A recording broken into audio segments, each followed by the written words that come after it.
good morning, good afternoon, good evening, happy Christmas, and everything else that we can say to each other as we're getting closer to actual Christmas. My name is Andy from Sudden Death TV as always, and today we have the sdCup coming up. The Frozen 5, the background video that you can watch right now that you see on screen are the maps that we're gonna play on. It's a lot of snow, it's a lot of cold, as we are accustomed to up in the cold north of Scandinavia. So BPS made these maps, and they're pretty awesome, and we're gonna get to see them played on. And when it comes to gameplay, so it's the big five, right? But it will be a little bit different because all the lava is gone and instead replaced by snow, which opens up a few more angles. So it could be interesting to see how that plays out, right? Imagine in DM4, for example, you can go into the snow and try to find angles. Here we get to see it as well. Here you can see all that snow that you could use to your advantage. Who knows? We have 17 players in the tournament, all of them almost on a very high level. Milton signed, so Milton is gonna play a dual tournament. So that's you know, pretty interesting. See how he does on the snow maps. Oh my god, there's so many good matchups in the very first round. So we got Lolik versus Lucky Shot, we got Thunder versus Diki, Burn Cow versus Hammer, Max versus Gonyets, Milton versus Nautilus, Nightmare versus Goblin, Makism versus Okoini, and Mackler versus Kip. All of those matches, there are like two of those that you beforehand can kind of expect who's gonna win. A lot of them, almost all of the others, I can't tell just like that. I kind of want to stream all of them, but of course that's not possible.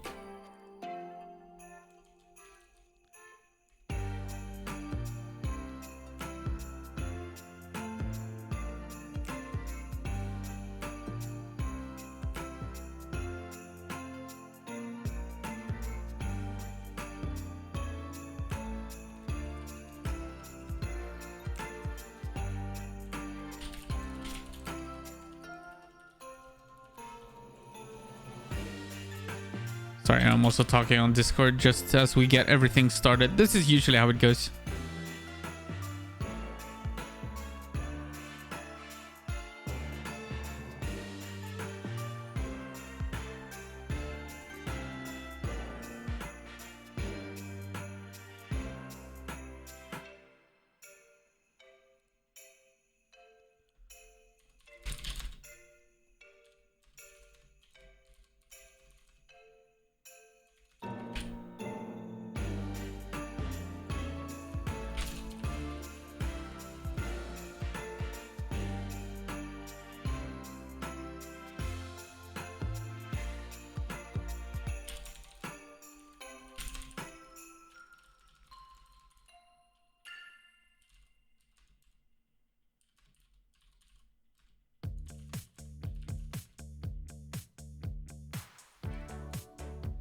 Milton versus Nautilus. Yes, indeed. That's gonna be one of the first games. Poor Nautilus.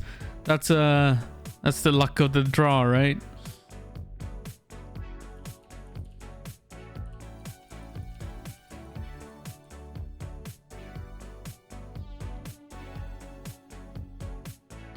DM4 Frost will be most different. I think I agree, just because nobody's gonna fall down into the lava and die. You can also get out without rocket jumping, so you can actually use it like strategically, and that's a big thing, and could change so many things. When you get lightning gunned into the lava, you're not immediately, you can't discharge, you're not gonna burn to death. It's gonna be interesting. Sorry guys, we're still of course the start of the tournament will always be a little bit messy, and then as we get started everything will be easier. But yeah, a couple of the names. So something to mention, I'm really happy to see Goblin playing. Of course, a part of the sudden death, he's almost forced to because it's an sdCup, but he's around and he's playing lately. He's also playing in the Hammer Time 2-on-2 Cup coming up together with BPS. So this is good for him. Also fun to, but just in general, fun to see him play. He's a DM6 monster, so get ready for that. If he's playing, if Nightmare shows up, I really want to cast that game because we could see some really fun DM6 games on there.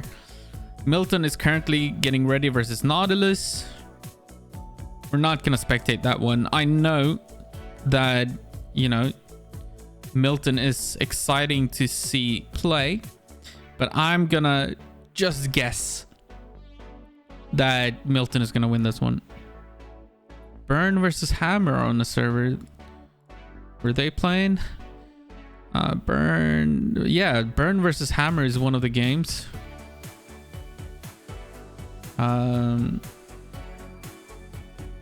Let me give them the seedings.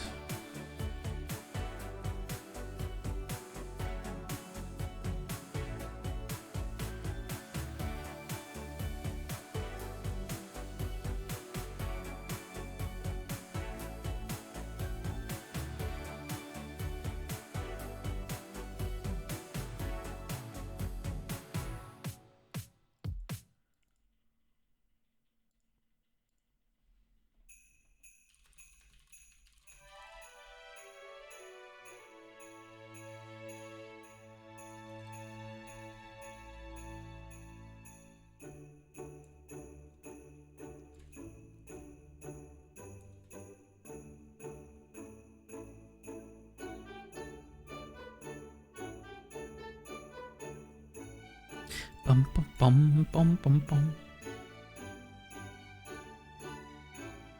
The bracket is also on the Wikipedia, on the Quake World Wiki. That's the one that the bot will respond with anyways. It's a prettier bracket because Alice is doing a great job with that one, as always. So I would prefer if you use that. Challenge is really good for just generating the bracket and all that, so we don't have to do that ourselves manually. Ooh, Deke is ready to go as well. That's a good first game to watch actually. So Deke versus Thunder could be a good one. Burn versus Hammer could be a good one. Max versus Gunyets could be a very good one. Nightmare Goblin, good one. Mackler versus Kip, good one.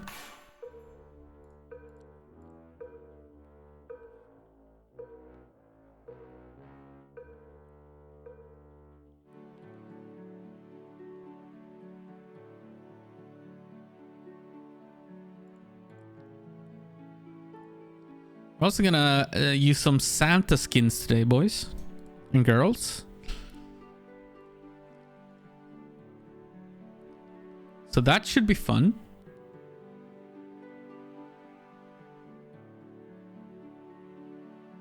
It's not gonna be the regular green that you're used to. We're getting close to the holidays. Oh, you're so smart, actually. That's a good idea. Oh, maybe I can change that on the fly. White grenades, snowballs. Yeah, let me change that. I'm gonna do that 100%.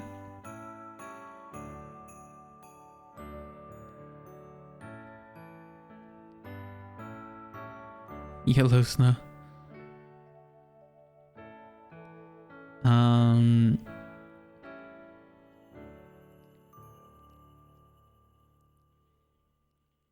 gonna try it again on a server in a second here. Yeah, dope. Yeah, I know. I think I'm gonna remove the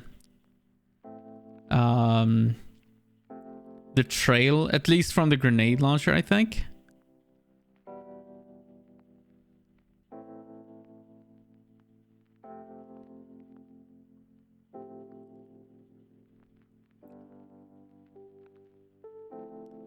That's a great idea. I didn't think of that. That's awesome.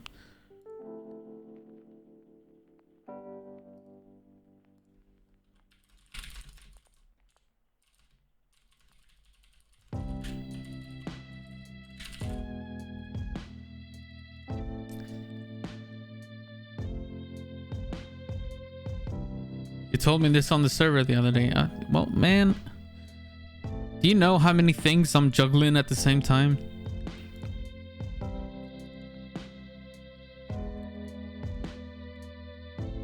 I'm bound to not notice a thing or two.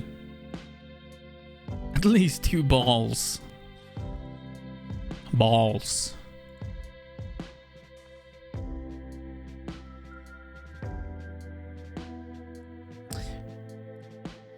Okay, we're bound to get started very soon. Very soon. I'm just looking through a bad place because, well, obviously Milton is winning his game against Nautilus. That's also round number 1. We might have a pretty extended break here soon. Well, not soon, but after the very first round, because the second round isn't really bound to start until a while from now because of the amount of signups and all that. It makes for that kind of situation. I'm gonna do this. You're not gonna be able to see this just yet. Hold on, but you might hear a sound here or there. Unless I can lower the volume before. Oh, okay.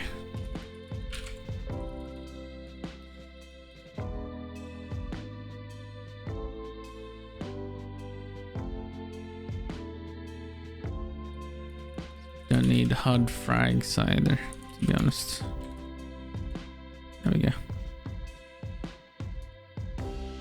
Actually, why not? So we want a GL on this. We want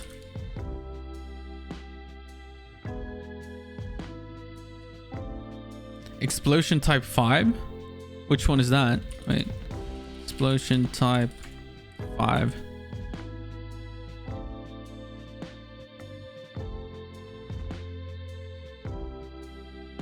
Nah.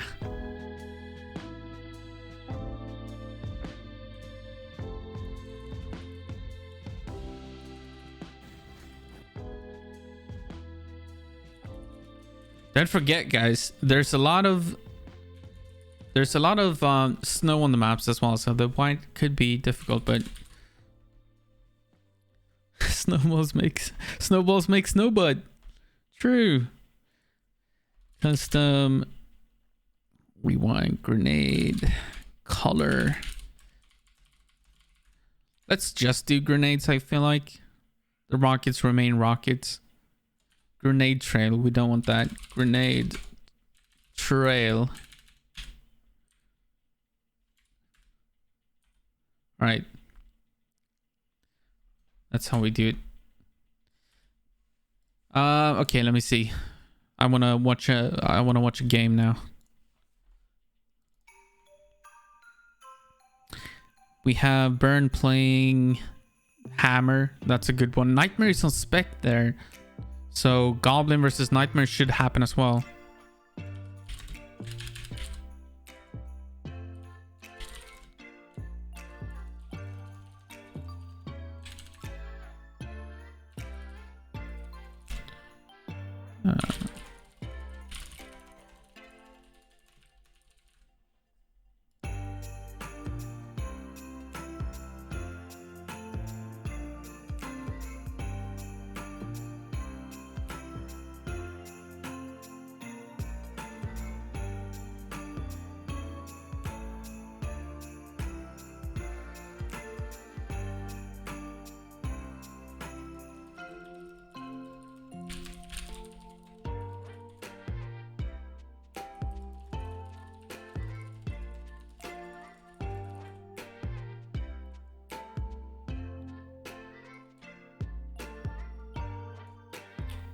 Not gonna be able to catch this one from the get-go.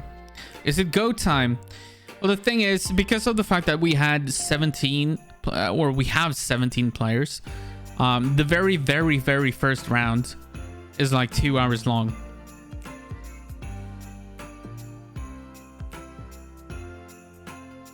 even though it's a best of 5. So you could play 2 best of 5s in that span.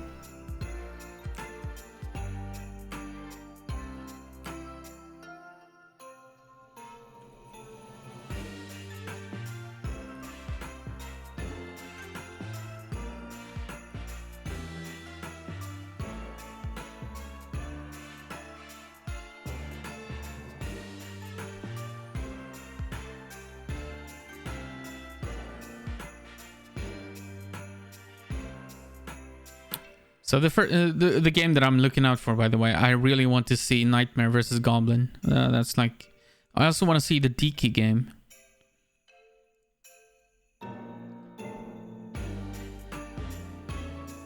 Lots of people are watching the Milton versus Nautilus game. Poor Nautilus.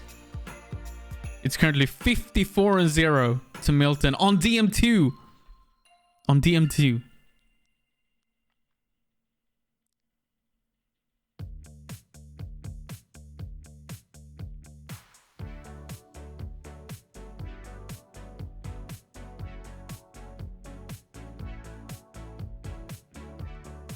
Let's jump into that just so you guys can see what it's looking like. As they just GG for that map. 57 to -1.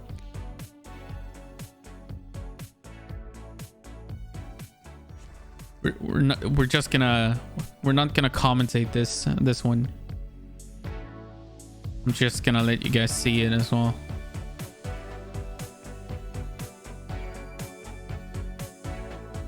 Oh my god, those scores are very, very wrong. This should be Milton.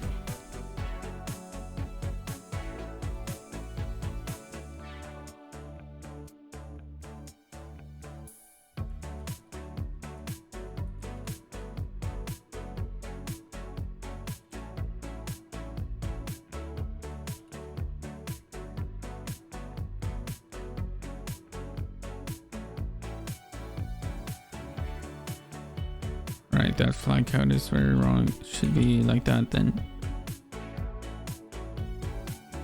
There we go. Just letting you guys watch something while we figure out the start of this. This is an official game, of course, but I'm not gonna commentate Milton versus Nautilus. I'm still looking. We're gonna change the moment I see one of the other games start that I want to see. Machism versus Okoini has started, but that's also one of the ones that I'm not looking to cast. Mackler and Kip are getting ready. That's a good one.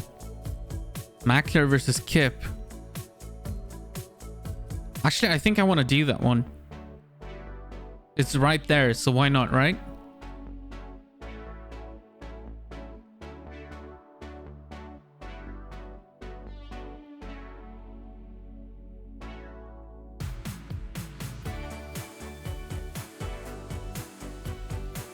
Maps are looking great. Thank you. Yeah, BPS did a hell of a job on these maps.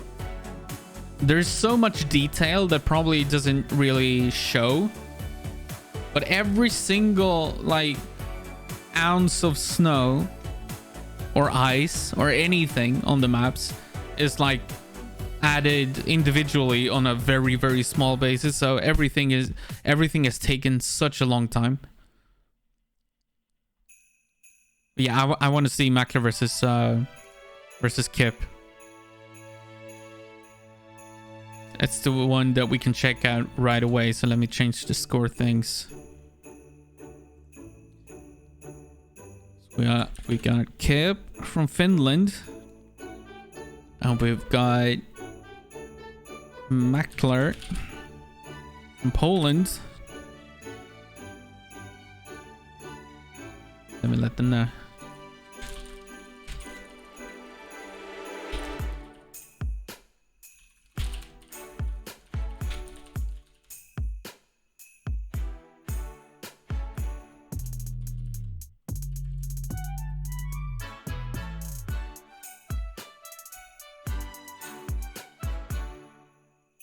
Mackler said 1 minute. All right. So let's wait for Mackler and then we'll do this one. Look at those snowballs, by the way.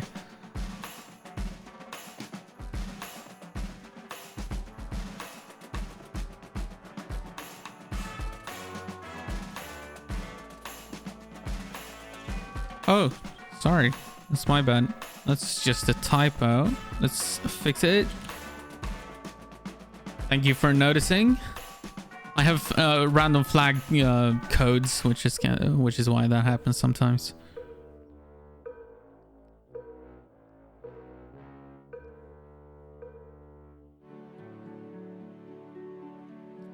If you're ever curious about the bracket, by the way, just type exclamation mark in bracket and it should link it to you.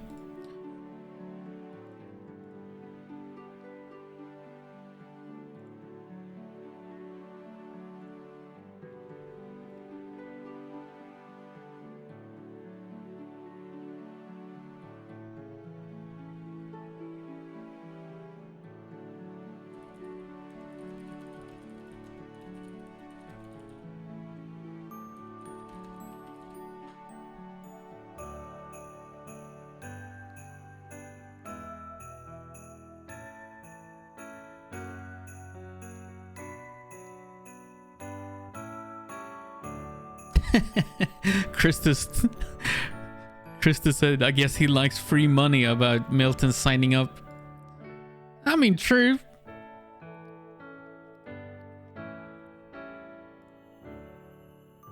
Who doesn't like money?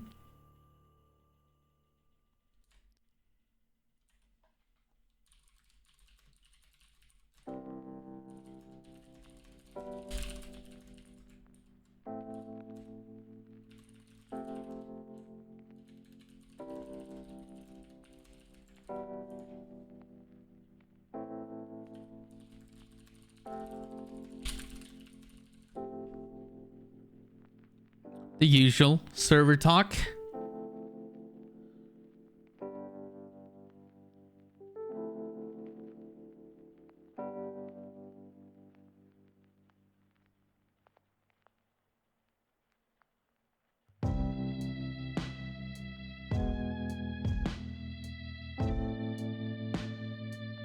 Oh, by the way.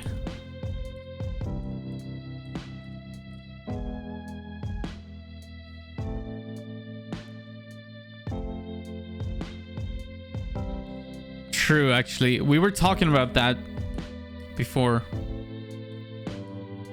Whether to put a Christmas hat on Jesus. Burn versus Hammer is playing on CTN DM3.PSP. Yeah, Alice already made me aware of that, and we need to tell them to play it on the Frost map. Not the regular.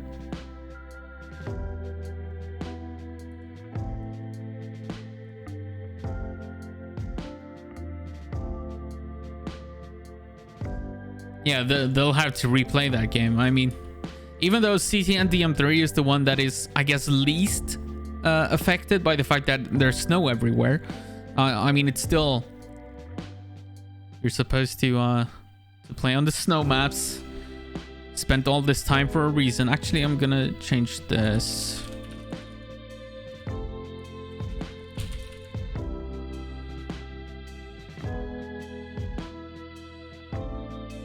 There we go. It'll be a little bit sharper. I think the encoder can handle it.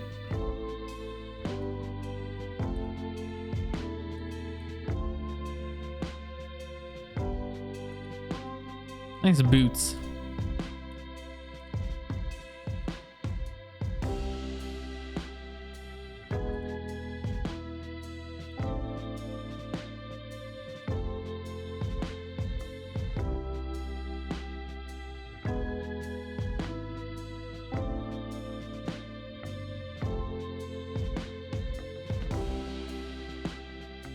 Oh wait, is Nightmare and Goblin gonna play? Oh, that's also one I want to see. God damn it. That's the issue with this, right? There are so many games that I want to see. Because Nightmare versus Goblin, that's gonna be a difficult one for Goblin, I think. Nightmare is hot in one-on-one.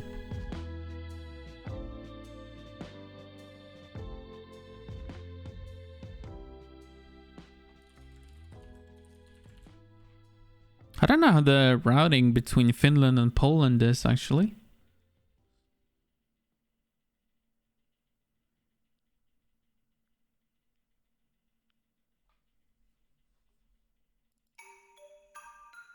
Maybe they'll just go here. I guess we'll do this game after all. I want to see Kip play.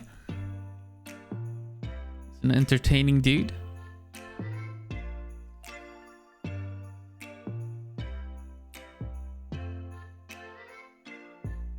Ooh, we're about to start. Let's get some volume in this. And actually do this.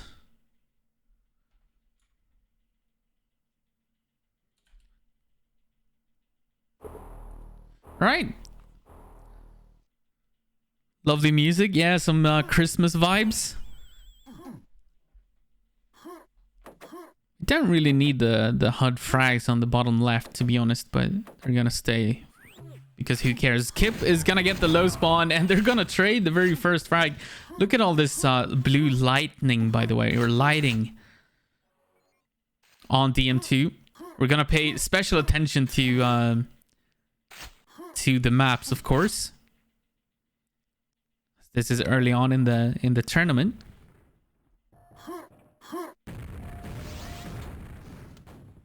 As DM2 is also map number 1. Every single game is best of 5, by the way. It's a little bit loud. There we go. An early 1-1 score. Shooting them Santas, eh?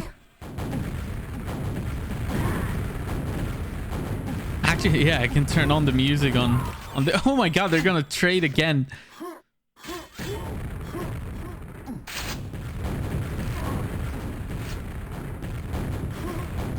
Kip is really, really good on TM2, by the way. And I don't think the fact that it's a frost map matters too much for that.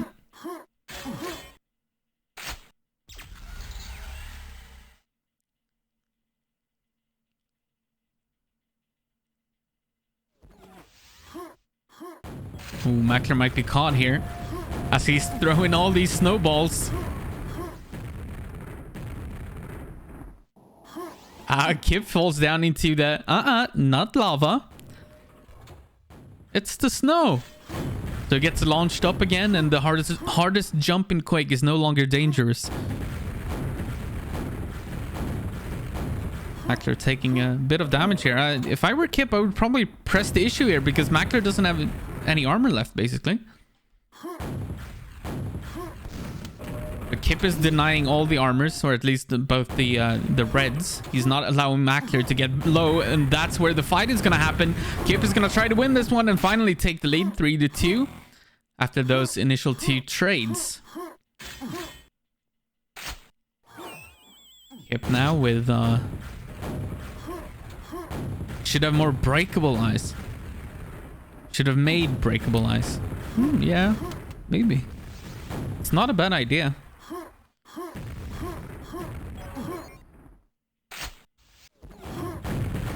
I'm just not sure, like, where. Kip should be careful here.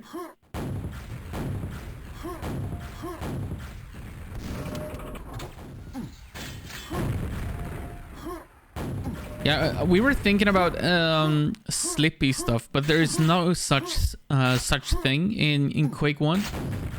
The only way to slide is if you do it at, you know, a wall. You can't add like slippy floor or anything. That's not a thing in Quake 1. Oh, another trade. All these trades.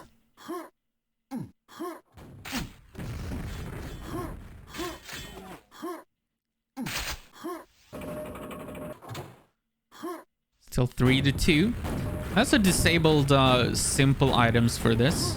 So I feel like we don't really need that. I love the idea of the snowballs, by the way. Thank you. Uh-oh. This one will go to Mackler. Mackler gets a kill. We're once again tied at 3.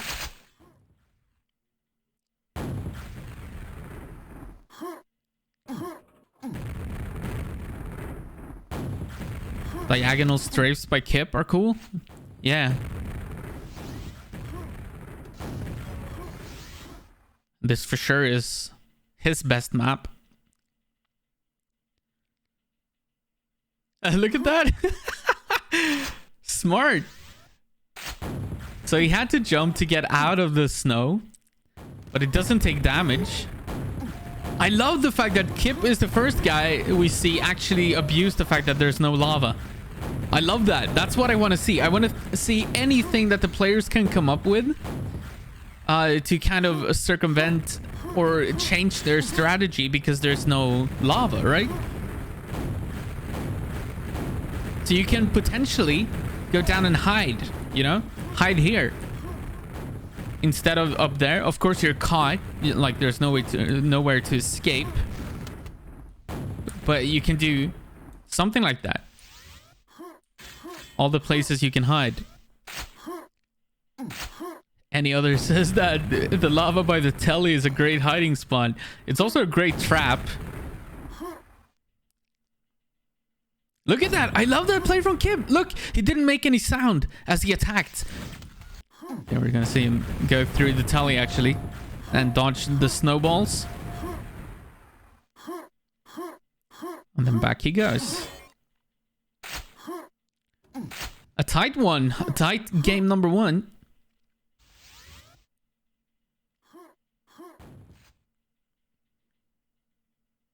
So pay attention to like the ceilings and all the icicles all over the place. It's good detail. That attack is so good. No, why did you jump?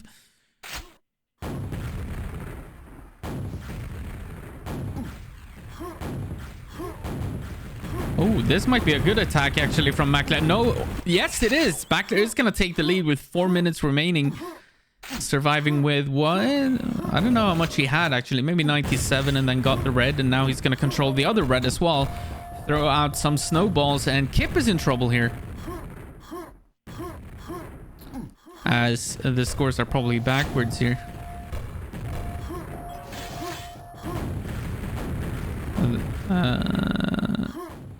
They are indeed. So let's do that.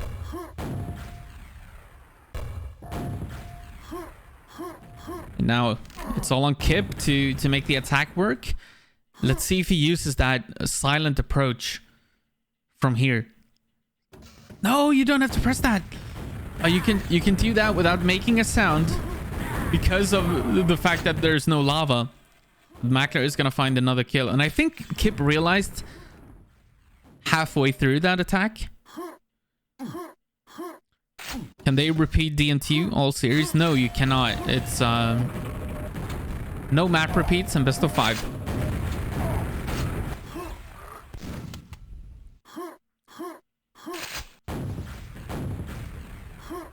Skip goes down again, 5-2 now, and he's in trouble. Mackler is looking good for map number 1.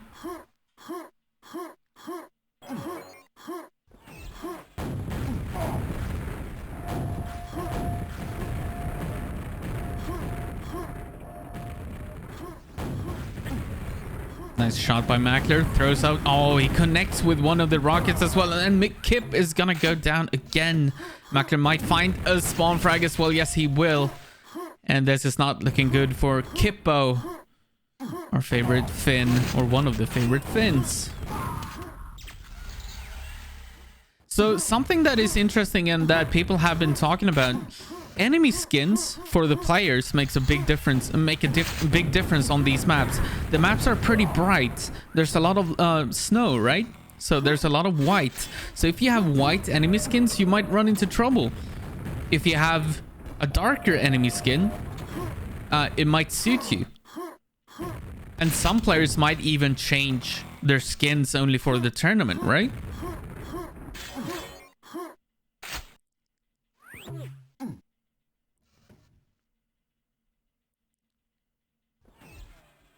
To Tina. This is a really good DMT by Mackler. I want to remind you guys that Kip is one of the best DMT players out there. He's a very good DMT player. Do they take damage in the snow-themed lava? No, they don't. So they don't take damage at all. think we looked into the possibility of creating something like Frostbite. But I think you were locked to using some slime then, and then it wouldn't be white. So I don't think we managed to find a way for that to work. We couldn't make a white texture and give it a ticking damage, I don't think. Imagine a slide. That would be funny. Slide to make health. Kip finds a frag, but it's way too late. It's going to be a 1-0 lead for Mr. Mactor, the Polish player. And Kip is not going to be happy about that because this is, of course, his best map. He goes down in the last 10 seconds of this game.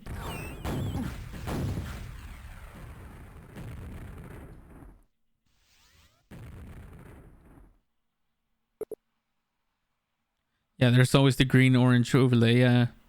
Yeah, we ran into some issues with that. We tried, but in the end of the day, it doesn't matter. It's kind of cool. And it opens up like avenues that... and like angles, especially on this map. So DM4 is the next map, and this is interesting. Like down here in this, you can stand here or hide under this bridge, for example, and you can do so many things on this map that you can't do on the regular DM4, on the normal DM4 map. And this is also where the skins play a huge role, because this center area is so important on DM4. And it's very, very white. It's very bright as Kip gets the better spawn here on map number 2. Oh, that's a red armor spawn for Mr. Macler. Now remember, you can't discharge.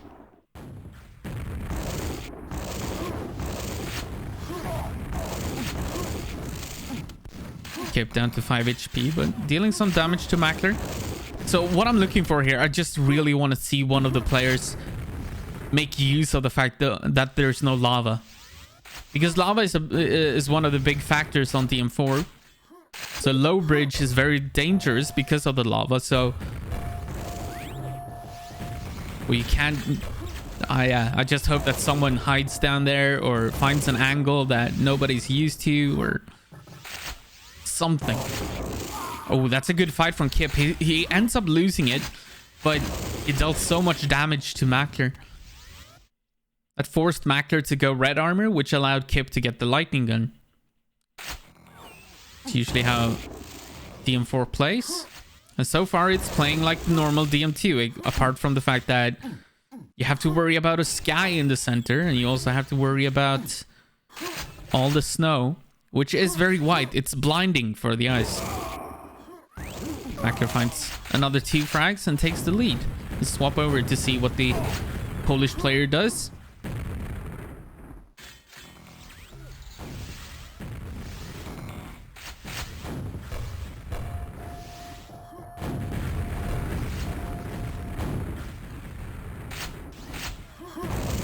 Trying to play it safe and connects with another one. Kills another Santa.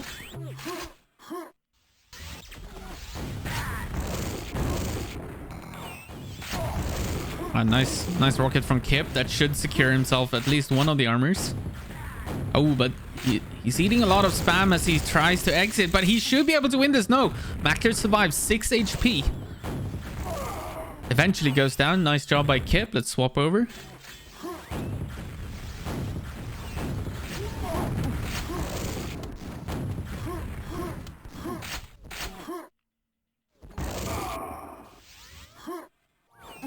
It's another. It's gonna grab the red. Oh, come on, use the snow. You can actually control this map, so you can control it from the snow at low bridge. It's very difficult to kill, to die if you're down there, because you're difficult to hit. It sounds kind of weird, but there's many ways you can dodge down there. The kill count is the amount of times Christmas has been ruined. Yeah.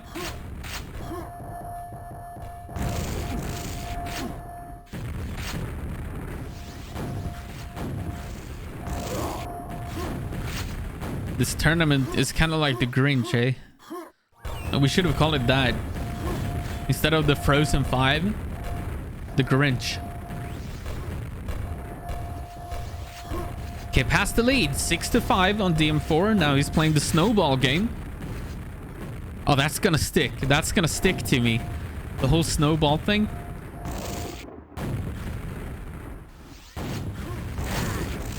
I'll be calling grenades snowballs after this. Oh, that's a great spawn for Kip. He should be able to... Ah, that wasn't a lightning gun pack, so no lightning gun for him.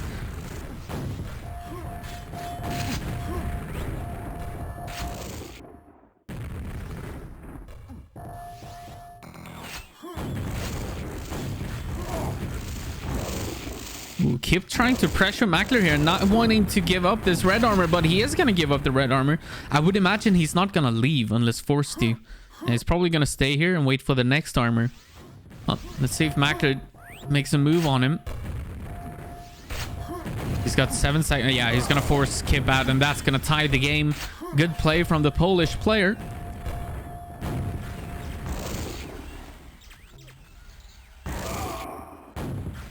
Oh no, that's a red armor spawn for Kip, so that's great news for the Finn, but a lightning gun is strong, but Mackler is gonna lose that one, so Kip gets a couple of frags. Doesn't want to force the issue over at red. He has the lead and the better positioning. Now, I would jump down here. This is a very difficult... Like, if you stand here and wait for the exit, you can cover both.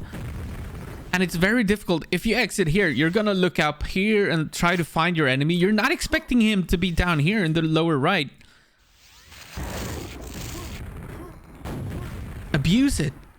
I want to see it.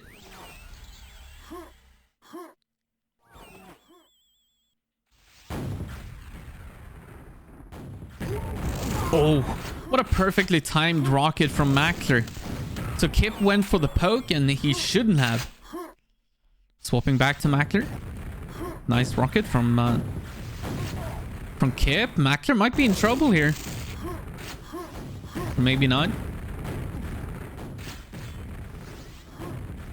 Do the players know about the 0 damage snow? I have no idea. The maps have been available, so they could have practiced them if they wanted to. If they haven't, well, I guess they'll find out sooner or later. Yeah, look at that. Look at that lightning gun from Mackler. I think he doesn't have the perfect skins for this kind of bright map, right? He probably has some pretty bright skins already, and then it's difficult because there's such a low contrast. Nice frag from Kip, actually finding the kill here. 4 minutes remaining, only 5 frags behind. This is a great DM4. DM4 Frost, I should say.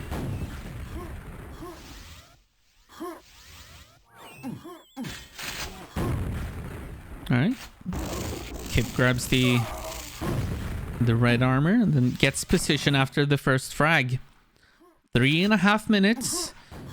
Interestingly, we'll get to see whether Mackler stays back or he keeps attacking at this point. I love the white grenades. Oh, nice rockets. Again from Mac. Oh, that is such a beautiful play actually from Kip, but Mackler gets the red armor spawn, so it's not going to help Kip. But what I like about it, Kip actually got a mid-air kill and used the kill as a rocket jump to get up to position to get towards the armors. However, Mackler spawned the red, so it didn't really work out for Kip in the end, but I love the play.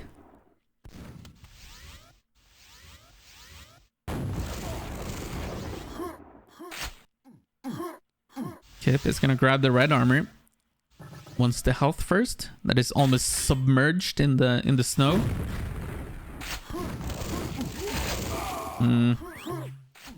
That's not gonna work.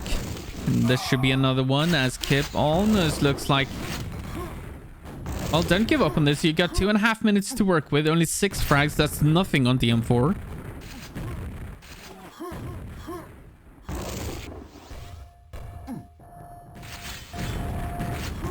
Oh, that's actually a pretty good start to this fight from Kip, and Kip is going to win that fight. Mackler spawns Mega, and he's probably going to stay in there. Or is he?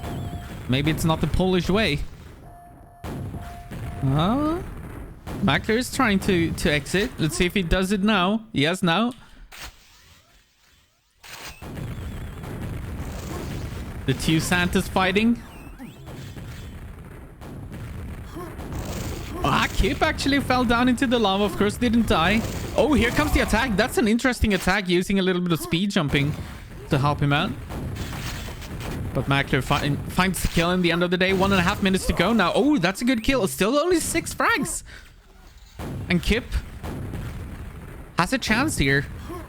The question is, does he go for the armor? Yes, it looks like he will. But now he needs to hurry. 1 minute, 20 seconds. Yeah, you need to attack now. Can't really wait. Oh no, Kip gets fooled. Oh, but Mackler kills himself. Says, yeah, he types a little bit as well. But Kip, you need to go for it. You have 1 minute. After this red, now you go for it. 5 frags. Ah, good defense from Mackler. That might actually be game. Oh, Mackler is gonna try his luck, and it works. Kip looked almost confused by the fact that he didn't die in the lava.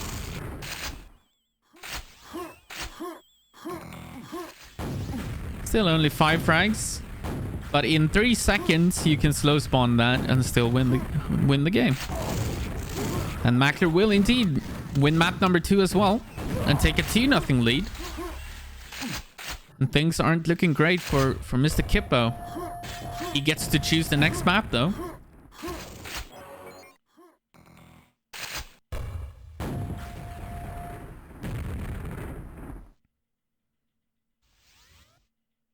There you go. Mackler with a 2-0 lead.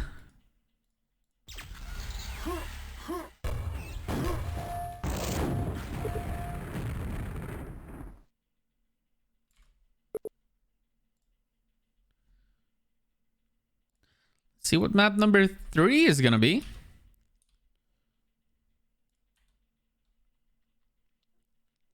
Damn snow, Link, yeah.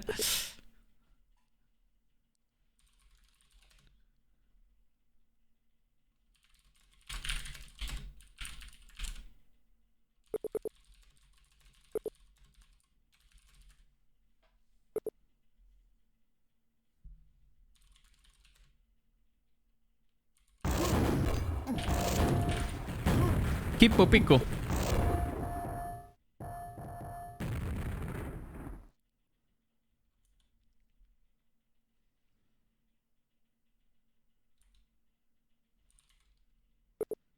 Oh, we're going DM6. It's also one of the ones that aren't too affected by the changes. Of course, some more white here in the middle. So wherever you see, wherever there's open areas in the sky, you'll find that there's snow. So here, there's gonna be snow. There might be like snow in very random places. So of course in here, there's no snow. There's nothing open about that place. Here, there's some snow. So wherever you find windows or openings in the ceiling, that's where you'll find all the snow.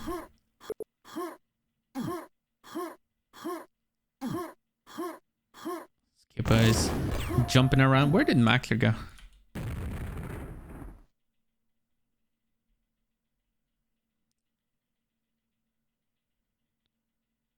Mackler warps. Oh, it's unfortunate.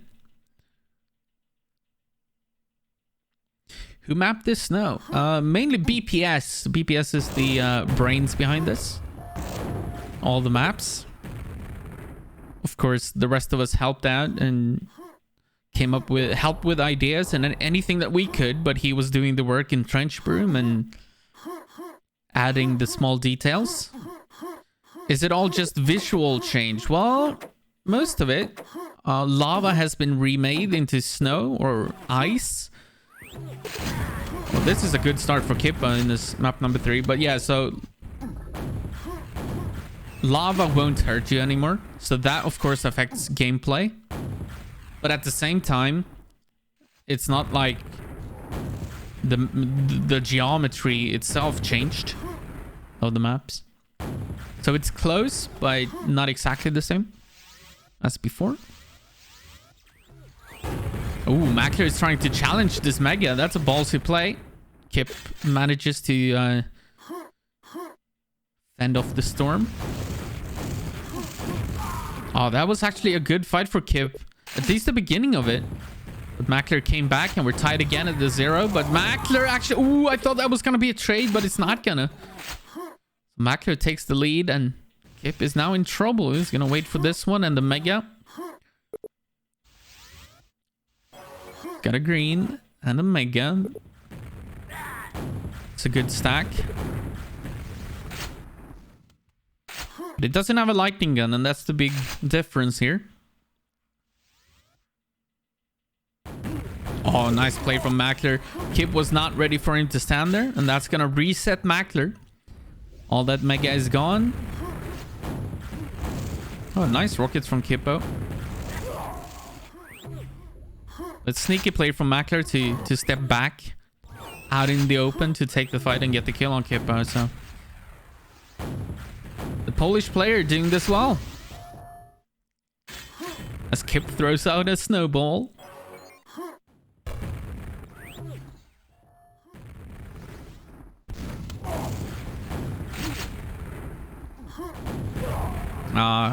Another good kill for the Polish player, and that's a nice rocket. Let's swap over to Mackler and see what he does.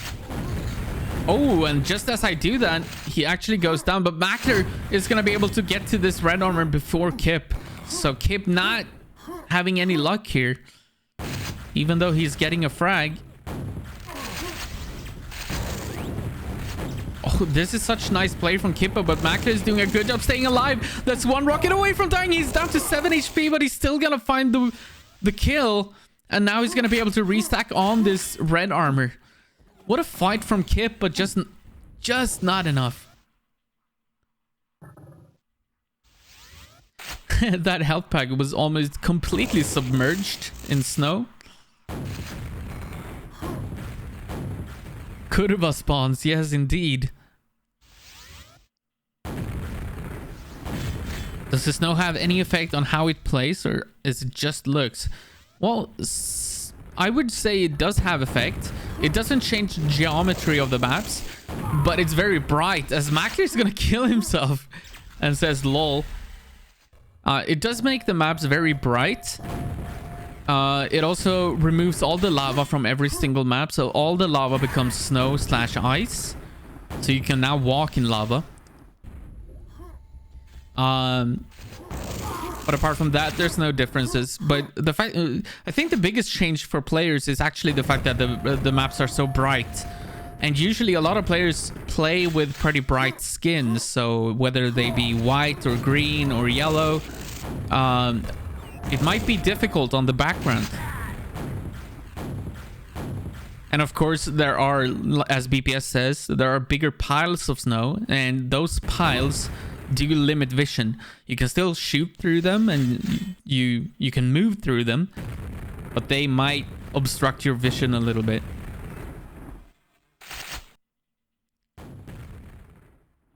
I use white enemy skins, which is difficult. Yeah, exactly. That's probably the biggest difficulty. And also something that I find kind of fun about this. Kip finds another kill. He's trying to get to this red armor before Mackler can, but he will not. So Mackler gets the pickup. More green skins required. Well, even green is difficult on this background, I feel like. Yeah, Link is right. Another curve spawn. But Kip is able to secure the next red. Mackler gets the mega. But Kip definitely in control of this one now, as he ties the game. He's gonna rocket jump to try to catch up with Mackler. Nice escape from Mackler. Oh! Kip almost made a mistake by going out here. But he should be able to restack on the red now. He's very low on ammo.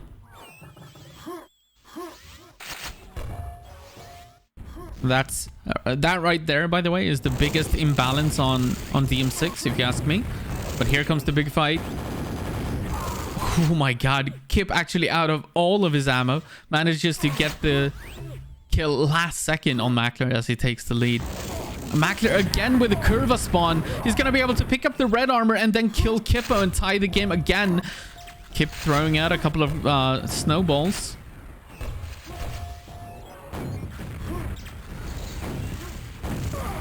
Nice attack from Mackler. Kip goes down again. Swap over to the Polish player, see what he does. He's waiting for the Mega. That's quite far off, 10 seconds away. Yeah, now he's questioning himself. Like, oh, nice catch. Nice catch. Also good defense from Kip, but Mackler finds the kill. Kip went for the snowball. But Kip able to steal the red armor. That's something for him. Just barely doesn't get the kill. Mackler survives, 18 HP.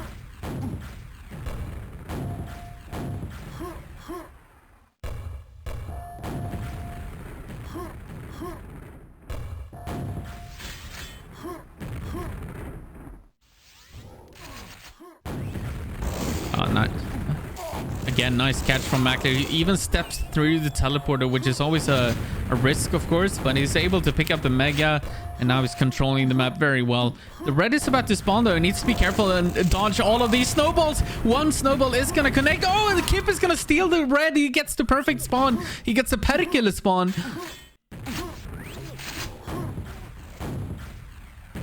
So Kip with a grab. 3 minutes now to gain 5 frags. And Mackler is going to go down, so that makes it 4 frags. But now Mackler is going to get the perfect Kurva spawn, which means that he gets the red. They keep trading reds, depending on who dies. Whoever dies just spawns red for whatever reason. Hey, what's up, Harald Quake?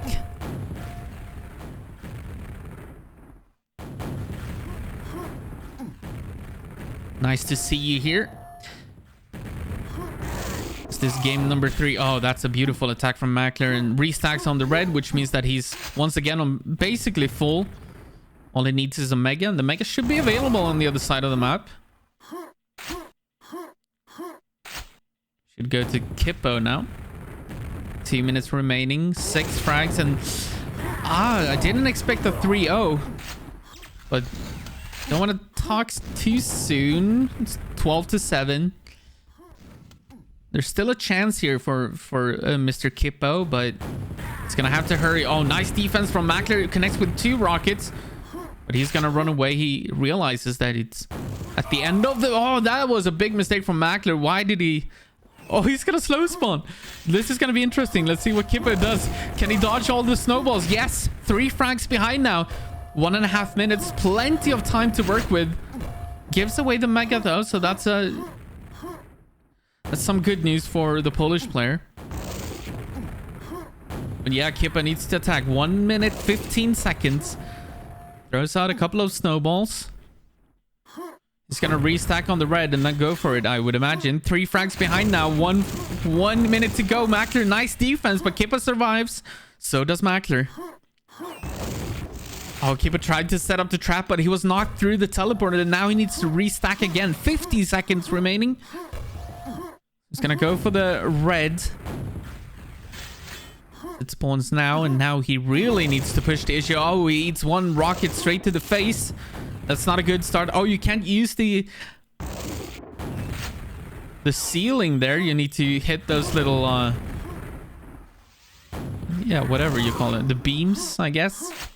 And that's 1 kill. 25 seconds, 2 frags. Will he find the spawn? Mackler is on the other side. He's going to get the Mega pickup, but now Kip knows where he is. 20 seconds. He's just going to run away from Kippo. And here comes Kippo. This might be the last fight of the game. Will he win it? No, not yet. 10 seconds. He's going to rocket jump to try to catch Mackler. He is going to find the frag. 5 seconds. He needs to spawn right here, right now. 1 second. Oh, he spawns on the other side of the map, and Mackler is going to win the series 3-0. But that was close. That was hella close, but Mackler's going to take the victory. The Polish player moves on to the next round. That was close. That was very, very close. As we turn on some music. Poor Kippo, eliminated in round 1. But almost every single round 1 in this tournament is a very, very high caliber. It's like a very big round 1. So many good players and not too many low skill players, which means that every single game is just going to be very, very difficult. All right, let me see what else is going on and where we are.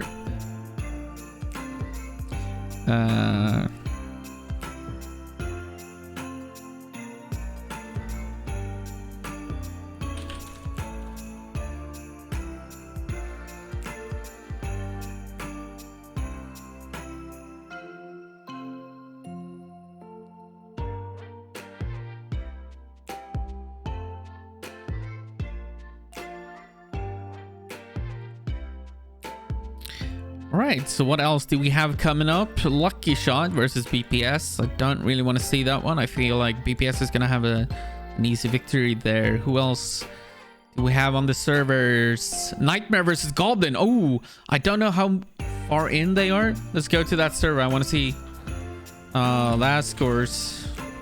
So they've already played DM6. Wait. All right, that's a GG. So come on, I want to see the last scores here.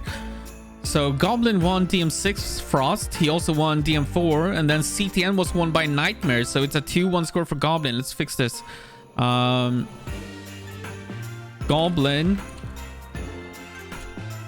2. And then we have Nightmare from Portugal 1. So 2-1 is the score in this one. This should be correct, hopefully.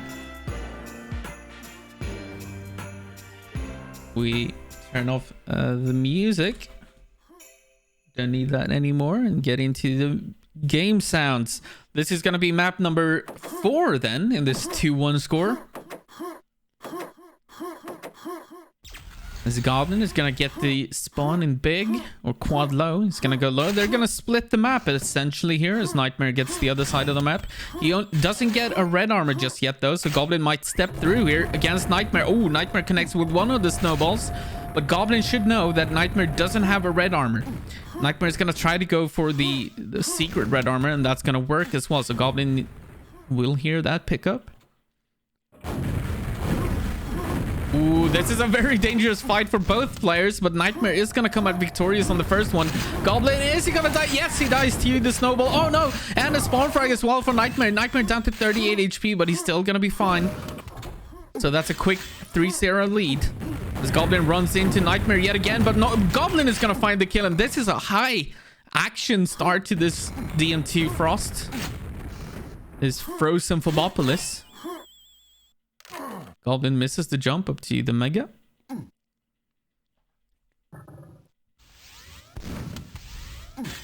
Oh, I see we have a mod doing some predictions as well on the channel. So if you have your chat open, make your predictions. Thank you, whichever mod is doing that. Goblin trying to catch Nightmare with a squish.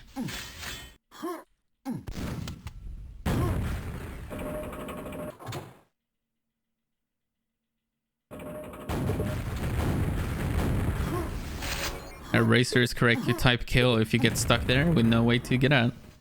Or wait to die from your opponent. That is one of the traps where you just can't get out of. Goblin restacking again. Where is Nightmare? He's over here.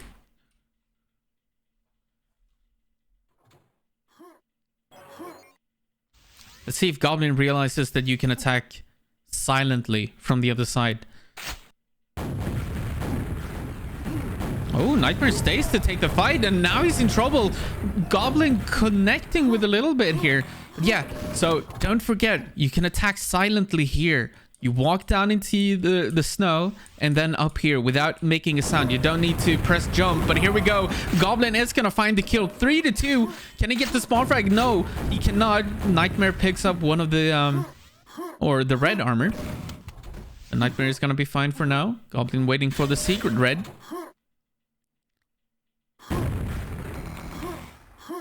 Yes, I think the scores are backwards.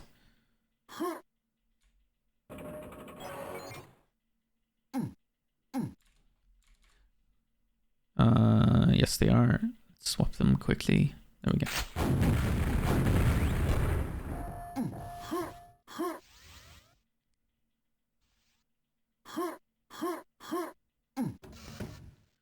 Goblin waiting for this red. Then he's going to make his move.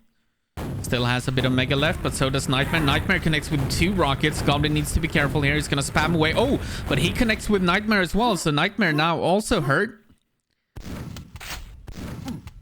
They're going to reset the fight. Oh, actually, Nightmare might be attacking here, and he is indeed. Goblin picks up the red armor mid-fight, and he's down to 9 HP, but this is still a very even fight. Goblin is going to have to run away, though. 9 HP.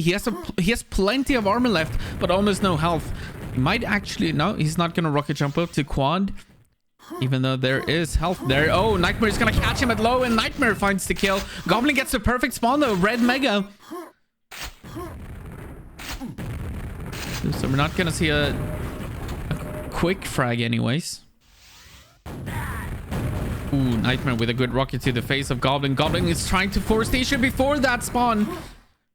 He's not going to be able to do so. And now he might catch Goblin at low, actually. He might be caught. No. I was almost expecting Nightmare to rocket jump that way.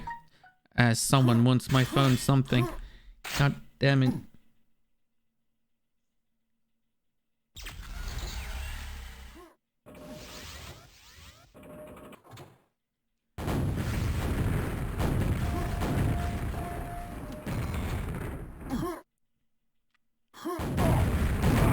Oh, Goblin goes down again.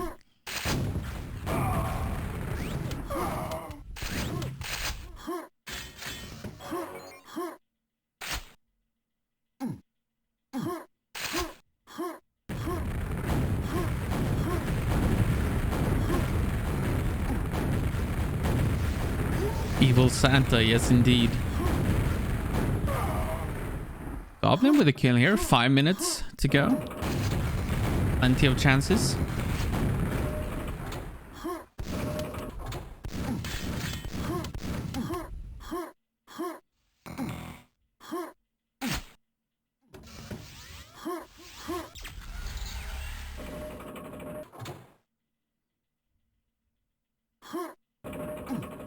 Only 2 frags behind. He's trying to find Nightmare. Nightmare is in red mega. Let's see if he figures out that you can attack silently from the left side. Now he's not going to go for it. He's going to go for the silent attack from this angle, but Nightmare finds the kill.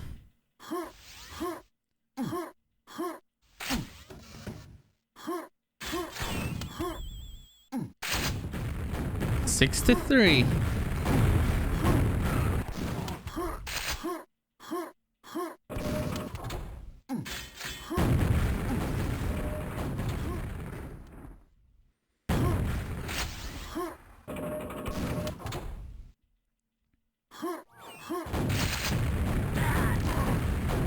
Maybe a last-ditch effort here from Goblin. No. Still 3.5 minutes to go, honestly, and 4 frags is absolutely doable, of course. On DMT, you can run away with a couple of spawn frags. Just need to find that first frag, which is oh so difficult. Let's see if Goblin figures out that you don't make any noise in the lava. Or, well, there is no lava, so in the snow, I guess. Good defense here from Nightmare.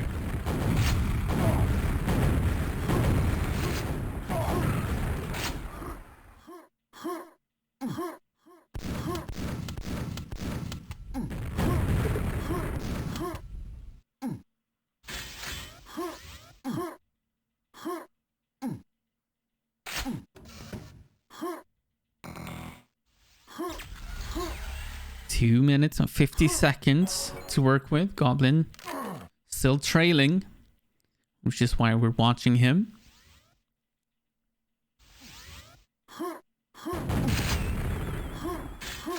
This Nightmare is playing the safe game, just trying to run away. Oh, but he's gonna be caught here. But Goblin gonna be able to find the kill though? Down to 10 HP. He's gonna have to back off here. He's gonna go for the yellow first. And now maybe try to catch... Oh, that's a beautiful first rocket, but he's going to kill himself. So Goblin goes down. 73.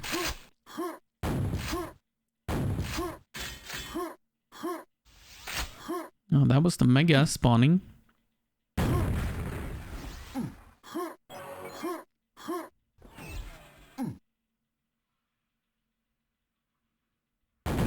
They're gonna run into each other here again. And oh no, Goblin misses the last rocket.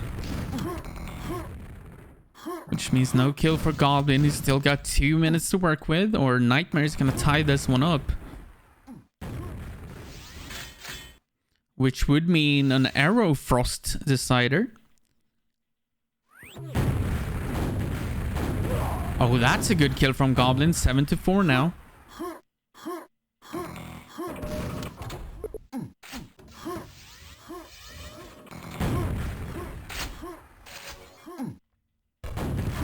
Oh, that snowball from Nightmare though. Goblin is still gonna try to go for it. He's gonna connect with 2. The 3. Oh, they're gonna trade.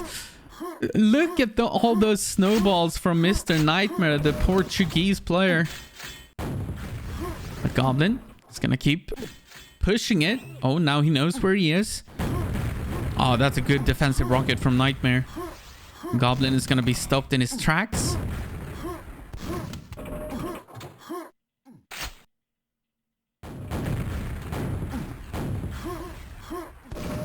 Oh, Goblin not even picking up. Yeah, pick up the health, man. Now he will. Oh, he gets completely denied here from Nightmare. Oh, some nice combat rockets. Goblin down to 1 HP, but then goes down, and that should be game. 10-5, 20 seconds remaining, and this is going to be tied 2-2.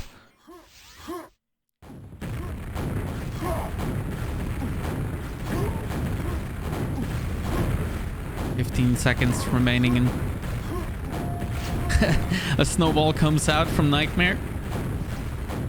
Ooh, another snowball, but Goblin manages to dodge them, but just not well enough, and that's going to be a 2-2 scoreboard.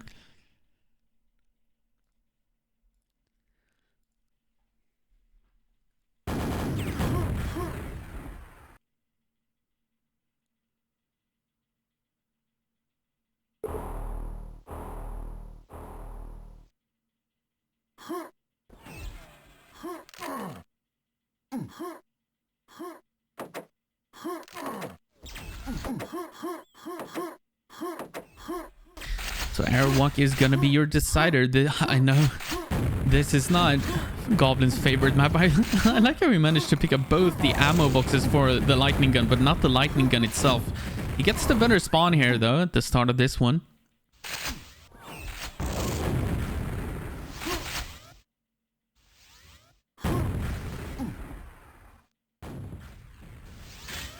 Let's gonna grab the second red armor as well.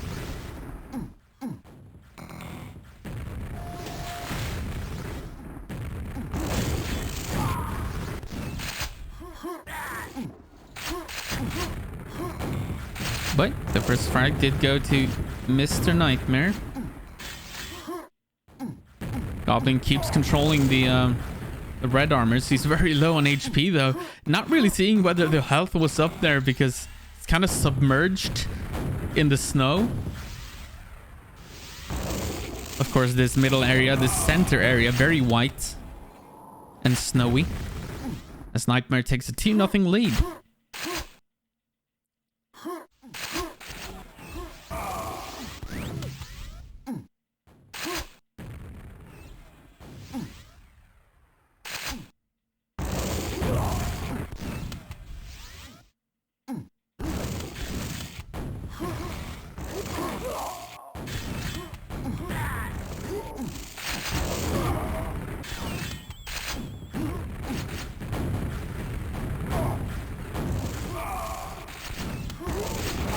Nightmare getting a couple of kills here in big, and let's swap over to him and see how the Portuguese looks when he plays. You're tracking Goblin always. Maybe enable auto track. Well, in duels I tend to just go from player to player as I see fit. And Goblin is always funny to watch. Because he does a lot of weird things when he plays. Whereas I feel like Nightmare is a little bit more traditional in the way he plays and moves his mouse and how he strafe jumps and so on. Not strafe jumps, bunny hops. This Goblin is gonna be eating a couple.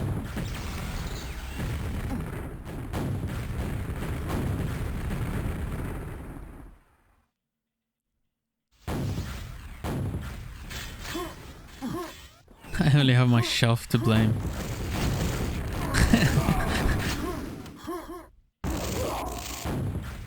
Where did that come from? That's a very random joke. I like it though. Goblin gets his first kill, which means he's back on a 0 score instead of a negative score. But Nightmare controlling the red armor.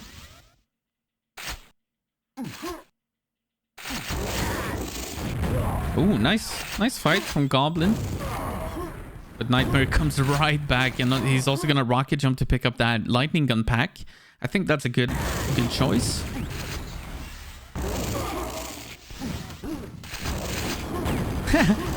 Nightmare kind of losing track of where Goblin was.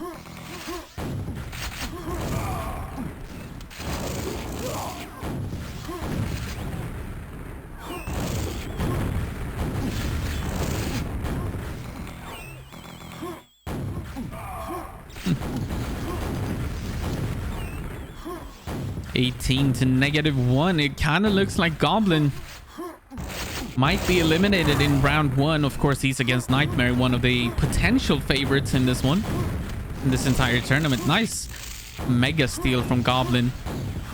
But he needs to start finding the frags. That's 1. He's back on a negative or 0 score. But Nightmare with the red armor spawn, of course, that was timely.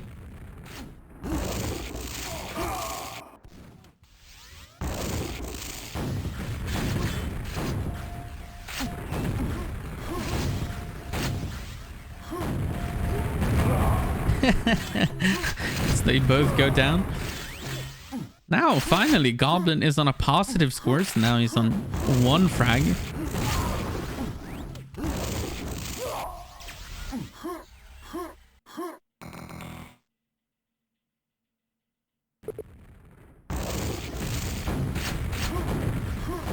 Trying to protect this. Good rockets from Nightmare. As he was trying to protect the red armor, but now instead nobody picks up the red armor. Nightmare goes for the banger instead.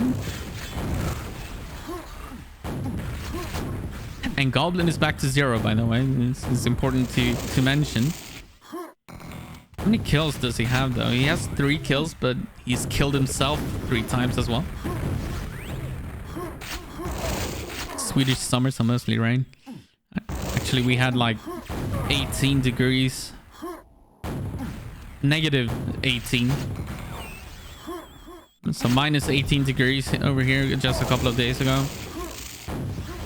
And that's very, very cold. And we had a lot of snow. But now it's a little bit milder. So it's around 0. And lots of the snow has melted away and thawed. As this one is not looking very good for Mr. Goblin. I'm still glad that he participates in the tournament, though. It's been a long time since we saw Goblin play a one-on-one tournament. A very long time. Very, very long time. I don't even remember the last time that he played in a one-on-one tournament. It was probably at a QH LAN or something.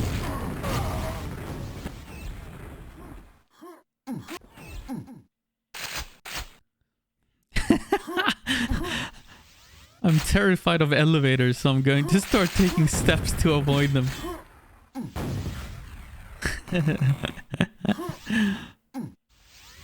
So summer edition will be with sand, water, and palm trees. Oh, that's an idea. I don't know if you can force different sky files for other people now.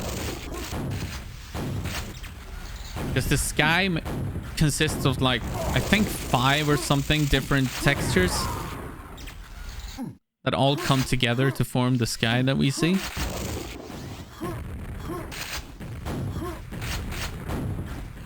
Alright, Goblin, you've got 3 minutes to work with. What do you do with them? You eat a rocket, that's a bad start. You eat another one, that's even worse. 11 HP doesn't even go for the health. I wonder if he realizes that he's low. He's recently changed his HUD. So his HUD is now the same as BPS's, or very similar. And that's probably why he's not aware of the fact that he's on 10 HP. Mate, pick up some health somewhere. Now finally goes for a little bit of health. But he gave up the Mega. Now he's gonna give up the red as well. And Nightmare, just like that, without doing anything, basically, he's got a full stack.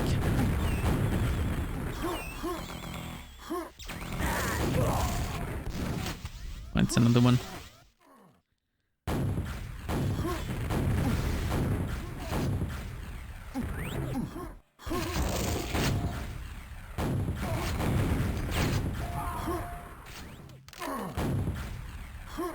Could have rocket jumped on stairs.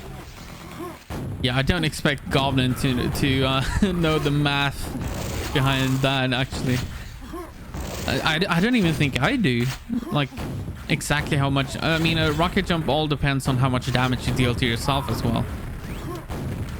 If it's a good rocket jump or a bad rocket jump, how powerful of a rocket jump. But for red, to get up to red, it's definitely less than 10. It's about like 25-ish without any armor. Oh, Nightmare goes down.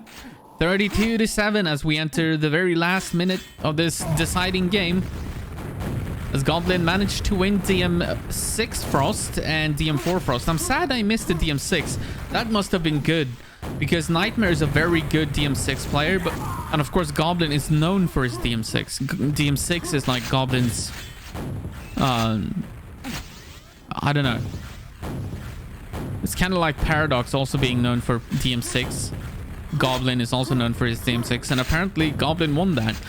I remember back to the DM6 only tournament we had a while back, where Nightmare did really well.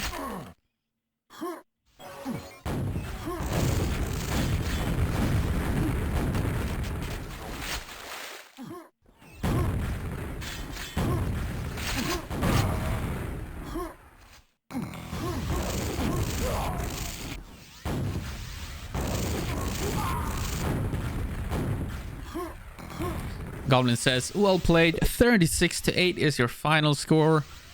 Let's check the final last scores as well. So 33-10 on DM6, 53-20 on DM4, 34-23, 11-5, 36-8. And I think Goblin is actually pretty happy about that anyways.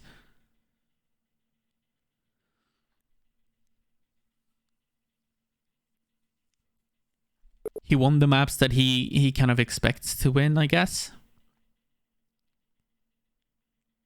DM6 and DM4, and then he lost the two maps that he doesn't play too much, which is CTN and Aerowalk, and then of course DM2 would have been where he would have won it. Milton joins the server. I want to have a look at the...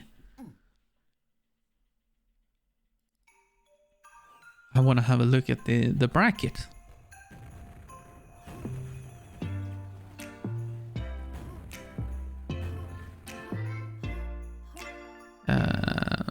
sdCup.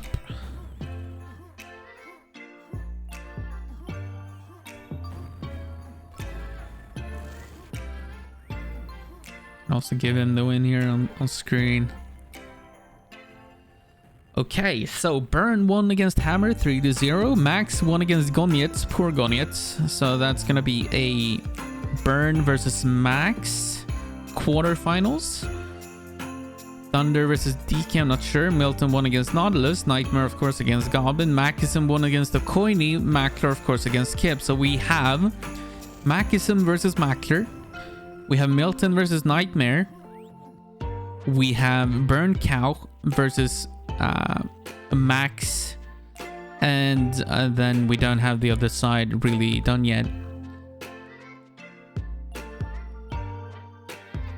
I'll take a quick 2-minute breather here. Be right back.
Sorry, we're back.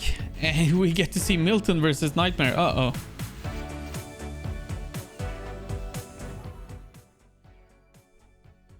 I'm not sure that's the game that we want to see, but we can watch it anyways, because that, I mean, that's still pretty dope. Let me fix the scores then.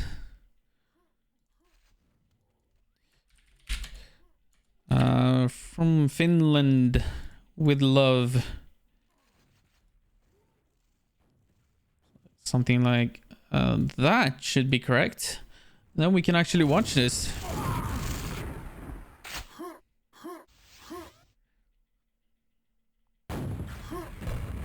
Milton with red and mega control already. Sorry that I missed the start of this one.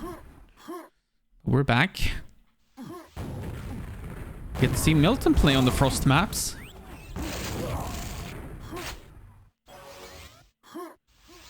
Perfect control on the mega. And always with Milton's characteristic lightning gun. Oh, that's a snowball connection from Mr. Nightmare.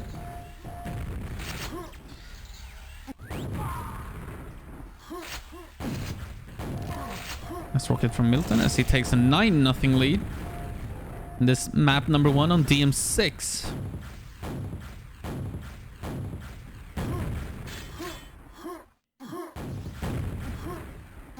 I'm glad to see Milton sign up for a duel tournament. It was very last second. Nobody expected him to sign up, and then from nowhere, Milton signs up. And I'm like, wow, all right, let's do it. And so far, so good.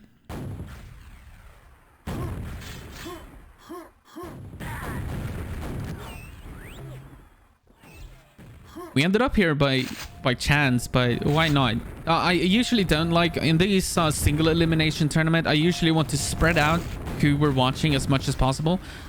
So I'm not a big fan of the fact that we get to see Nightmare twice in a row, but I'm okay with it because we get to see Milton. And getting to see Milton play is always a privilege in a tournament.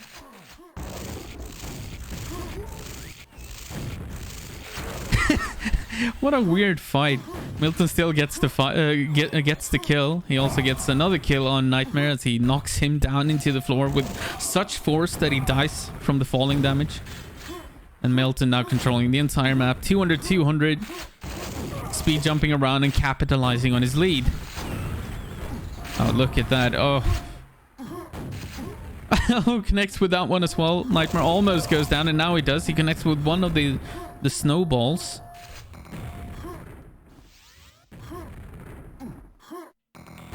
Milton not picking up the red just yet. He's delaying it because of the mega. Don't forget, the mega is on a timer, so he's going to line them up. Well, Milton is the kind of dude who doesn't make a lot of mistakes. His lowest low is always extremely high. And weirdly enough, that applies to duels as well, because he usually doesn't duel.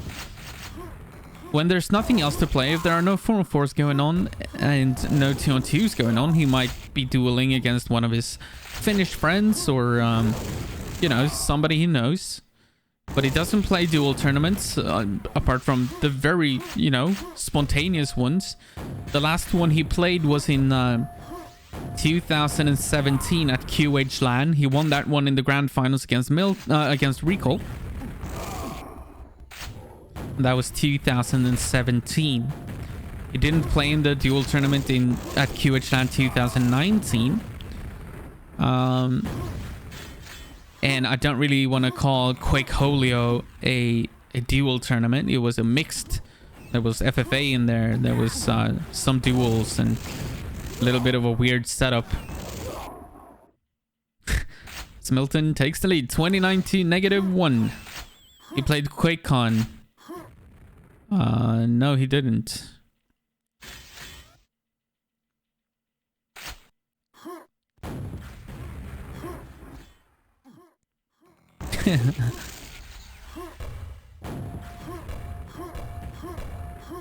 The Godton. Yeah. The Finnish Phenom. Sorry for caps. Hey, caps away. Also Mystical, right back at you. Locus says Milton signed up. Yeah, he did. Last second, Milton decided to play. And I didn't even ask him because I just, you know, expected him not to play. And then he signed up last second and was like, yeah, to hell with it. Let's play. And here he is with a 29 to -1 lead. He has died once, so it's not 100% efficiency thus far. He wants redemption from the 4-on-4. Yeah, whatever money he didn't win from the 4-on-4, he's looking to win in this one instead. Don't forget, guys, we have a $1,000 prize pool in this. So top 3 is gonna get paid. $500 to the winner, 300 to second place, and 200 for third. As Milton continues to control this map.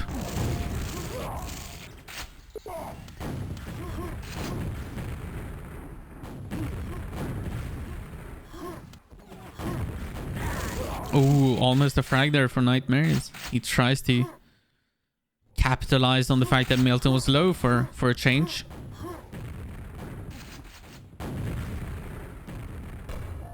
So this means that Milton is going to give up on the Mega, most likely. Actually, he can now go for it. Yeah.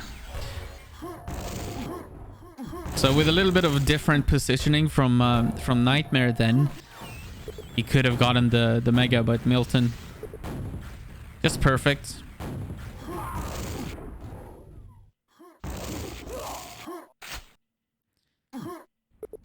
Something else about when Milton plays is that it looks so damn easy.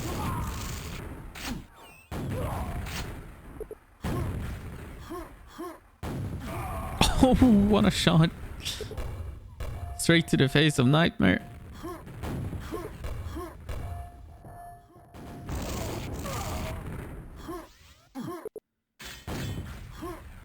Alright, so maybe that shot didn't look easy, but in general, just because Milton makes all the right choices and hardly makes mistakes, that makes the game look very simple.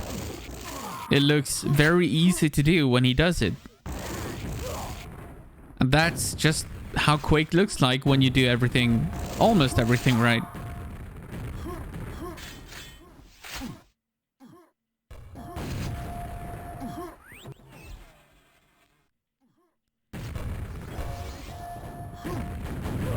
What was the tournament where Milton needed to frag the organizer on DM6 50 times? That was Quick Holio, so that netted Milton another $12,000. So Milton won the finals, so he was guaranteed $6,000 from winning the grand finals against GT from Brazil on high ping, mind you. So this was before the new anti-lag, and this was on high ping in the US. So Milton was on very high ping and had to win against GT. Managed to do that. GT didn't get a single frag, I don't think, in the finals.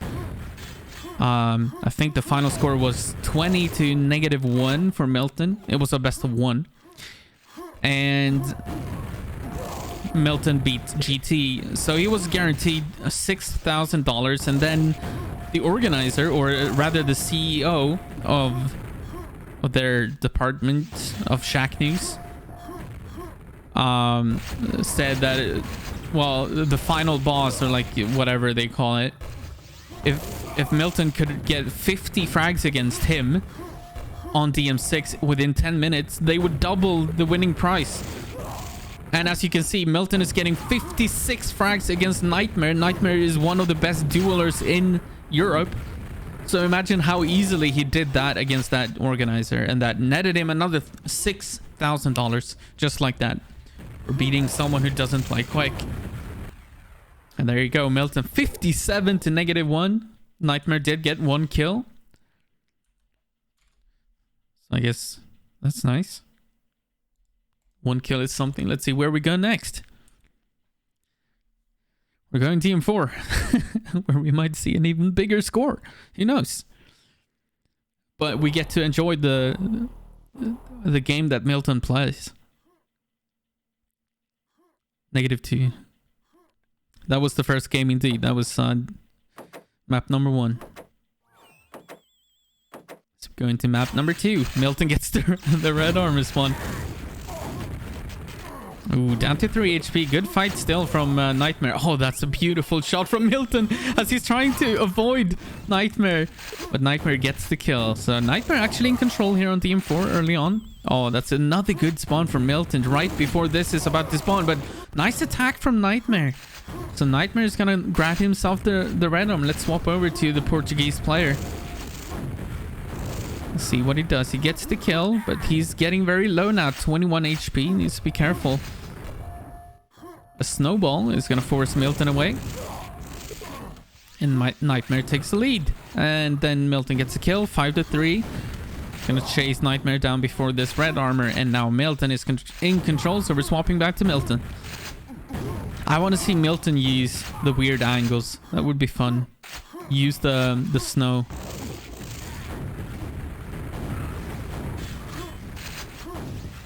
Oh, nice. Nice rocket. Perfectly timed.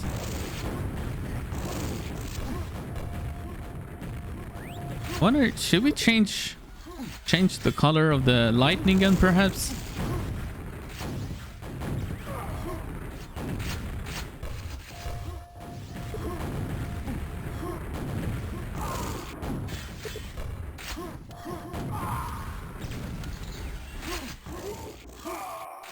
It's a shame a dueler like Nightmare don't care about winning. I think he does. What you think, Link, is that if you lose by 10 to 0, that's less of a loss than if you lose 57 to 0. You think that 10 to 0 is less losing, but it's actually equally as much losing. It's a binary game. Either you win or you lose, and it doesn't matter the score. A loss is a loss, a win is a win.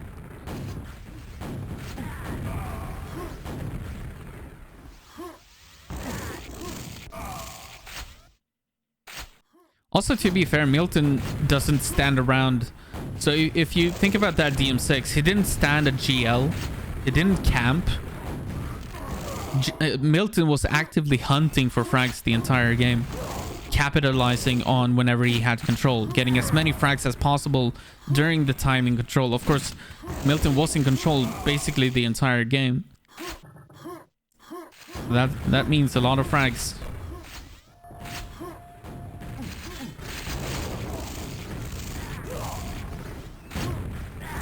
I don't think I've ever seen Nightmare lose 50 something frags to 0 basically on DM6. Nightmare is literally one of the best DM6 players.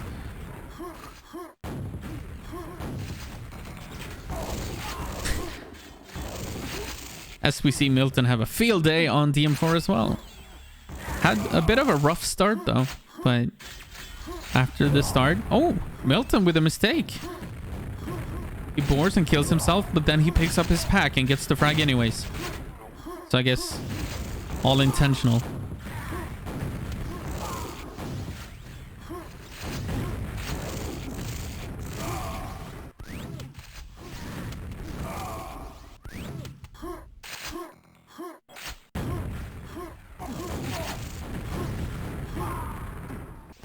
Nice kill from Nightmare. Let's swap over, see what he does to stay in control here, as he does have control right now.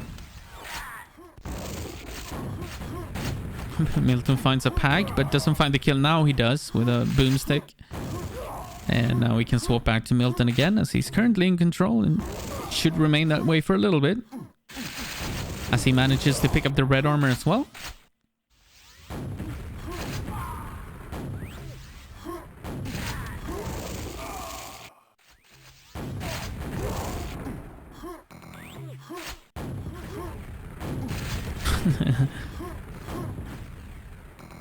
I don't know, guys. There's not a lot to commentate here. Just enjoy the show. It's basically a frag movie. Every other frag.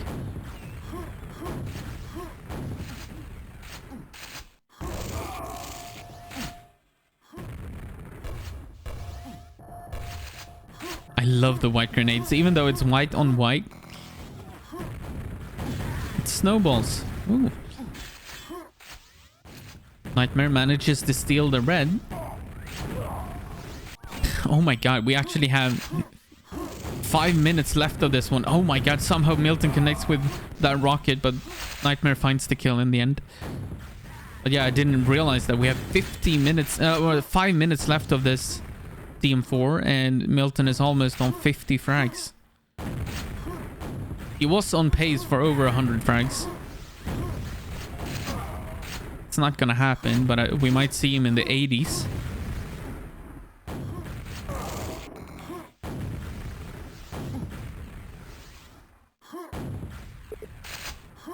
You know, the frost maps might actually favor Milton. Oh, that's such a beautiful shot. And you want to know the reason why it's a beautiful shot? Because you can't see this opening from above. It's all white.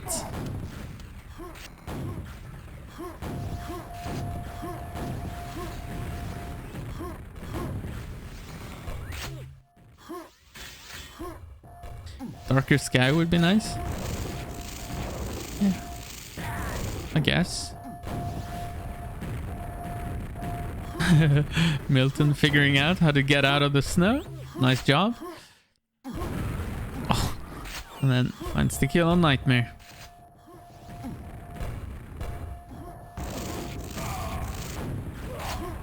And the spawn frag.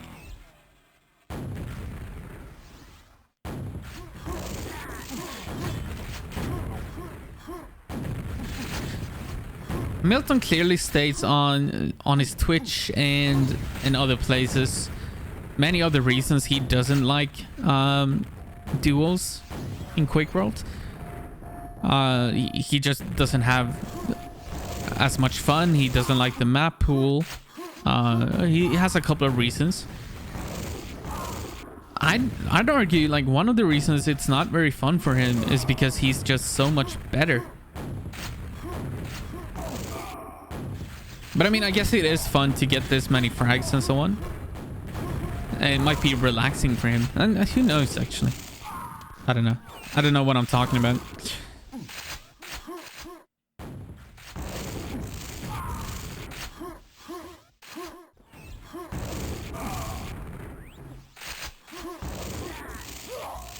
$66-17.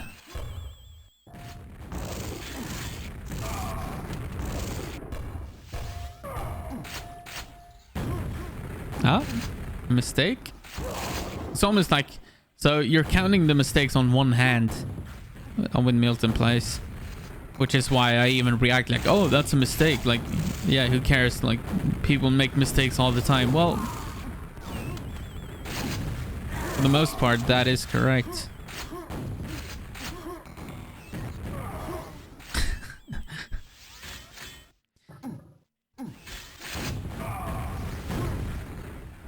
I don't know.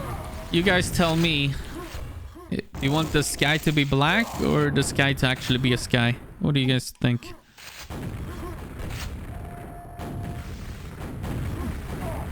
Is this Quake World? This is Quake World indeed. Starry sky? And not the black sky? Sky being a sky. Yeah.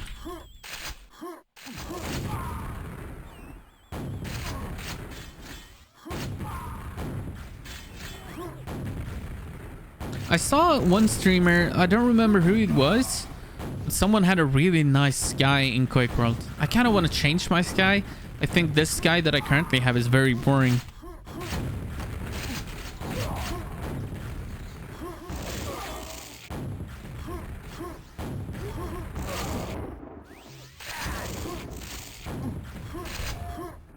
I don't know what skull he has on, or what sky he has on skull. If you run Endquake, there are a lot included. This is some sort of Endquake, one of the builds. I have no idea how to change this guy, actually. 87 frags, by the way. But this is a very plus forward. So in total, we have over 100 and... Well, now we have 110 frags in this game. That is a pretty plus forward business. I don't know what Sky Hemostix uses. But yeah, I kind of want to change up this guy. We don't usually see too much. Do high candy, you get moon and stars. Do you?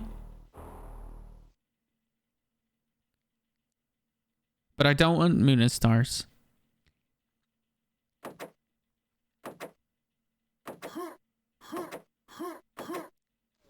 Going TM2, by the way. This map number 3. That's the moon and stars with a black background, right? So nighttime sky.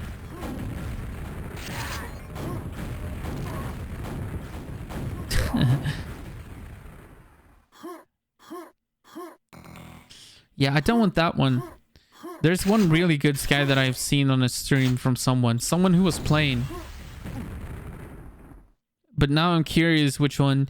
So how do you change sky? Is there like a command for that? Milton takes a 2-0 lead, by the way. We're just enjoying the show at this point.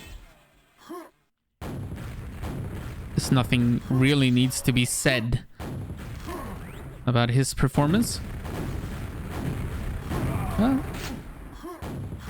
Right there, I thought that Nightmare might have a chance to win that fight, but then Milton is just doing Milton things.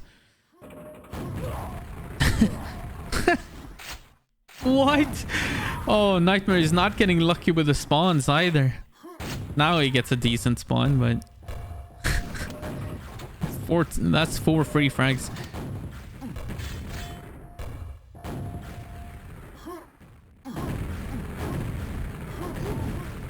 Oh, nice. Oh my god. Again, I was about to say nice fight from Nightmare. What are the pings here? Okay, so we're on 50 ping-ish.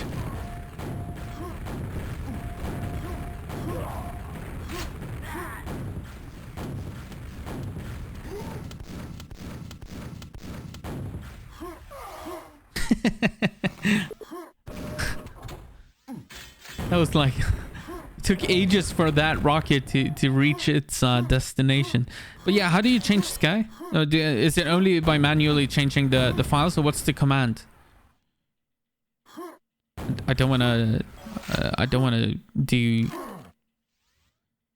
too many config stuff live on stream, of course. Do people still play Clan Arena? Sometimes. I know the US used to have a lot of like Clan Arena nights, like once a week, where they play a lot of Clan Arena. But it's not the most popular mod. Or game mode, rather. Load Sky. Right.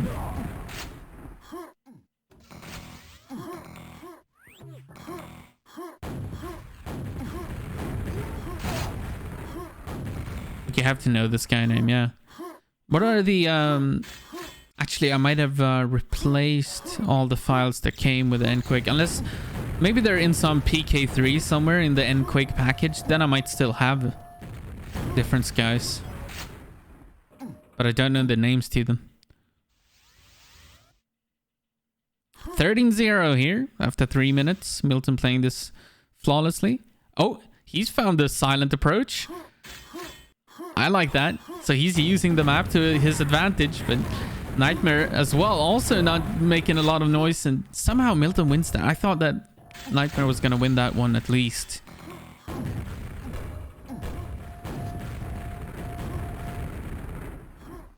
Oh, Nightmare missing a couple of rocket jumps in a row, it looked like. And here comes Milton doing the silent attack. Nightmare has no idea who, but it's not going to work.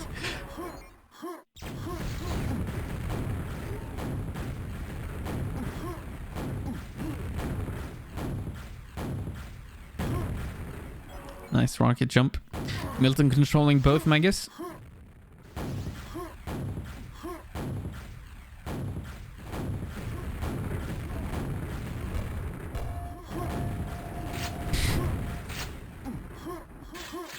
Milton restacking, and he's still on 200, 200. The same cannot be said for poor Nightmare. Load Sky Space.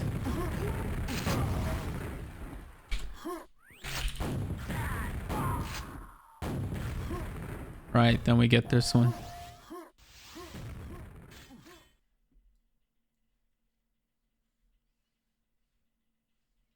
I guess we can be here. Why not? That's okay. Thank you, Annie.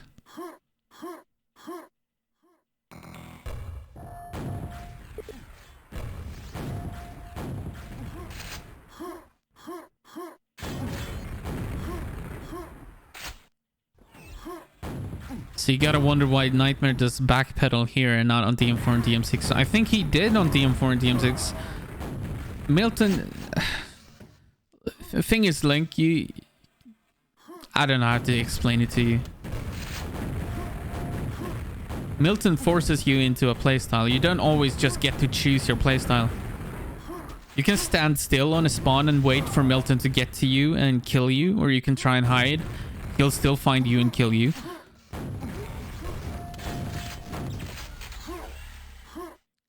And the scores will look sort of the same. You have to remember that Milton is coming for you. It's not like he's standing... Oh, he gets a squish frag. But yeah, it's not like Milton is just standing around a GL and you're running into him. Milton is actually hunting you as if Milton was behind.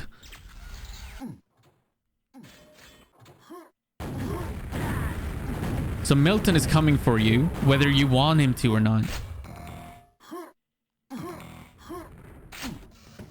Yeah, I mean, if you were to play Milton on DM4 and Milton plays like that, I think he'd reach way over 50 frags against you as well.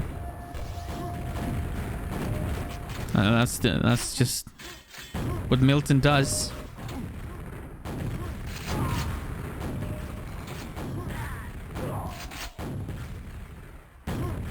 He's gonna probably drop after only one game because he doesn't find it fun.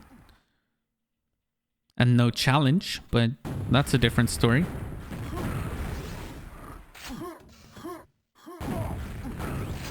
-31 to -1 as Milton keeps hunting for the frags, and as you can see, Nightmare is trying to stay away, but it's still 31 frags on DM2.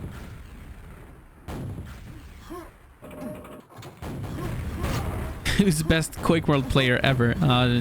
Milton, the one we're watching right now. He is by far the best and the most successful Quake player of all time.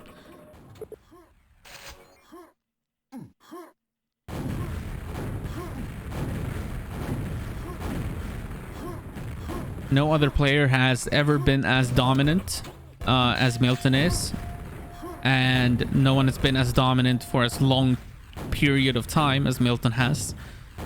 And nobody's won as much money as Milton has. And, well, basically, he's won more of anything than anyone else. In every single game mode. So you go figure. Oh, Milton falls to his death and dies. But Nightmare is still kept on 0 frags.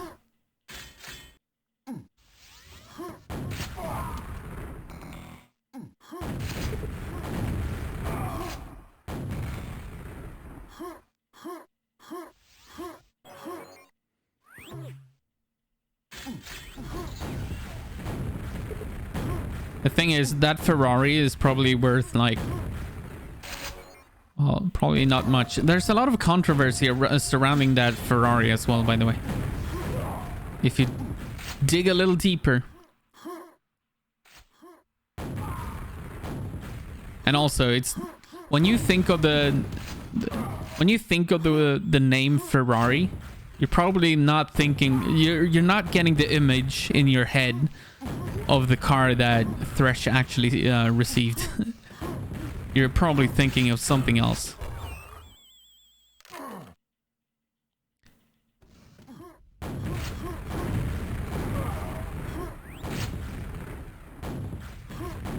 But yes, of course, it's hard to put a number on Thresh's Ferrari, but nobody in esports.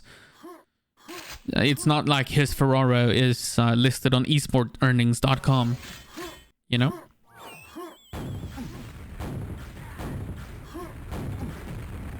Just like you wouldn't list a graphics card or a headset that you won from a QH LAN.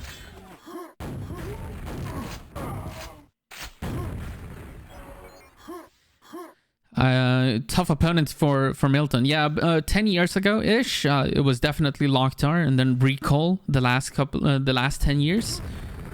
And GT is a good opponent. Boca Joker would probably be a good opponent, although I don't think anyone wins. As Milton takes this 3-0. And now we are gonna catch up with the bracket for some music. Locust as well. Speedball. I don't think that Speedball has enough experience, perhaps, but he's also one of the strongest duelers. So, I mean, I don't want to rule it out. But with all this said, Milton is human. Like, as Link said, he's beatable. It's just very, very difficult. You need your perfect day. Your perfect game. Games. It's a plural. But it is impressive just how good Milton is. Well, look, guys. So, BPS beats Lucky Shot 3-0. Thunder and Tiki are currently tied 2-2. Burn and Max 2-1 currently for Max. Milton, of course, beat. Ooh, this is a good one as well. Milton Machism. But whoever wins. Actually, we might be able to catch this one. And then catch whoever wins between Max and Burn versus whoever wins between these, right? Because this one is lagging behind a little bit. So this one is lagging behind, so we can do this one after we do this. So if Milton and Machism, if they'll play basically soon, then we can watch both of those. Well, Milton is already in the semifinals, by the way, and so is Machism, as Machism beat Mackler 3-0. That's a good score by the Norwegian. 24-4, 37-0, 23-0. Boy, that is a good score. Machism, of course, also one of the top duelers in Europe. All right.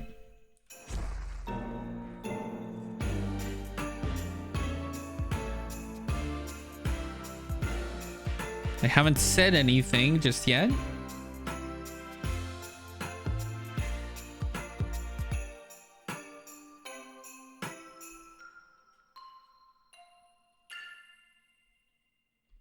Locust has shown flawless performance on a last tourney he participated in. Yeah, Locust is also up there. Like, Locust is probably the best dueler since Recall. When Recall went on a break. Since then, Locust has been dominating. And then Locust went on a break, and since then, it's been Boga Joker.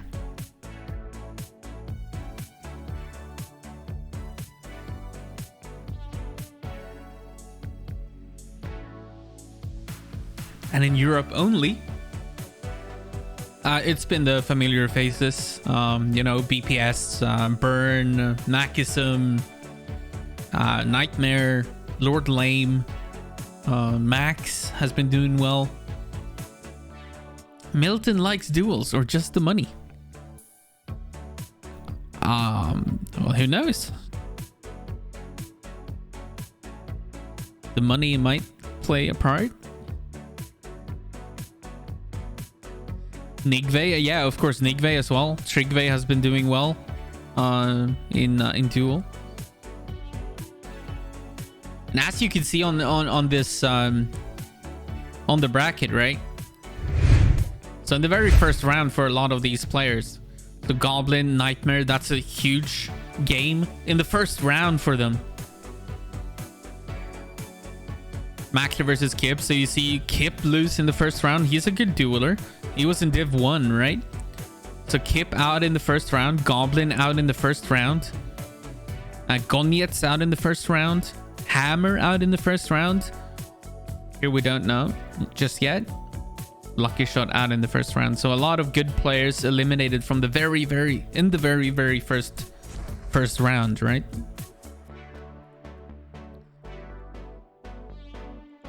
And it does look like Thunder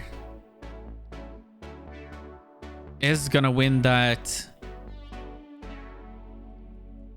game between him and deke, as he is in the lead on DM4 with just a few minutes left. So we should see deke eliminated as well in round 1. That's a strong performance by the Finn though. So from the looks of things, deke won DM2. He also won DM6. He lost Aerowalk and CTN, and now on the deciding DM4, it looks like he's losing that. And yeah, Thunder is also a very good dueler, so that's a contender as well. You're absolutely right. What time limit are they playing with? Old school 20 minutes. No, duels are played over 10 minutes nowadays. So 10 minutes with a 3-minute overtime in case you do hit overtime. There are also no power-ups.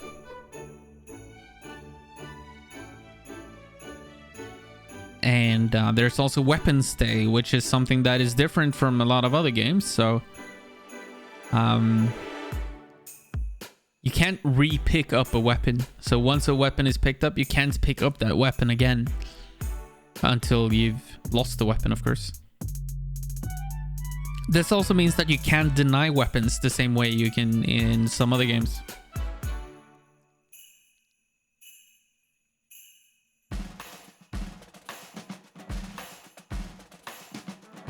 So how's your holidays, guys? Have they started yet? I guess that's always different, right? A lot of people go on holidays or take their days off work and so on in December.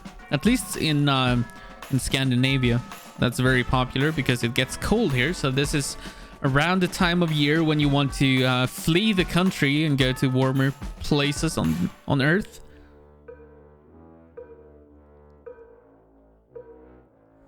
Let me check Discord as well.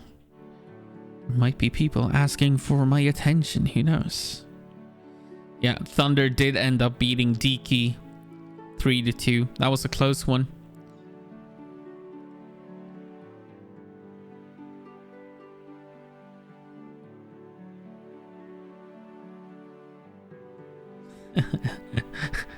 Rusty with the quotes.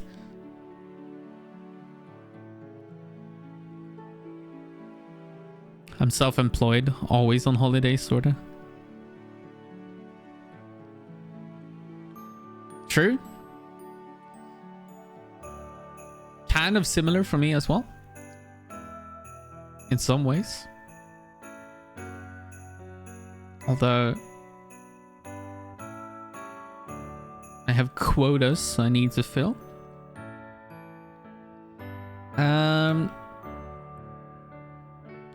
Right, so who's up next? Trying to find a game here. I kind of want to see. So on the upper side of the bracket, right, we have so Thunder advanced and so did BPS. So we're gonna have BPS versus Thunder. That's a good game. We have Milton and Machism. Those are the next 2 games coming up. So what I can do is watch Milton versus Machism, and then whoever wins between BPS and Thunder versus the winner of Burn and Max. That's probably the way we'll have to do this to get to see more games, and then the winner of Milton and Mackinson will actually make it to the grand finals. And in the grand finals, that of course needs to wait for the other side of the bracket, and that's a good way to do it. That unfortunately means we're not gonna get to see. Actually, how's that game going between Bern and Cow? Maybe it's over because Bern is alone on one of the servers, so that one might already be over.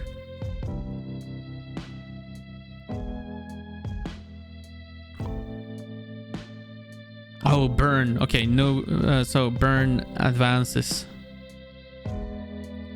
from the looks of things, unless this is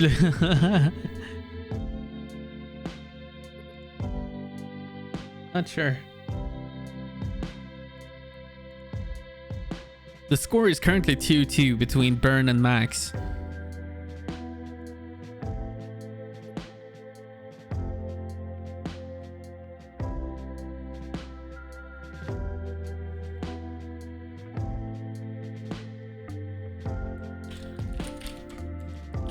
Let me ask Milton.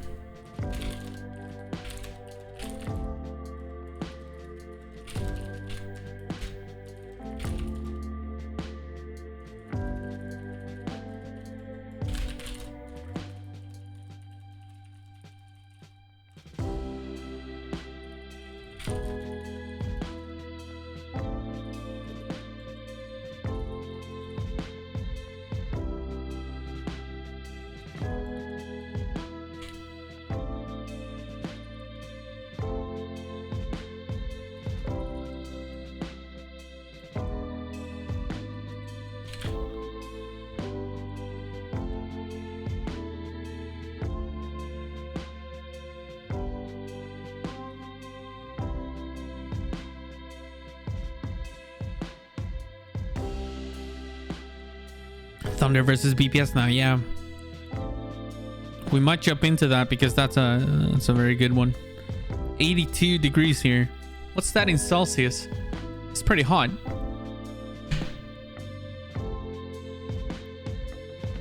Milton just needed a couple of minutes. We might miss out on the Thunder versus BPS then. Or should we miss out on that? We've already seen Milton. But Mackinson is such a good player. He's like top 3 in Europe right now. So Mackinson versus Milton should be interesting. 28 degrees. Yeah, that's hot. That's warm. Warm and cozy.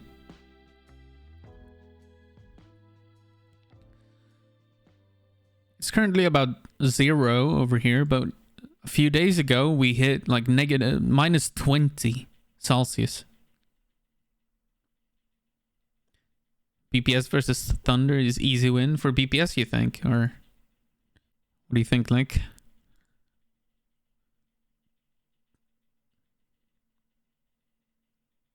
Miami. No, damn. Yeah, I'm in Sweden, and it's damn cold over here.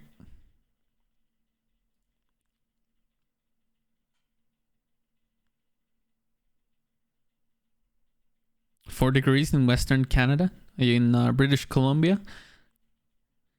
I'm actually a fan of the Vancouver Canucks in the NHL, so.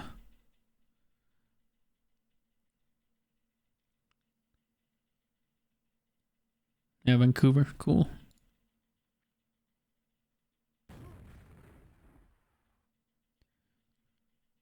I hope things are looking better over there after all the floodings and the floods and shit. Hope you guys are recovering in that area of the West Coast. All right, let me find where they actually went. Let's get to this scene for now. And chill out while we wait for Milton and Mackinson.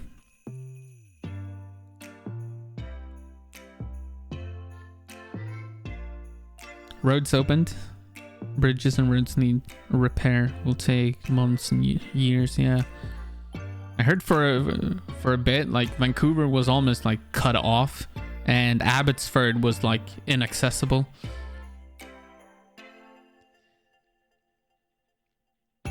Sounded pretty bad.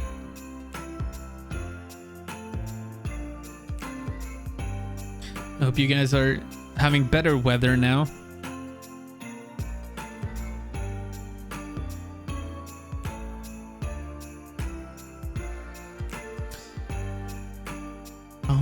Bum, bum. PPS has taken a lead against Thunder. We're looking for Makism and Milton. They are on the server.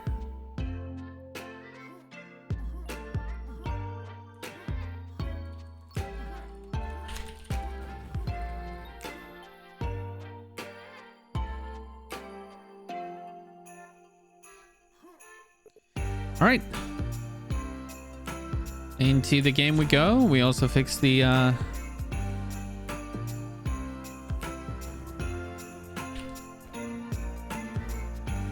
we have Norway versus Finland. Like that. Like so. We can also fade out the music. Like that.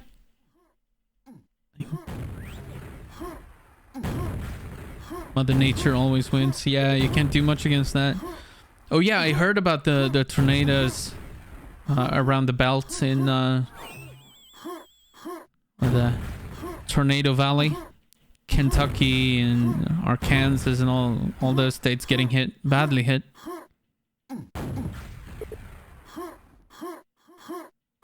That's scary, man. We don't have that kind of weather in Sweden. Like, the worst that can happen in Sweden is extreme cold, but we don't have anything of that. Like, we don't have hurricanes or tornadoes or tsunamis or earthquakes or... Well, we have earthquakes, but they're so minor that nothing will ever really get damaged. Yeah, it's kind of a safe place to live, so to speak. But then again, you'd think that Vancouver and British Columbia is kind of safe as well, but then the flooding happened and basically all of southwest British Columbia was ruined from that. Well, not ruined. Maybe that's a little bit. A lot of roads were and bridges. A lot of homes lost. Makism versus Milton.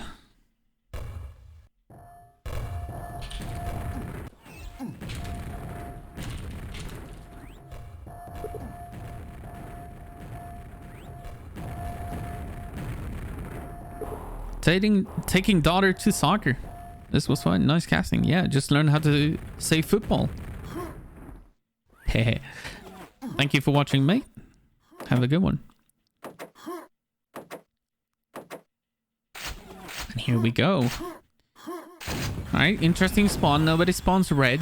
Makism is gonna get there first though, but he's not gonna be able to pick up the lightning gun. That goes to Milton.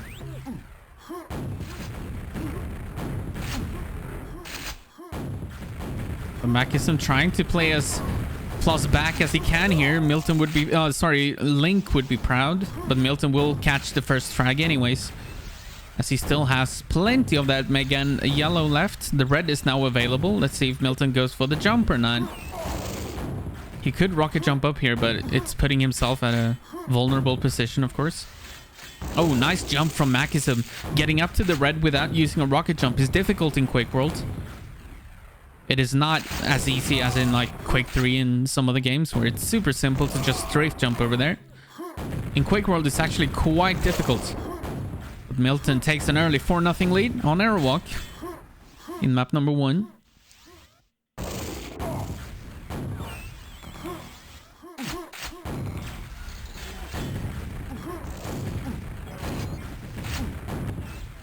If you wonder what the text up in the left is, by the way, Milton, being mainly a team player, playing mostly 2-on-2 and 4-on-4, he's kind of OCD pressing his report buttons, reporting to himself. I don't know if he's so used to reading it that he kind of reports his health to himself rather than looking at his HUD.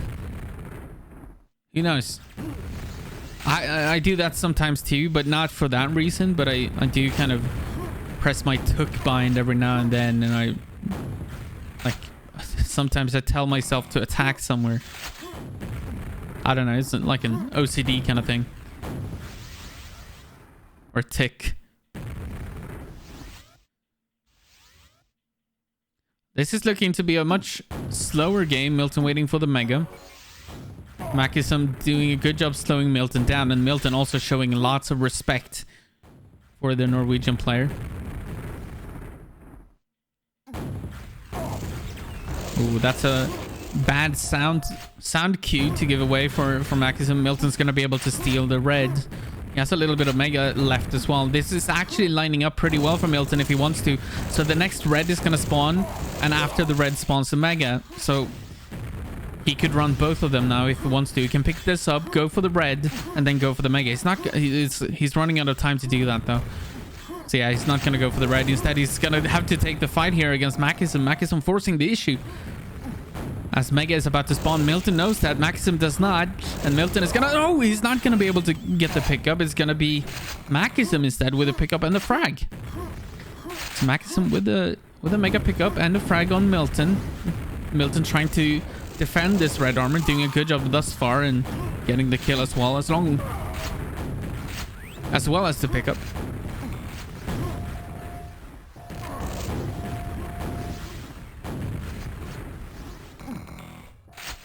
Milton again waiting for the Mega.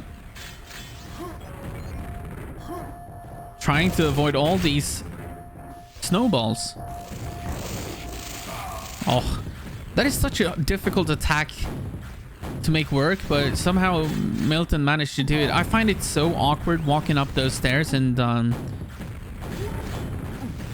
shooting lightning gun. I find that so difficult. It's very awkward. Milton made it work and he got the attack and the 9-1 lead. Another Mega for Milton.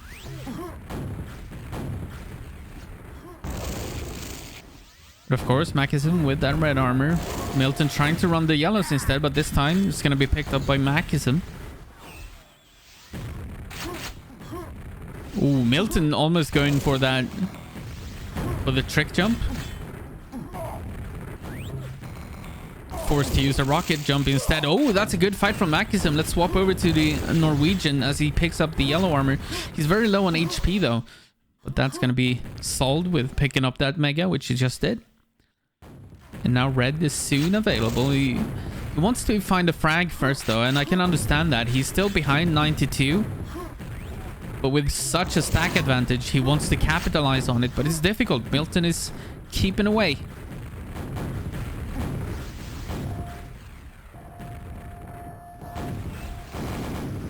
Makisum is gonna take some damage from that snowball.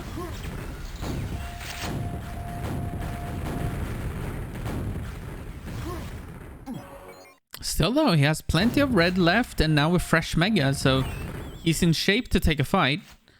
Oh, he thought about going for the red.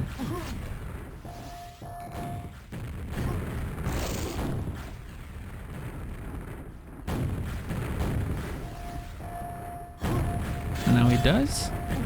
Oh, eats a snowball though. That's a lot of damage. But he's not going to be able to steal the yellow.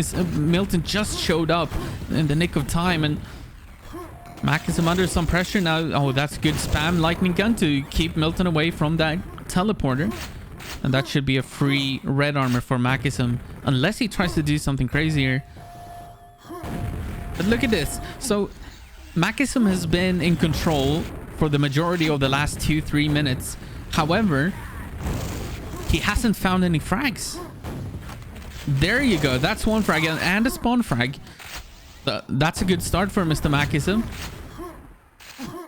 Oh, too early. Too early for this yellow, and now he's in a bad position, and Milton is gonna find the kill and possibly a spawn frag as well. Makisum is gonna go for the yellow here. 6 frags behind now. Oh no, he kills himself. Let's swap over to Milton, who is in control now. Mega will spawn soon.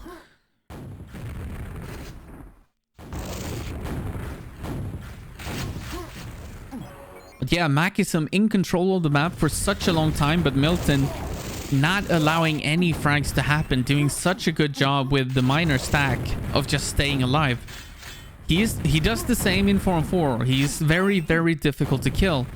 You have to work so hard just to get a kill on him, and that shows even in one-on-one, mano a mano.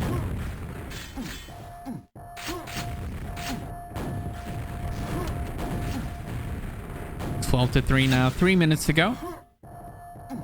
This is only map number 1.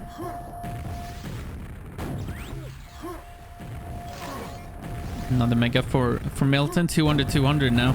Yeah, that's enthusiastic to say the least from Makisum to try and steal that red. Milton said no.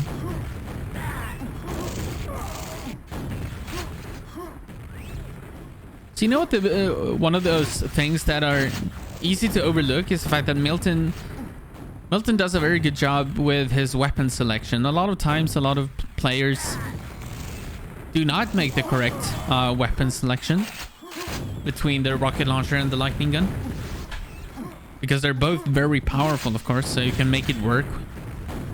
Milton just always seems to choose the right weapon to use. One of those situations was down there at the bottom, basically, when Makisum went through this teleporter. That's a difficult call. Let's see Makisum at the end of this. 16-6. As they're trading a couple of frags.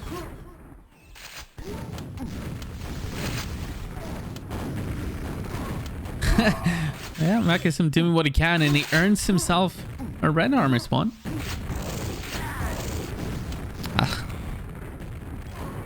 Milton steals the mega though. Oh my god, connecting with every single rocket that he shoots, it feels like.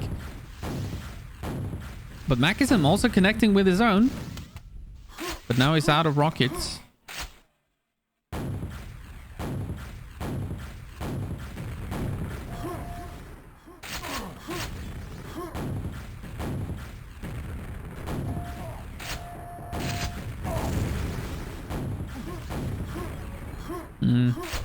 Oh, and then he goes down to a random rocket to the face. He didn't see that one coming.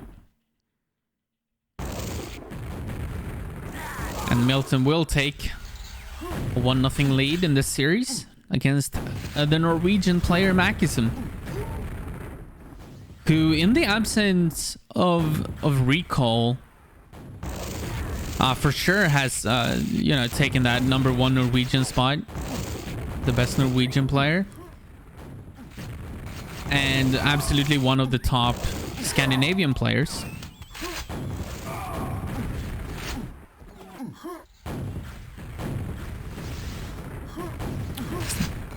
That one is in the books. 23-7 for Milton. But a good play from Makisum, keeping the scores down, and also having control for a lot of that. Didn't help in the end though, because he couldn't find the frags as we go to DM4 next.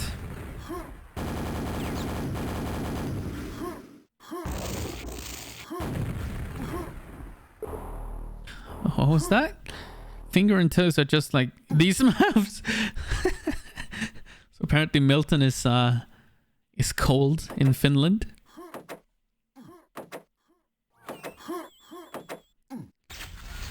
Oh my god.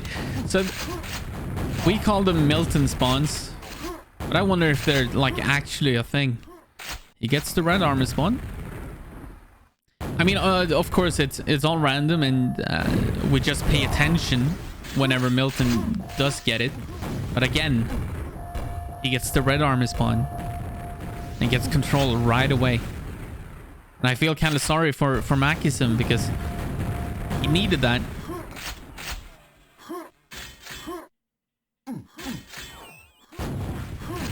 Scores are backwards, by the way.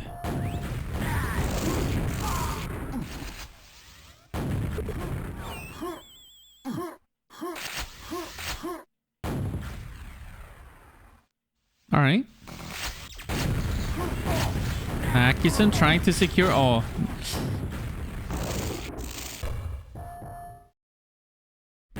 Excuse me, I'm coughing and have to press the mute button all the time. Finns cannot get cold. They play from the sauna.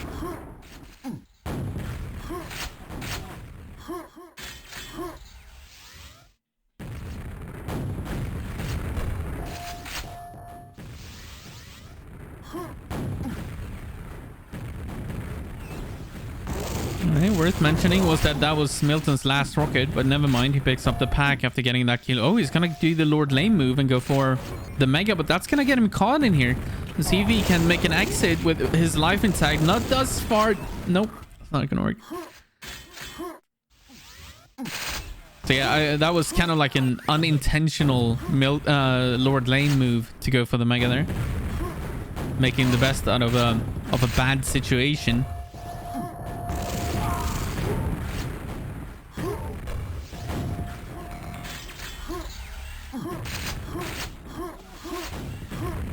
Oh, look at the movement from Milton, and somehow every single shot missed him.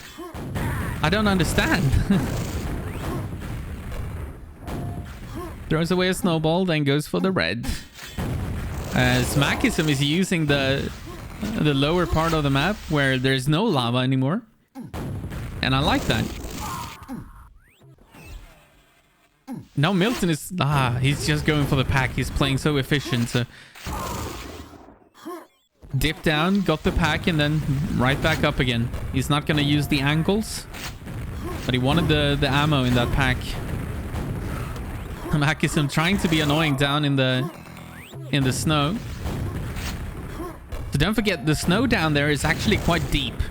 So basically all you see as a player of the other player is his head and maybe his shoulders, but not like the bulk of his body. So you're kind of hidden down there.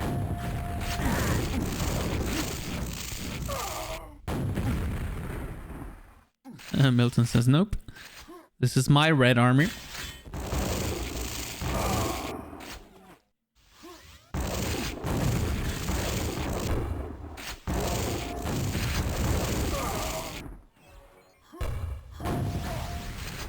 Milton does this a lot in 2-on-2, where he plays the map for a while from the low bridge, and it works for him because he's very good at connecting with everything he shoots, and also he's very good at dodging. I wouldn't recommend playing DM4 from below to a new player, but Milton makes it work, and as you can see, connects with every rocket he shoots basically. So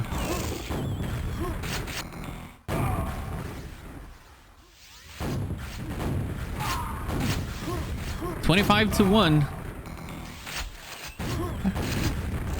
Oh! Makisum gets the telefrag. Let's swap over to Makisum, as he both got the red and then he got the telefrag on Milton. Next level move, Milton says.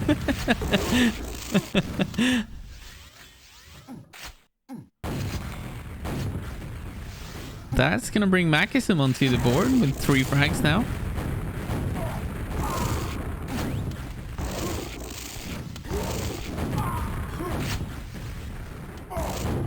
Oh, an interesting play by Milton. It was a small slow spawn, which is always good to throw in here and there. Like, you don't have to slow spawn every single spawn, but throwing one in can, like here and there, can throw your opponent off a little bit. So that's absolutely something you should do. Will you show Get Quad Division 2 finals? Well, if they're gonna play right now, then I'm not. Swap back to Milton as he is back in control. Makisum is doing his best to try to stay in this one, but Makisum, one of the best. He's still on pace for 70 frags on DM4. Milton is against Makisum. Nice shot. The double rocket jump as well to get to high ground. Not too difficult to do if you get to set it up, but difficult to do under pressure on the fly. Man, I love the snowballs.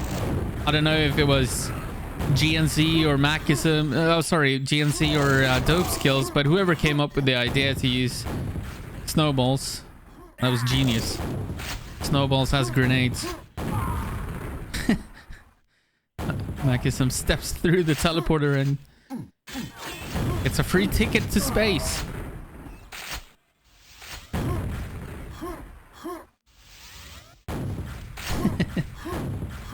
45-6. Well, the red hasn't spawned yet, so yeah, Machism is gonna be forced through by the snowball of Milton, the bouncing snowball. Now he gets the red spawn, and the kill as well. So let's swap over to Machism, see how long he can stay alive with this life.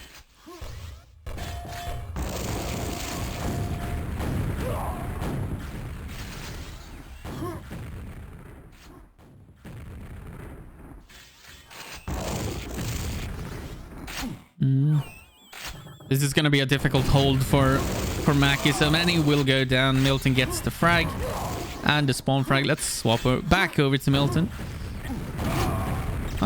Kills himself, but might get the kill anyways on Machism here. Machism trying to play the hiding game around the bridge, low bridge. Doesn't quite work though. 52-9. Still 2.5 minutes to go.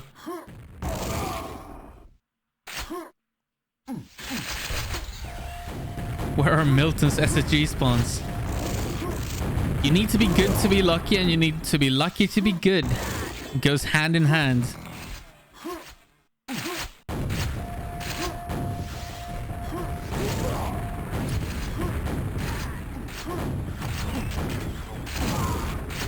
And now Machism, of course, giving up a little bit on this map as he's starting to play more and more plus forward, as he realizes that the game is pretty much over.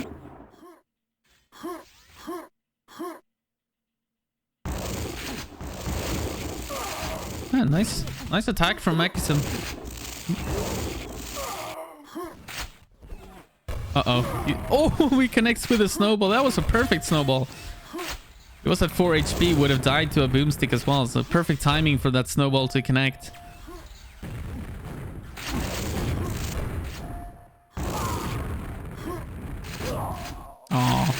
Ooh, but the red arm is spawned for the Norwegian. Also gets the kill on Milton, but then he comes back. The score lines, though, are pretty intense.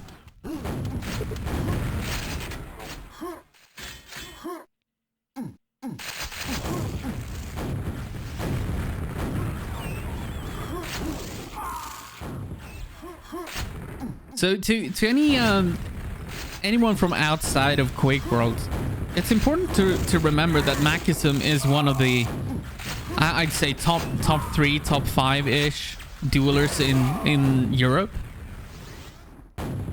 Top 5 maybe. So his ass getting handed to him like this is not the norm. Like, this is the Milton effect.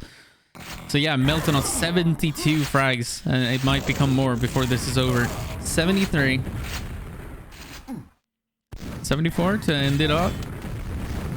Nah, it's gonna be 73-15.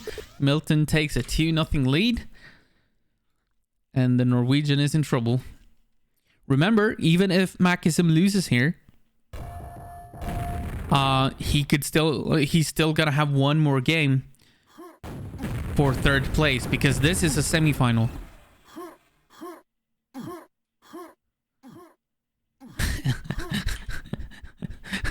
Milton suggests map Kenya. Wanted something warmer.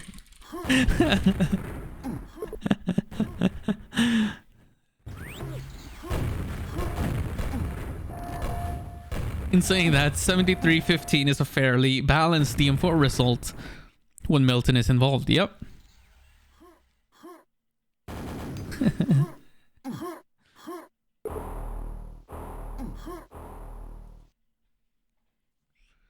He made Kenya.bsp, yep.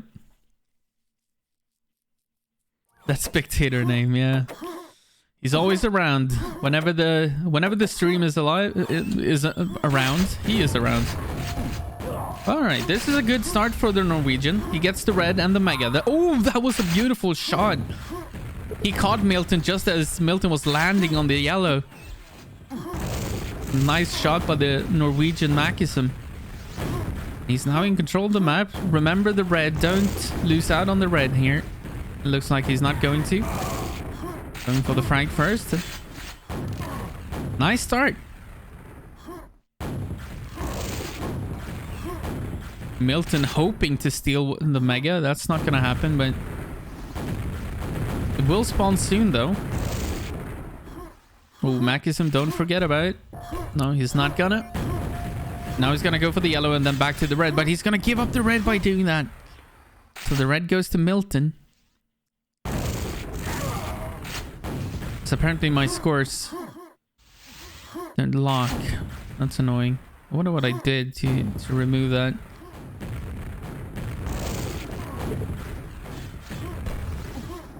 Makism is up anyways, 4-0.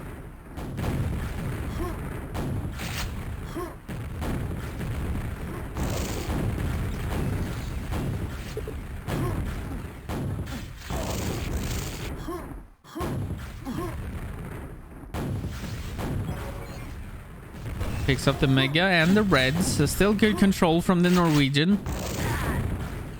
Would love to see him try to force the attack here a little bit. Force the fight. Gonna control the yellow as well. Eats a little bit of spam, but the red is about to spawn and he should be able to grab that as well. But where will he find the kills? He can run the map for days if he wants to. He needs to get kills as well. Now the mega is on a timer, so it'll be yellow into red into mega. I think that's what Milton is trying to time.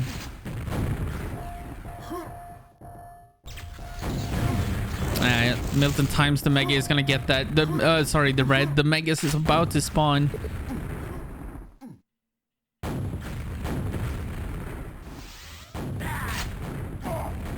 Oh no. Oh, he is gonna get the grab, but he's not gonna win the fight. Man. So Milton didn't have control for a solid 1.5 minutes. Oh, 2 minutes. Well, basically since the start of the game almost. But Makism just couldn't find enough frags. He got 4 in total. They happened early on. After that, it was a minute or more without a single frag, even though Makism was running the map. So he's doing a good job just controlling the map. But Milton is just lurking, not dying, and then choosing the time for an attack. And it happened after he managed to steal the red once. So just waiting for a mistake instead of forcing the issue. And you can learn things from that. You can learn a lot from that. Milton was basically just standing over at the green armor. At the quad area. He was basically just keeping away. Allowing Makism to run the map as best he wanted. And Milton was just waiting for that one opening to steal. Oh my god, what a fight from Milton. So we say a lot that he has a bad lightning and not that fight. But yeah, so Milton was just waiting for a mistake instead of trying to force a mistake. And there's a big difference between those two things. And once Makism made a mistake, he didn't pick up the red. Milton capitalized on that immediately. And now it's back to Milton's show.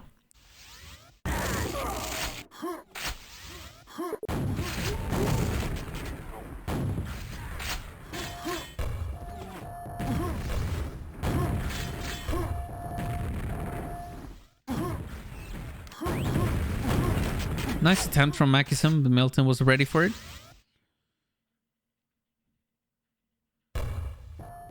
Milton throws a snowball. A couple of snowballs, and we'll find the frag.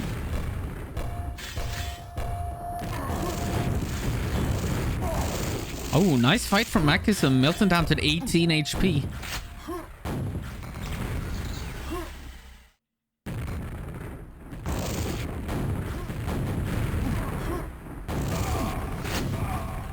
But here he goes again. The Finnish phenom.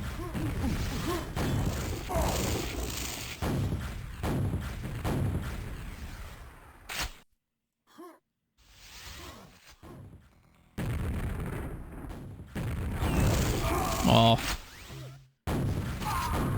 That,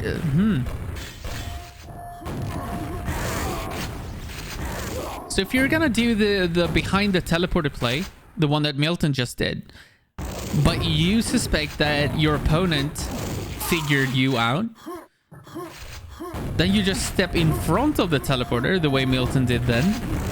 Oh, nice. So if you stand in front of the teleporter, your opponent is gonna look behind him because he's expecting you to stand behind the teleporter. It's just like 5-head play from Milton. The small details in what he does. These are things you want to take note of, like, because you can learn so much from it. Just the small details in his game. 22-4, 4 minutes remaining. It's safe to say that Milton is giving Makisum a best of 5 that he hasn't seen in a long time in tournament circumstances anyways. I don't know if Makisum has ever lost this bad. Ever.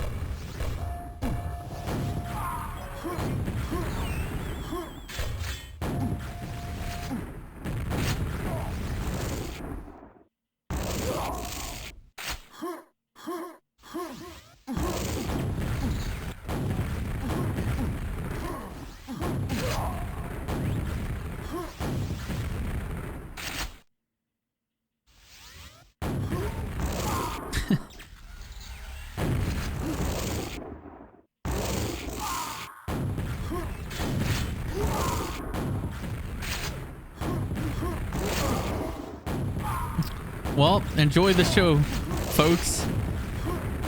I don't know. There's not much to comment here. There's not a lot of commentary to be done. Just like enjoy the show when Milton is in control and he's doing his thing. We just watch in awe.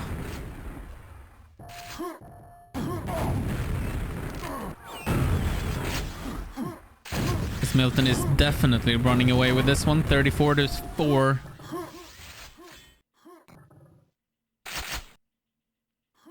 Refills on the lightning gun cells. He simply wants more ammo to kill you with.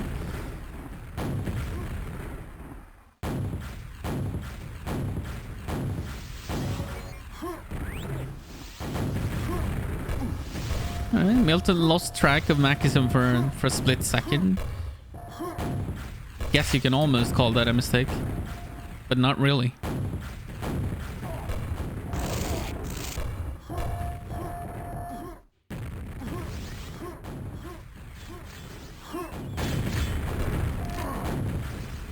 Alright, so Makisum has managed to slow down the bleeding at least. Oh, that's a very good fight from Makisum, actually. Brings Milton very low. Doesn't result in a frag either direction, but still a nice play. Might secure him an armor. Yeah, it will indeed, but he eats a lot of spam coming out of that teleporter from Milton. Oh, nice reflexes from Milton, but Milton goes down to the boomstick. Oh, he blocked Makisum. But Makisum should still be able to get the red armor, but that looked funny. Let's look at the Norwegian for the last couple of seconds here. He is in control. He has the red and a little bit of mega left. And the control is over. Will you stream both semis? It looks that way.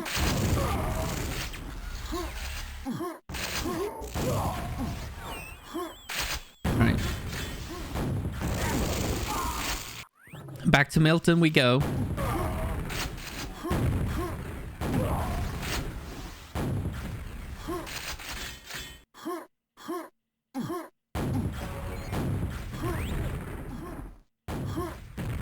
last 10 seconds, and the scores aren't crazy. It's 42-5. We've seen much worse scores on CT and DM3 in the past. Oh, Makism actually getting the last frag, so that's nice. 42-6. It's not a crazy score. It's not a bad game from Makism. It's just that Melton was that much better. So that's GG. And Milton takes that one 3-0. And now Milton in the grand finals.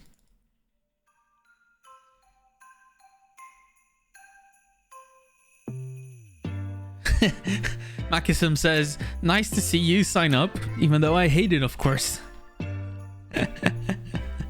Understandably so. All right. Let's update the bracket.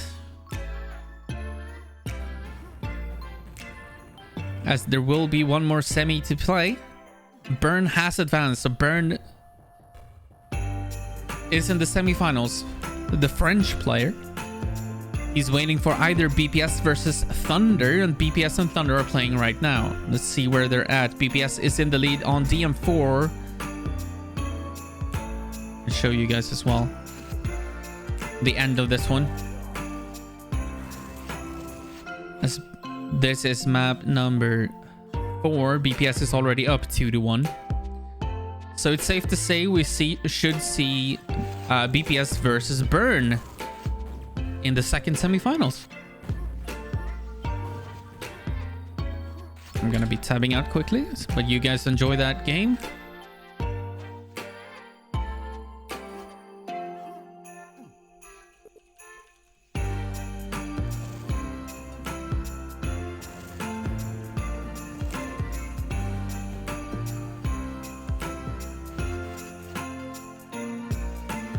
Awaits in the grand finals.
Must say that I like the background music, eh?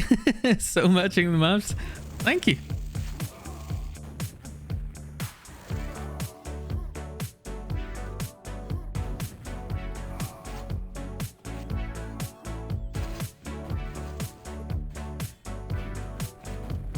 BPS up 46-23. Last 30 seconds of this one. Before we go into the second semi-finals, this means that Thunder will be eliminated.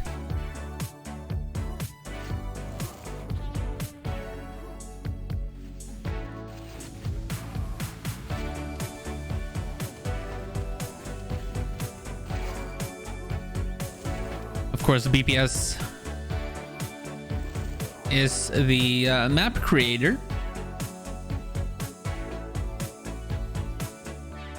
53-24 GG's. Let's check the last scores of that. So he won CT and DM3 36-8. He won Airwalk 53-2. He lost DM2 against Thunder 14-6. And then of course this DM4 53-24. So that will do it for the Polish player Thunder. As next coming up is BPS versus Burn. That's going to be Sweden versus France.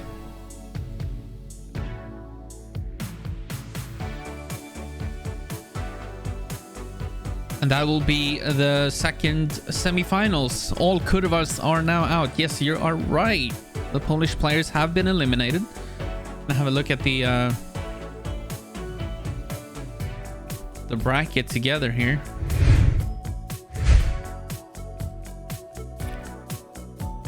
So this was an unfortunate derby between Max and Gonyets. 3-1 for Max. And then Max lost against Burn Cow. BPS knocks out Thunder, but on the way, Thunder managed to beat Deke 3-2, so Thunder still got to win a game at least. And Thunder, of course, could have been a contender here. He's a very strong player, but there's just so many strong players in this one. On the other side of the bracket, we saw Nightmare beat Goblin, so Goblin was eliminated. That's a big name to lose early on in the tournament as well. And then Nightmare lost against Milton, not too surprising considering Milton is Milton. Makism beat Okoini. That's another derby, a Norwegian one instead. And then Mackler lost to Makism. So the polls are gone. 3 of them in the quarterfinals. All of them lost. And now we have Milton, of course, waiting in the grand finals, and BPS versus Burn coming up.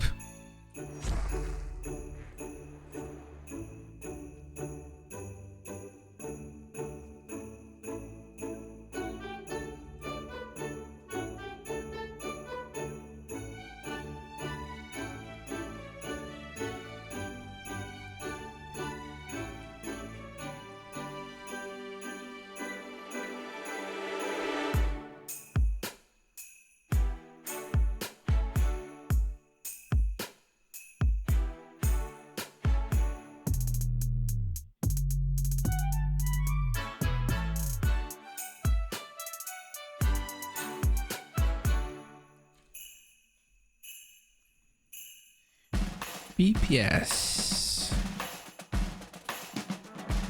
Burn. Cow.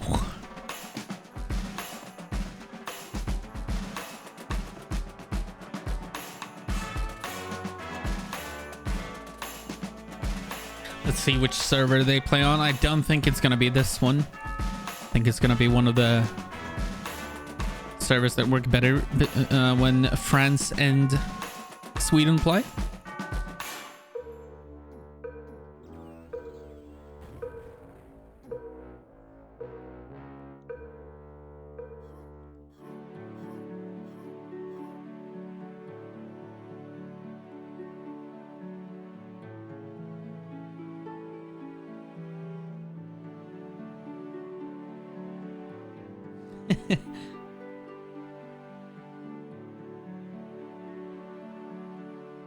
All those emotes, by the way. I need someone to make me emotes so I can put them up on the channel. I have a bunch of slots.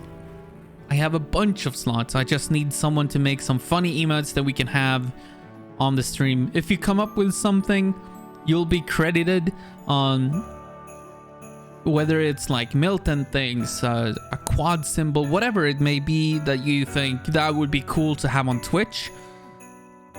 And then if you're a subscriber, you can use it on any channel, anywhere on Twitch, and it would be cool to kind of spread the emotes around, and something about Quake World.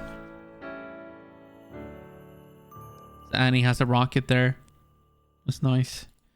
Yeah, emotes is the only thing that I don't have a single one. I need an artist. I need someone to help me make one. Or one. I have spots for I don't know how many. We can have as many as we want.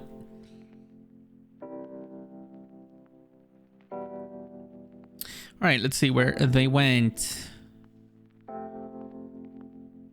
They're trying to find a server that's working well for both of them.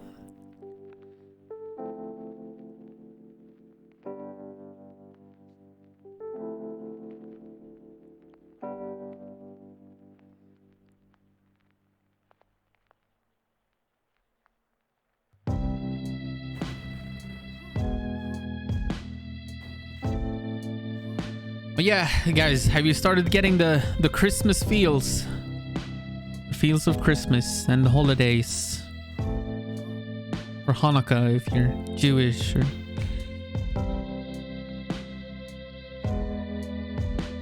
I'm gonna be honest, I don't really celebrate Christmas. I don't really have well, my family's been unlucky, so we don't really have there are no like family traditions. I don't go anywhere on Christmas Eve or anything like that, so, or Christmas Day. So personally, I'm not much of a Christmas guy, but I know a lot of people are, especially in Sweden, where we celebrate on Christmas Eve and not on Christmas Day. And maybe people are getting into their Christmassy feeling.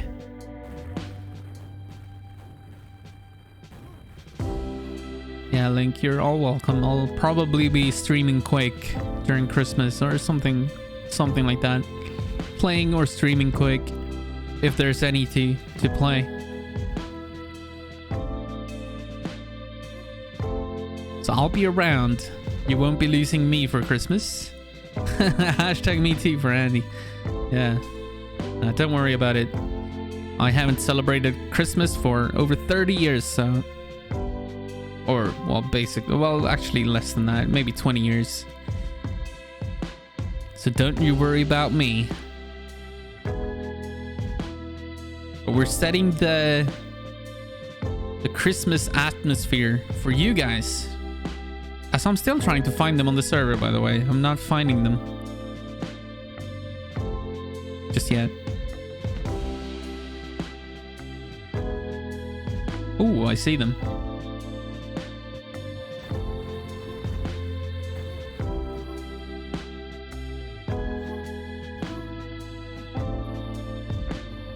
Oh, damn, we're about to start. Let's fade this out. Does DM6 get any play in Quake World? You'll probably see it now, as here we go. Map number 1 is going to be Arrow Walk. DPS getting the better spawn, but he might give up the red armor here. He will indeed. But he still gets the first frag, somehow. That was a very interesting attack from BPS, but he made it work. Yeah, you'll probably see it before the day is over.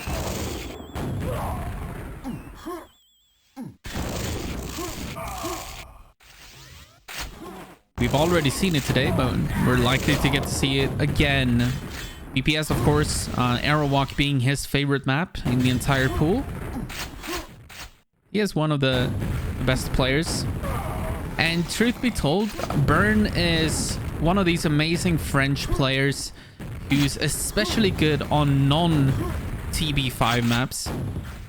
Which means if you add some more, you know, maps to the pool, like Bravado and Catalyst and Shifter and all these maps, he excels. But if you take them away and he's forced to play the DM maps, he loses a little bit on the rankings.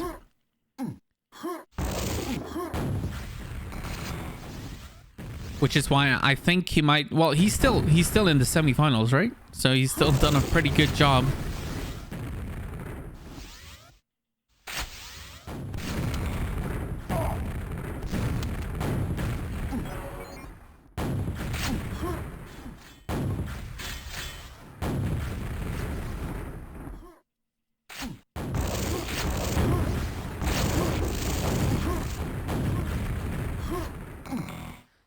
Yeah, DM6 is probably one of those maps that is actually mostly played in duels. So we don't see it too often in 2-on-2. It is played in 2-on-2. But most of the 2-on-2s tend to go, you know, DM4, DM2, maybe an Airwalk and CTN here and there. And then very, very seldom you'll see a DM6 thrown in. It plays really well in 2-on-2 though. Plays really well in 2-on-2, so it's a good map. I think it isn't a good map in 1-on-1. So in duels, it's not my favorite map, but... And I can explain why later if we get onto that map again. I'll explain why I don't think so. But we still see it played, and some people love it. Burn picks up a frag. Let's swap over to the French player as he dies, but he gets a spawn on the red armor right away. But he still goes down. Nice attempt.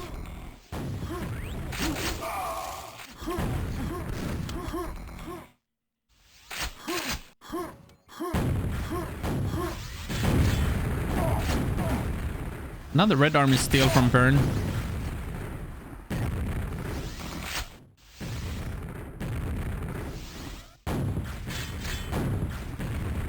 Oh no, what are you doing? Oh, he wanted to go steal the yellow, which is a good idea, but that didn't work as intended.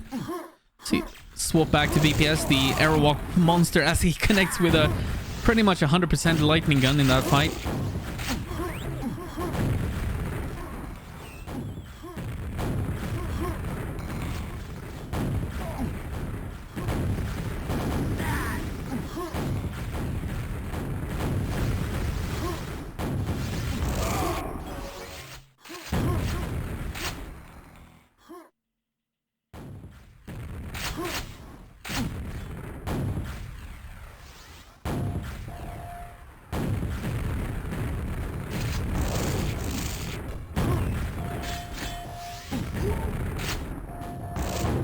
BPS just kind of controlling the map. Is now gonna get another frag, 18-0.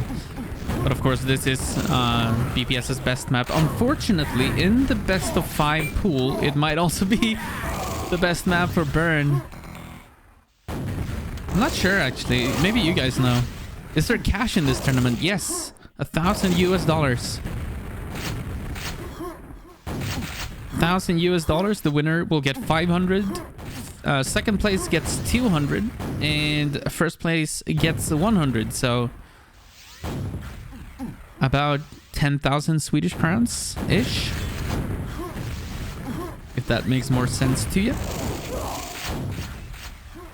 I wondered why Milton signed. Now I know. Well,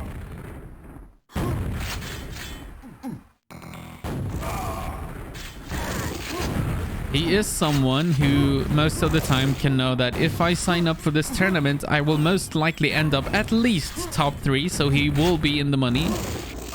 That's just how good he is.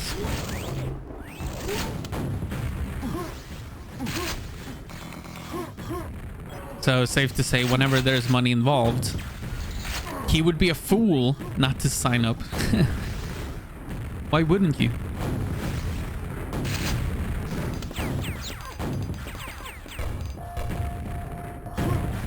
Oh, nice decision making from BPS here. I like this. So he was thinking about forcing the issue to go for red instead.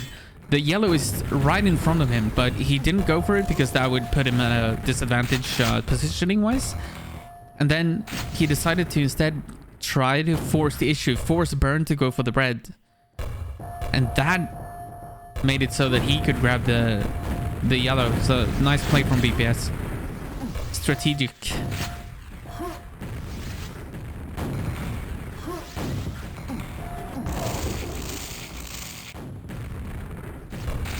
Yeah, I mean, that's basically the idea of this tournament. So not only do we get some exposure for these maps that we've spent so much time. We started this project during the summer, so that's a lot of time spent on these maps, getting the details right. And every single little thing that you see, every single little snowflake is basically manually added. So we've spent a lot of time doing details on all of these maps. And then we've collected the prize money so that this is a chance to not only see the maps, you also have a chance at winning money and pay for all the Christmas gifts and Christmas presents that you might want to give out to family and friends. And yeah, I think when you're a dad of 3 kids, the way BPS is, for example, BPS has 3 children, there's a lot of Christmas presents that needs to be bought, and come December, that's probably a quite expensive month. So I would say that December is probably the best time of year to you know, host a tournament with prize money. So far, so good for Mr. BPS, as he's up 34-1 on Arrow Walk in map number 1. And obviously, this one is over. There's no way for Burn to come back in this one, so that's why I'm just kind of rambling about other things. Isn't there a snow effect? Oh, actually, you know, there is. I wonder what that is. I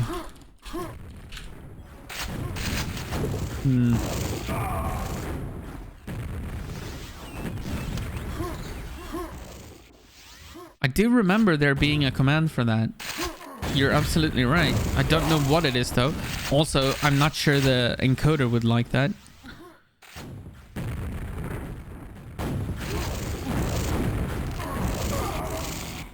Actually, it might be rain and not snow. GL weather rain.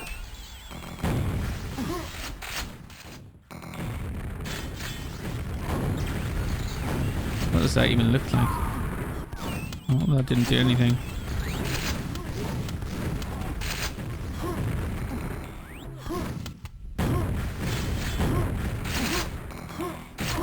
Oh, wait, so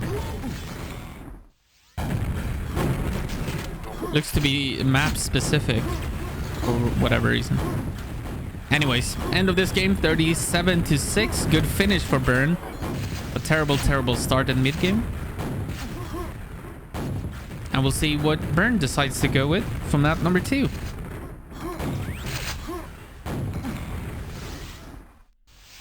(38-6), and BPS takes the lead.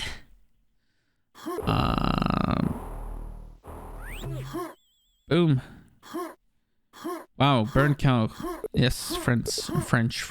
Good. Okay. DM6 we go to. As someone mentioned in the chat. Here we go. Burn likes DM6. That's a good question. I don't know. And this is a perfect spawn for BPS. He gets the red right away. He's going to get good control. Actually, this is a brilliant fight from Burn. Burn is going to find the first 2 frags. Nice job by the Frenchman. And even though BPS got the red armor spawn, now all control is in the hands of the French player. Mega is about to spawn. You don't need to leave. And he's not gonna either. He's going to pick up the Mega. Now he's on 200. He's going to be able to make his way back to the red before it spawns. And that's a 4-0 lead for our French player.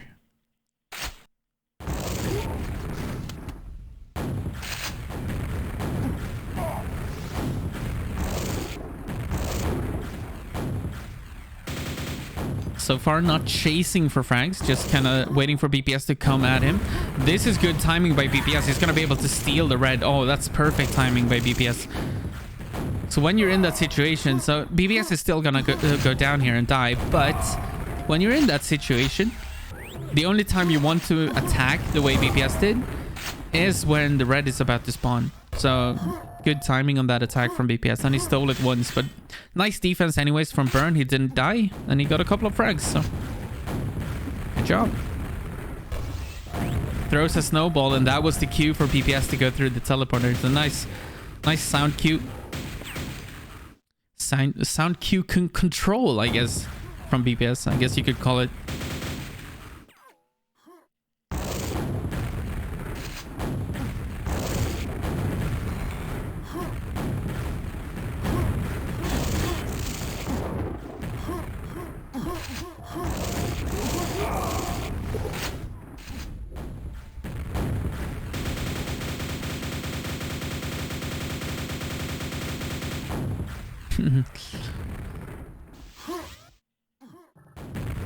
Uh-oh, look at that. Oh, yeah, the red is about, or did spawn. Burn playing safe. He doesn't have any rockets. So he has to rely on his lightning gun. And I wonder if BPS realizes that he hasn't been shot at with any rockets for a while. And he might be able to abuse that. So this red should go to Burn. But now, what does he do? Because BPS could potentially take a long-range fight here. He's not gonna. He's gonna challenge him with the lightning gun instead. And now, all of a sudden, Burn has 11 rockets because that pack was a juicy one to drop. Oh, nice kill. Through the teleporter. Of course, you can't see through the teleporter in Quake World if you're a player. Just like you can't see through, you know, water or anything.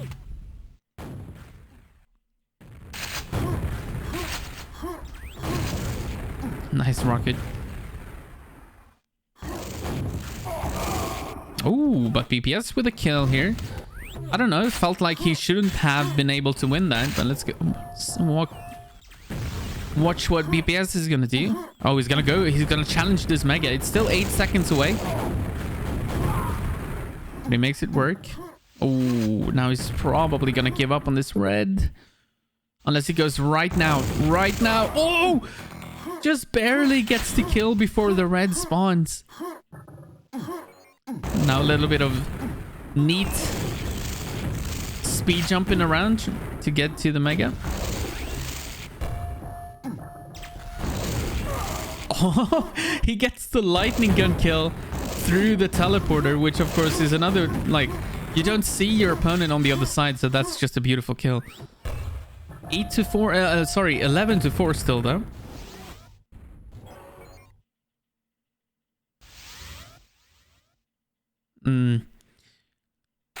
BPS gambling a little bit here. Might have given up position to Burn.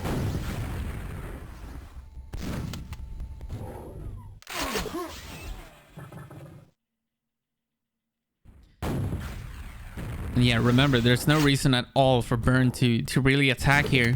He's got the lead. He's up 7.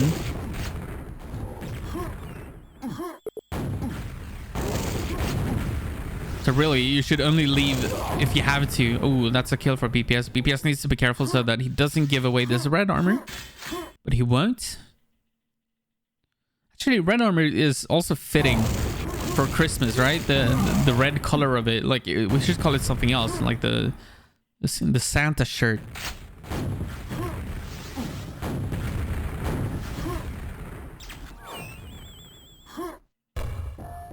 Interesting decision making here from BPS. Yeah, he's gonna change his mind. So I'm not sure why he went through the teleporter there, as red was coming up next and not Mega. But all is well. He didn't give away the red, and he still has 4 minutes to work with here. But Burn is doing a good job playing keep away, just keeping BPS at bay, not giving up too many frags.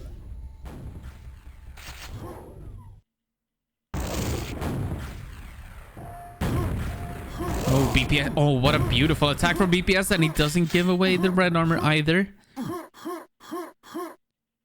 So Burn Cow not expecting BPS to get back in it there and defend that lightning gun anymore. And now we're getting close. 11 to 8.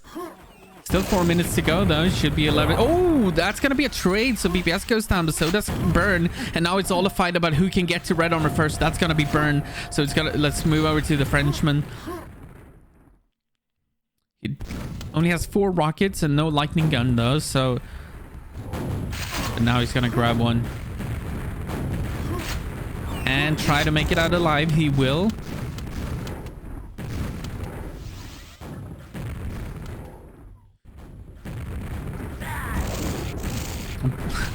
Burn trying his best to defend that lightning gun, but he's gonna be forced to go for the red instead.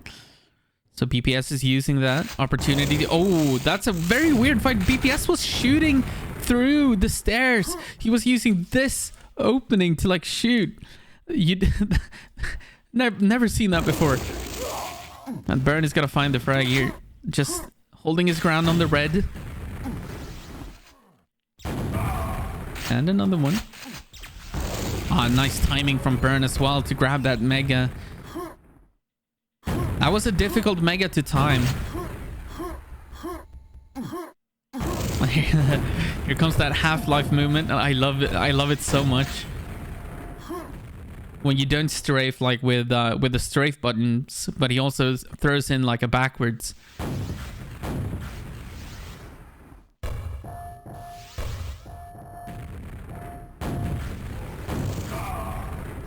(14-8). And we might see the Frenchman tie it up here. Still 2 minutes to go though.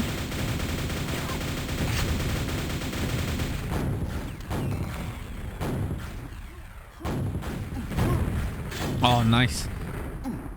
Nice reactionary rocket jump from Burn. So BPS thought that he saw an opportunity to attack Burn, but Burn quickly responded. Rocket jumped back to red armor and grabbed that. So nice play from Burn. Oh, that's a direct hit as well. And quick kill on BPS.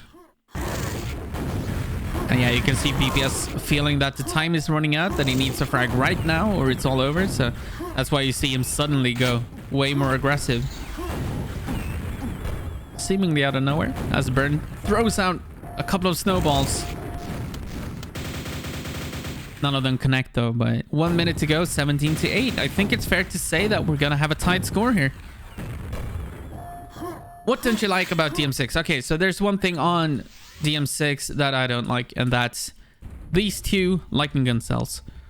These two cells means that whoever is in control of red can run this top side of the map, have full coverage here, and restack on these cells. So I think that these should be removed. These two. That would force this the player in position, the player in control, would be forced to go down here, pick these up, and exit through this teleporter. And that would make them vulnerable every single time they want to restack on ammo for their lightning gun. So the only thing that I think you should change, these two. That's it. And I think it would have been a much more balanced map.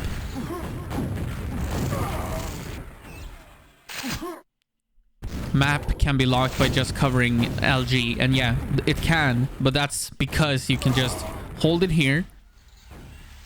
Grab these. Back. The only reason you can continuously just stay up there and hold it is because of that. Anyways, Burn ties it up. So that's DM6 for you. As we go into CTN DM3.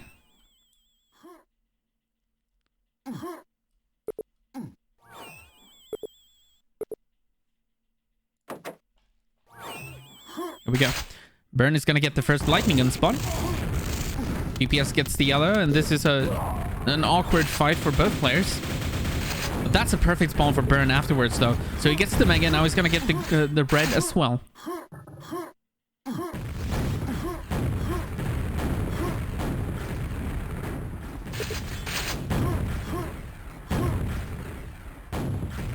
Lack of rocket ammo is already there, so that's perfectly okay. I like the fact that there's only one rocket ammo. And it's only available to the player that's not in control of the map, so that's something that I like about DM6. The fight is ensuing over here. About this red, and it's gonna go to Burn, but is he gonna win the fight though? No, he is not. BPS connects with the rocket, and Burn does go down, but he did get that, he did get the pickup. So now he's anticipating BPS to go through the yellow teleporter. But he didn't, so now... Oh, that's just a great fight from the French player. Now he gets a mega and most likely a red as well. As he defends it against BPS, does a tele rocket jump trick, and now he gets another frag. That's a beautiful one. And another spawn frag, and things are looking good for the Frenchman here in map number 3.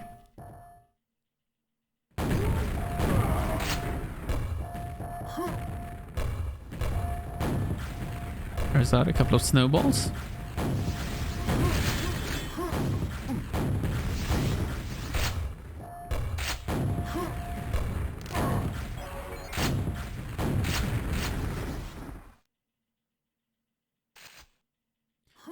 Good decision not to pick up the ammo there.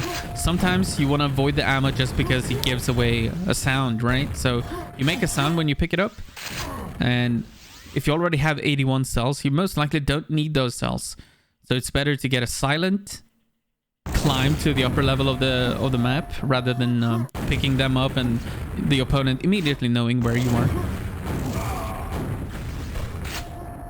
Another good fight for the Frenchman. Red is available though. He's gonna give that up. Now he goes down, and that's a spawn frag for BPS as well. 7-4 now. Let's swap over to the Swede.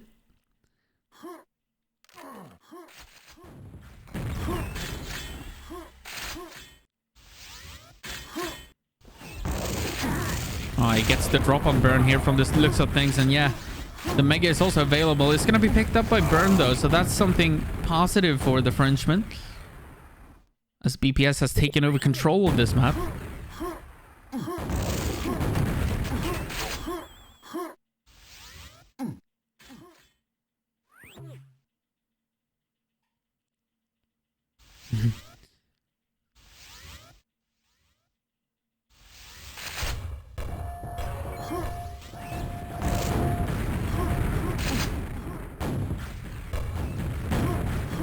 Oh, that's a fake rocket jump. That is so smart by BPS. Burn didn't fall for it though. It's a good play by the Frenchman not to fall for that. A rocket jumping there. 99.9%. Oh, Burn gets the kill with that grenade. That random snowball that he left there. And that gets the kill on BPS, and now Burn is in control. Oh, what a massive mistake by the Swedish player, but I guess a nice / lucky grenade from Burn.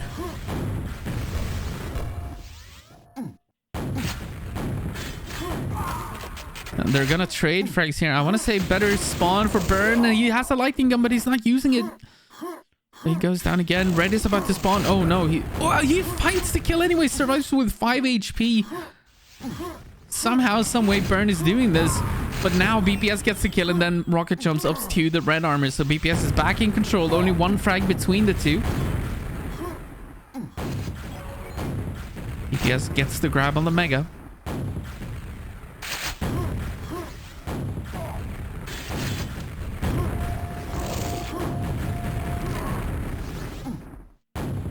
Oh.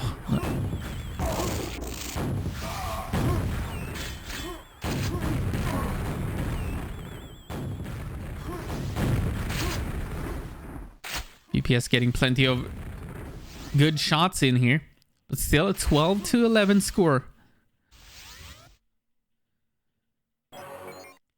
Burns the reverse bunny hops are insane. Yeah, that's the Half-Life stuff. And I think it looks so cool that I've started doing them myself and like practicing them, because they just look so cool that I want to be doing them too. Yeah, Half-Life deathmatch. That's where Burn is from before he transitioned into Quake World.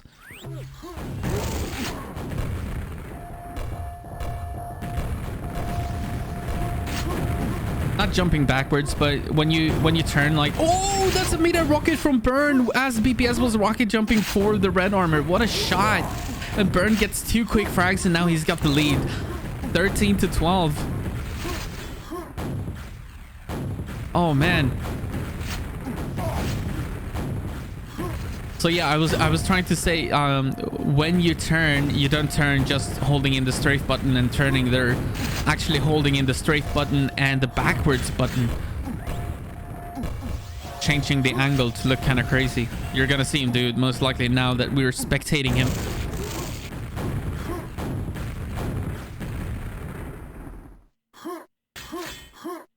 So that is a normal turn. Let's see if we see one of the Half-Life turns. I'll mention it if I see it. Oh, smart. So he realized he got caught, but he managed to rocket jump to safety. Good play. He's also harassing BPS with the snowballs, with a bit of a snowball fight, connecting with a lot of them as well. BPS is hurt, but so is Burn, and Burn is gonna go down. BPS finds the kill and ties the game with 3.5 minutes to go. As Burn is making his way through a minefield of snowballs.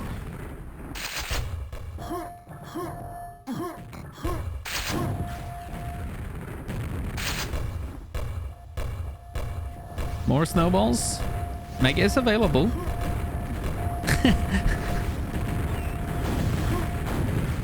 I'm not sure how BPS made it through all of those snowballs, but he managed to.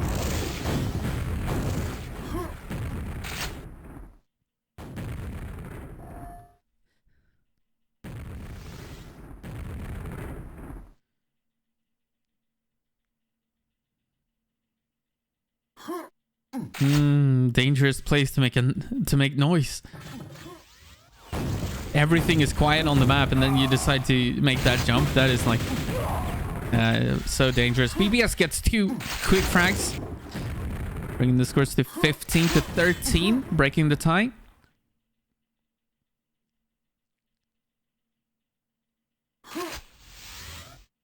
I don't like. So Burn is being silent for a long time, and then he makes an unnecessary jump. All right, decent damage. Oh, nice escape. Doesn't get caught by BPS. Oh, now he might be caught though. Well, BPS not forcing the fight, so that's good news for Burn.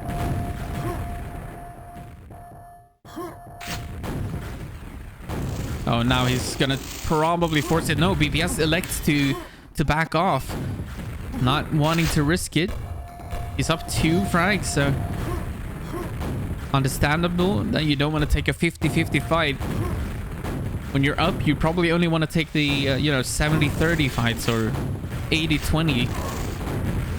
As Burn is down to 17 HP. Very close to dying, but he's going to survive for now.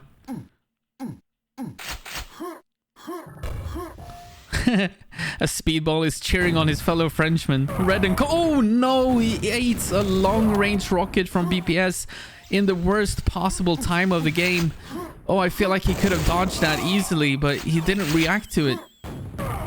And now BPS with a couple of kills, and that's gonna be GG. Still 50 seconds to go, of course, so not technically over, but now that is a steep mountain to climb for the French player. Oh, I can't believe that he got hit by that long-range rocket.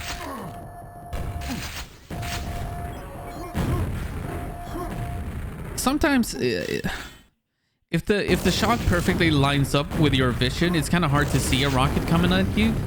I wonder if that's what happened for Burn.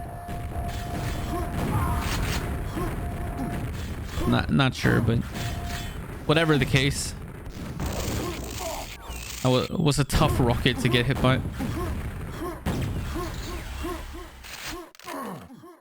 21 to 13 will, from the looks of things, be the final score of this CTN DM3, and BPS is going to take a lead in the series 2-1. So we go into map number 4, and now we get to go to the DM maps, which I'm sure Burn is not too happy about.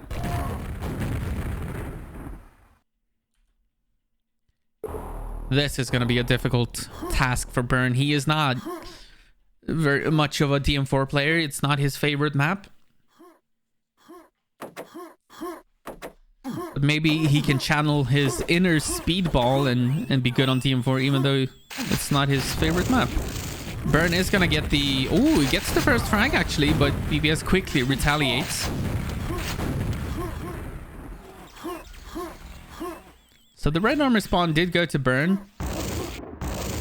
And he's trying to sneak to the next one as well. Oh, what a shot from BPS through that hole that you cannot see. It's covered with snow. But it's still a hole, so you can still shoot through it. But you can't see it.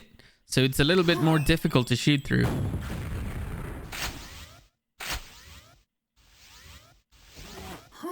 Not best crosshair color for this map. You're absolutely right.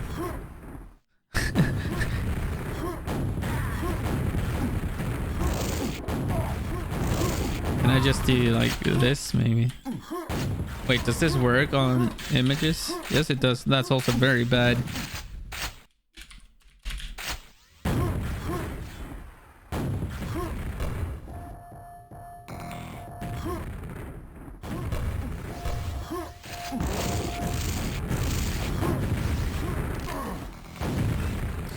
Nice defense from Burn, not dying to that. I thought BPS had a secured kill, but nope. Ooh, we see a rocket jump from BPS trying to get out quickly. It's not gonna work, but he's okay with going back to the red armor, of course. Up 6-1. And this is where Burn, he needs to stop the bleeding, right? So what you need to make sure, if you're Burn here, you need to make sure not to die too much. You don't want to give yourself too big of a mountain to climb whenever you do get control. And that should be now, because BPS is even gonna bore. So let's see what Burn does. BPS picks up his own pack and almost gets the kill on Burn, but oh, now he does. BPS is just all over Burn, not giving him a second to breathe. And now BPS back in control. Oh, I feel like BPS both got unlucky and lucky. He got lucky with the spawn. So the spawn allowed him to pick up his own pack and then get back into it. Still though, nice play from Burn to get the initial frag. But now, ooh, Burn is playing the angles a little bit. I like that. BPS giving a smiley face. The white is killing my eyes. Yeah. A lot of snow.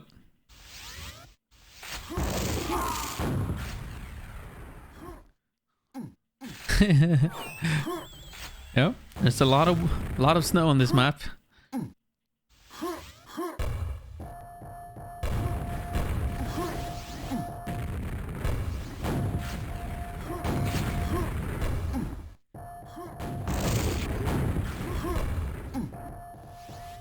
(12-1), still 7 minutes in this one though. But I like what Burn is doing here. He's trying not to bleed frags. Oh, nice rocket from BPS, and I love how the body just kind of flew up towards him.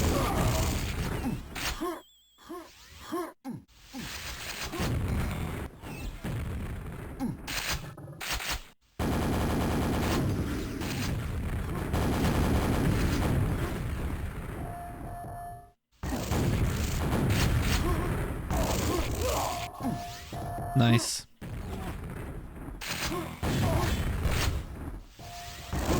Ooh, nice reaction time from BPS. I thought he was dead there. I think Burn made a nice play to try and catch BPS, as BPS was gonna look again, take another peek. But BPS was very quick in his reaction.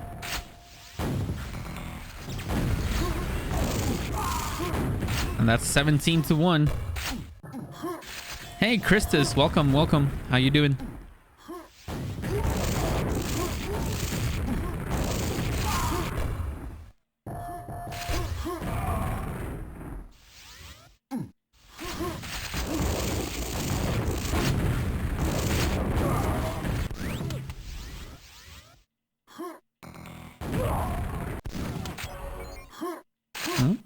Burn with a couple. Gonna get the red as well against the mega of BPS. Oh, this is an awkward fight, but Burn is gonna win it from down below, and he's still standing here. I'm not sure why, but this is an awkward fight, but Burn is gonna make it out. Ooh, maybe an opportunity here. We still have 5 more minutes in this game, so gotta be careful if you're BPS. Burn tries to go for the shot through the cracks. It doesn't connect through that hole. Blinding snow, yeah. Yeah, I know about the Doombringer Arena duel tournament. How did it go? Who won? Actually, I believe Zorak was gonna play, right? So he probably won. Oh, what a rocket from Burn. A mid-air rocket that connected. BPS doesn't die from it though. Now he does. What a shot from Burn. What a beautiful shot from below. And now he's taking another fight from down below. This time it doesn't work just as well. He has a lightning gun. I wonder if he realized. He had a pack that he picked up. Reki won. Ah, lots of dropouts. I see. Well, congratulations, Mr. Reki.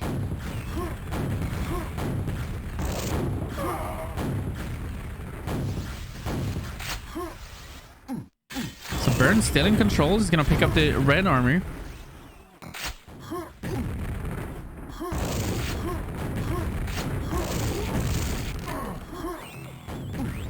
Trying to make it out of the snow.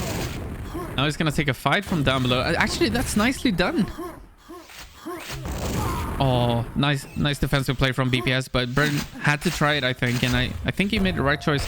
Now he's gonna throw out a couple of snowballs towards the tally exit. Pray that one of them connects, but BPS doesn't necessarily have to leave. He is gonna, though. He is gonna leave, and now Burn is in trouble. Ooh, actually, BPS didn't follow him. I thought it was gonna follow. So Burn is okay for now. Is the lava frozen? Yes. There's no lava damage, so I guess you could say that this is a noob-friendly DM4. There's no dying in the lava, at least. That's something that a lot of people trying DM4 for the first time complain about. Wonder if that's me or if it's Burn. I saw a little bit of lag. Burn doesn't have any rockets here. He's gonna have to use the lightning gun.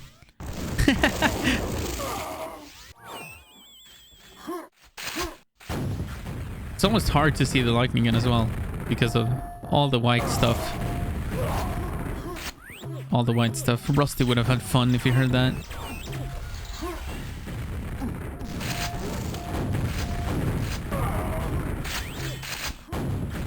Red armor spawn for the Frenchman. 25 to 10 though. And only 2 minutes to work with. And he is going to go down. Let's swap over to BPS, see what he does down in the snow. As he... Just when I do that, of course he dies, but...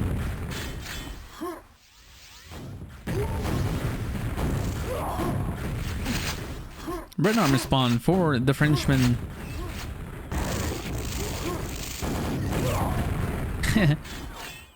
Oops.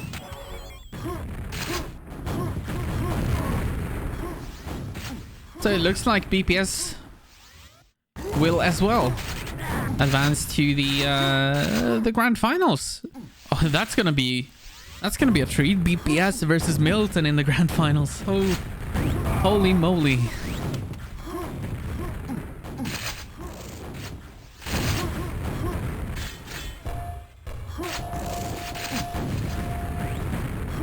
But we still have 1 more minute, and Burn isn't done after this. He's still got a 3rd place match to play against Makism.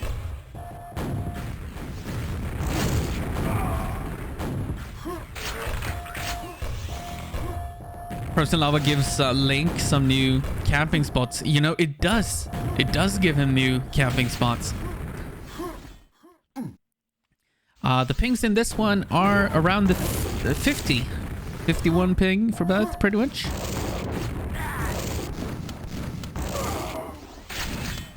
BPS gets the last red armor of the game, and he's also gonna connect with a mid-air rocket.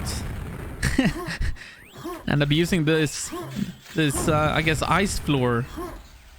GG, 32 to 13, and BPS advances to fight against Milton in the grand finals. But I think we're gonna have Burn versus Makism first to decide who's gonna get that juicy 3rd place money. Let's do this one. BPS versus Milton, though. That's gonna be a fun one.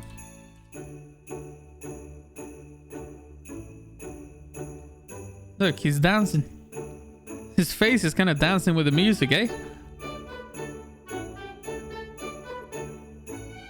I need a life.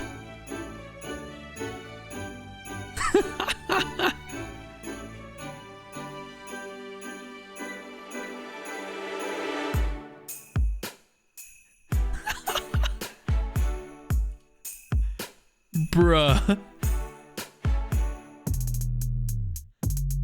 No.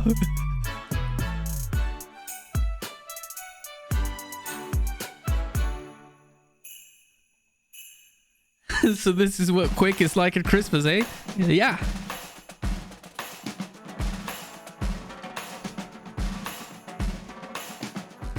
Okay, so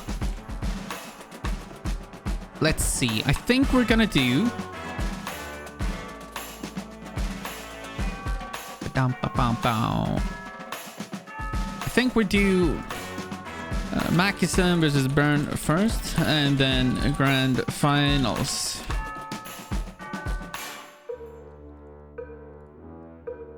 If I'm correct about things, just not always.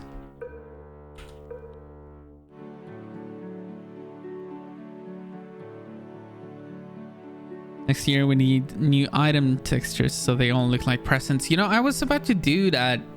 I just kind of ran out of time because I was doing other things, right? So these could easily have been made into Christmas gifts, right? I never thought about how detailed these were. What is that?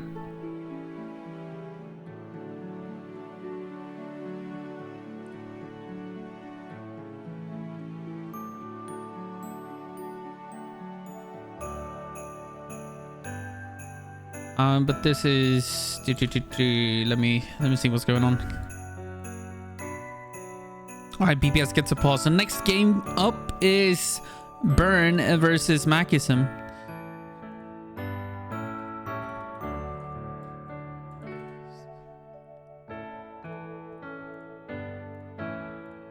To decide who gets the $200. So this game is actually going to be for $200.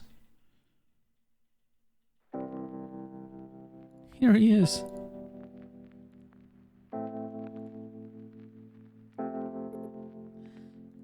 It doesn't sound like much, $200, but it actually is quite a lot if you think about it. So if you compare it to some of the other things that I'm involved in, so just out of the top of my head, off the top of my head, organ grinder, right? We have a base pool of about $200 to $400, and this and that's for a whole, you know, organ grinder. This little sdCup 5 actually has $1,000 in prize pool, and this game alone will be about $200. So it's a lot of money. It's a lot of money in this space and in this genre, as they are on the server, but on the very wrong map. It's a cool map though, this techno map.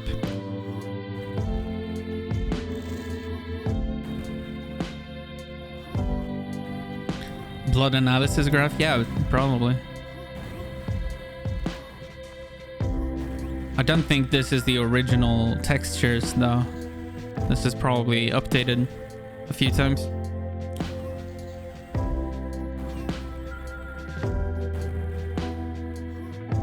I would think. Okay, let's prepare the scores, I should say. Mac is from Norway versus France. Third place game.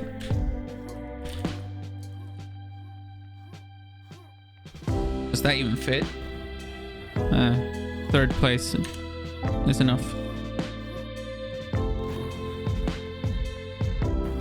Do you know seating? Oh, good idea. I mean, good question.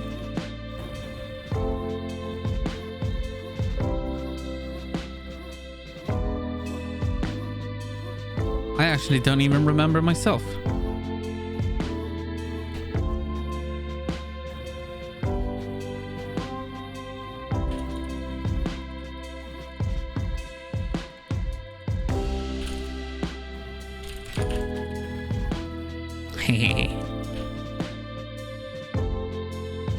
All right, that doesn't become a dollar sign.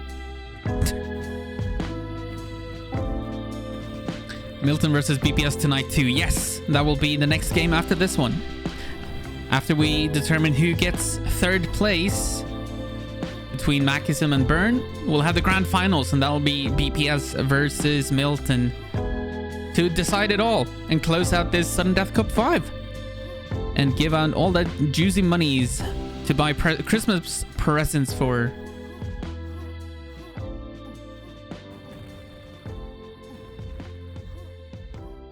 Who's higher seed? Oh god, do I really need to go check that? Let me find out. Higher seed is Machism is the higher seed. Machism was higher seed.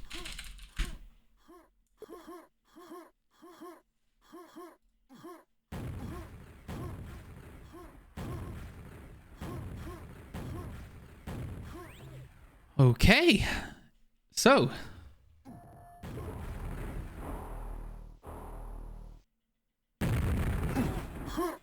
first map is gonna be Airwalk in this third place or bronze game, whatever you want to call it.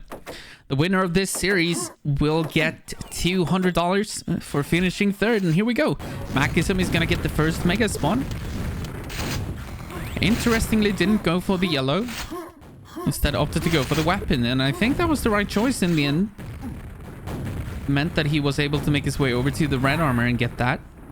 He also has timing on the mega, and he is gonna get the first kill. The mega is about to spawn as well, so he should be ready, getting ready for that.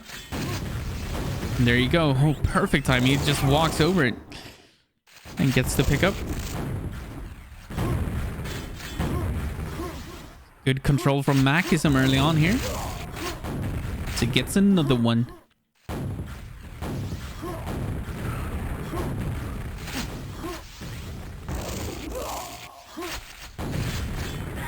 This is oftentimes how Airwalk will begin early on in the game. Oh, that was almost such a nice shot from Machism. Through the bars.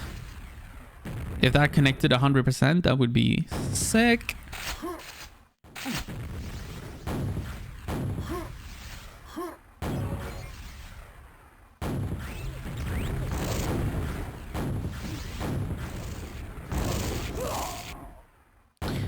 Nice defense from Machism.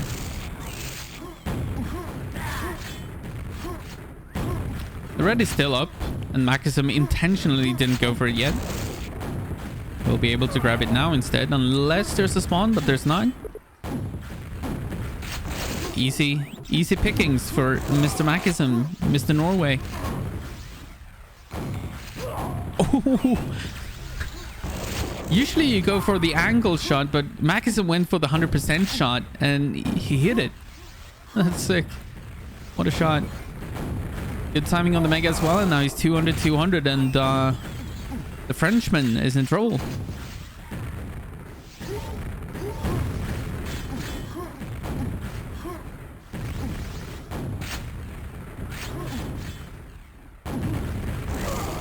Hmm. 13-0 early on. This server. Ooh, is this not a good server? Maybe, well, the pings are good. I'm not sure what he's unhappy with.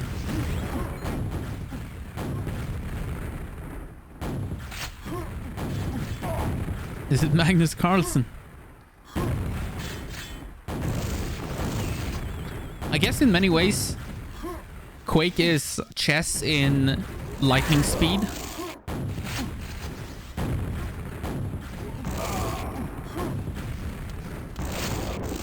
And not turn-based. Oh, nice. Nice play from Burn to get that. Quake is chess with rockets. True. There's also the ability to kill each other, which, to my knowledge, hasn't happened a lot in chess. Especially not with rocket launchers.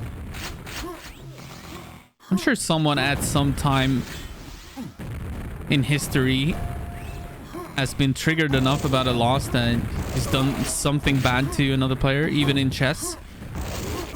But I can almost guarantee that they weren't using a rocket launcher.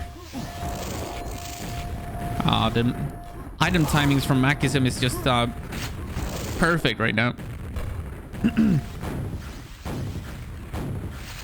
200, 19-0. Hasn't died a single time yet. We can go all the way back to what's that? We can go all the way back to the start of the game, right? where he had that interesting start. He went for the Mega, but didn't go for the yellow armor. He went for the rocket launcher instead, maneuvering his way around.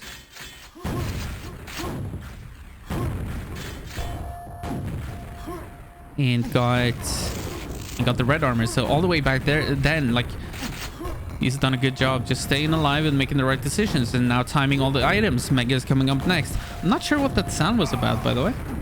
I'm sorry for not realizing. Christmas version, so cool, man. Yeah. Although in Brazil, you guys don't have Christmas or snow, but we do. We have a bunch of it.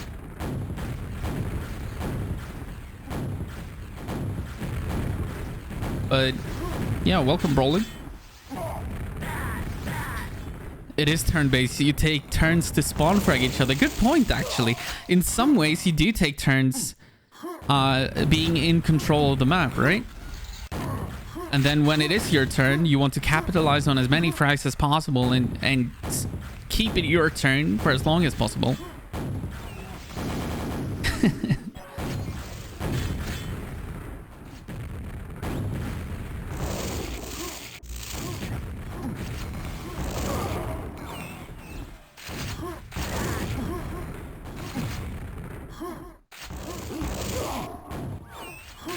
Yeah, Milton never gives up on his turn. That is true. Don't forget, guys, after this one, so this is the third place game. Whoever wins this will take third place and earn himself $200 for Christmas that he can use for Christmas gifts. If he wants to, he can also use it to drink alcohol or do whatever he wants to do with it.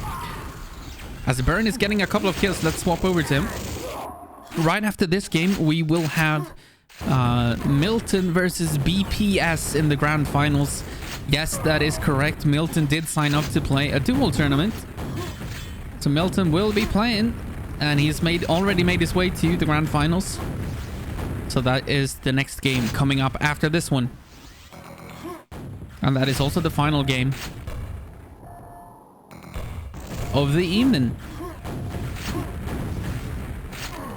Ooh, Burn just barely surviving here, 1 HP. Yeah, Mac is back in control. 3 minutes left of this one.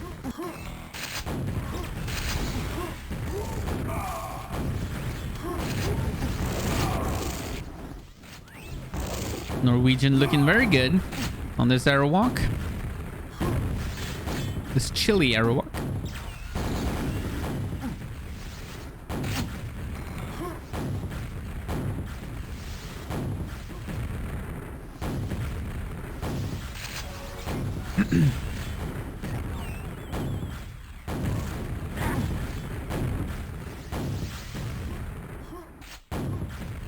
$28-1. We're kind of just waiting for this one to be over, to be honest, and move on to map number 2. Hoping for some nice shots. They've opted to go for some really weird shots at times, like 100% rockets in places where you'd expect a splash rocket from Machism. So one example of that, as we see them battle it out here, one example is this shot. Instead, Machism went for the 100%. And he made it work, which is kind of weird. But it worked.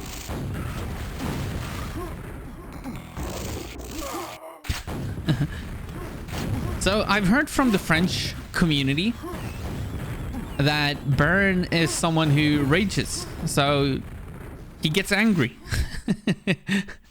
Is this true? Is Speedball still here?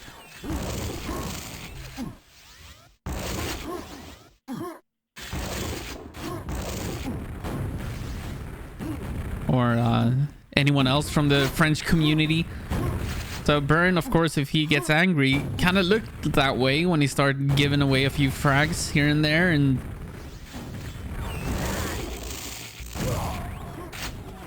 it's salt. It's salt made with love, or yeah. Oh, that's a nice shot from both players actually as they trade frags.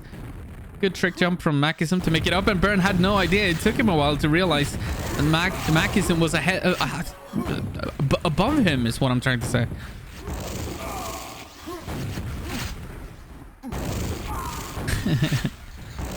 You can see the tilt flood from the French player.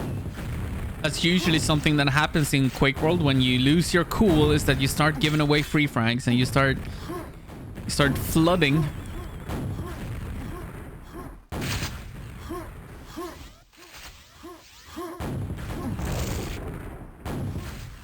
We're all susceptible to that to some degree. It's not salt. It's not snow. It's salt from where Burn has been running around. True, Careface. Oh, look at that. That's a weird bounce from that. Wait, actually, what he did there could actually be used. That was a weird grenade that I might adopt and use myself. That's GG for map number 1. Smackism. The Norwegian takes a lead. And now Burn, what he needs to do here is just... Pink keeps jumping around. Maybe they'll change servers.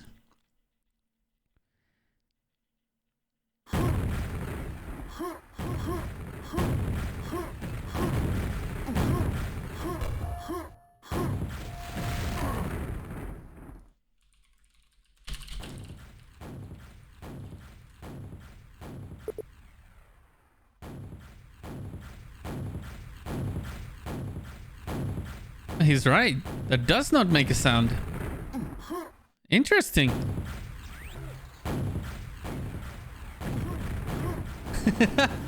That is something we did not find.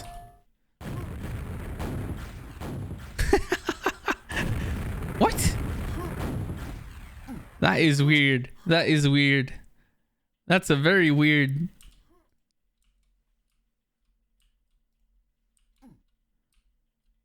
So sometimes, but sometimes not. That is very weird.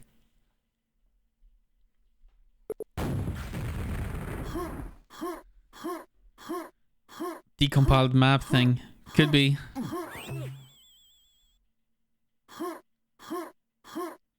No damage. You sure? Oh, maybe not actually. If it doesn't splash, true.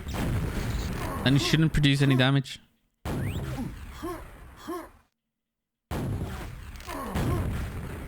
It's odd. Interesting find. Let's see if they can find a server to play on as well.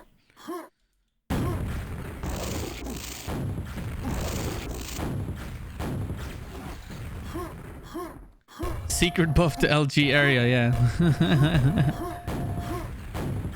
I didn't know about it till now, so I don't know if it's unique to this server though. What server are we on?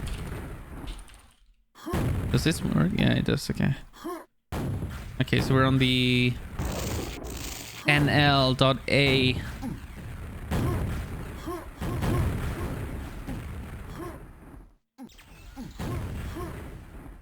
Oh yeah, it's a new map, and it might be limited to only this server as well. It doesn't have to be map wide. I don't know yet. All right, they're gonna try a different server in Frankfurt, apparently. So while we wait and try to find them, have a look. Is there any good place to be? Oh, that's blue. Oh, we'll be we're looking for them, waiting for bad place to update.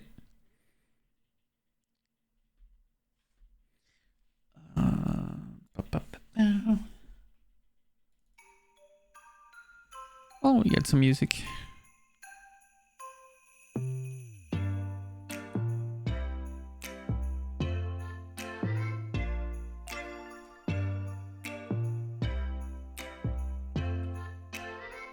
Full of stars. Yeah.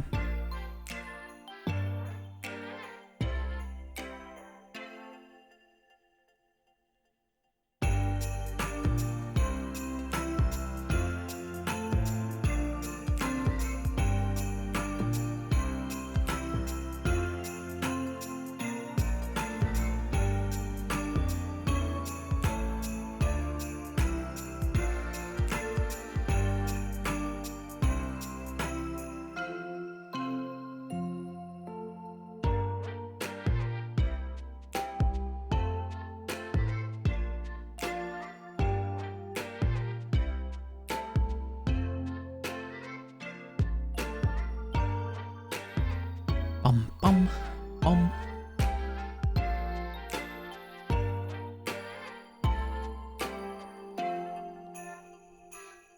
And I see them.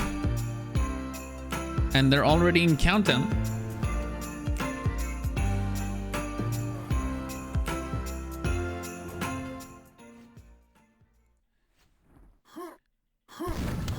And they've already begun. Sorry about that. Looks like DM6 is the choice from Burn. I believe it. Actually, it might have been Machism. Not sure. Burn picked this against BPS, but this time around it might have been Machism's pick. No idea, but Burn gets the better start anyways. He's up 2-0. He has control over the red armor. He's also got the lightning gun, so everything looking good for the French player.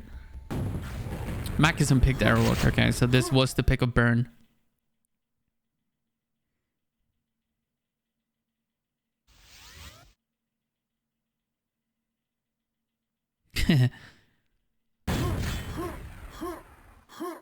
Okay. Where is Machism? Oh, he's out here. He's gonna try and get a lightning gun, and I think he managed to. Ooh, that's a bad rocket from Burn. Oh, that's another bad rocket from Burn.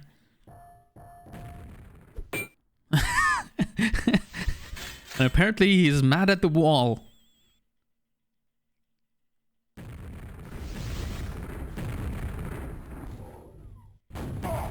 Understandably. Understandably so.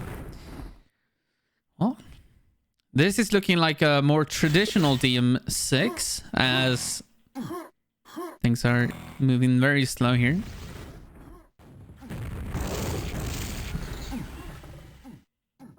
Wow. So ballsy by Burn to... Oh no, he misses the trick jump. Oh, but he's still gonna secure the red armor though. Wow. Maybe the sound alone kind of forced Machism out of there. Because Machism couldn't know that Burn didn't nail the jump, right? But now Burn is just making so much noise. Look at that. Oh, look at the perfect rockets from Machism. Oh, Burn. Seemingly just kind of like impatient. He is a young man, Mr. Burn.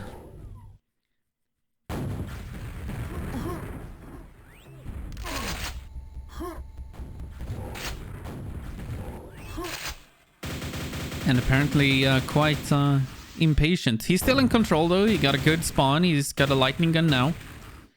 So that was a very weird turn of events. Weird how Machism got a kill, but Burn is back in control and nothing really came out of it. Came from it. Ooh, that's a major lag on the entire server. Look at that packet loss. And now it's gone.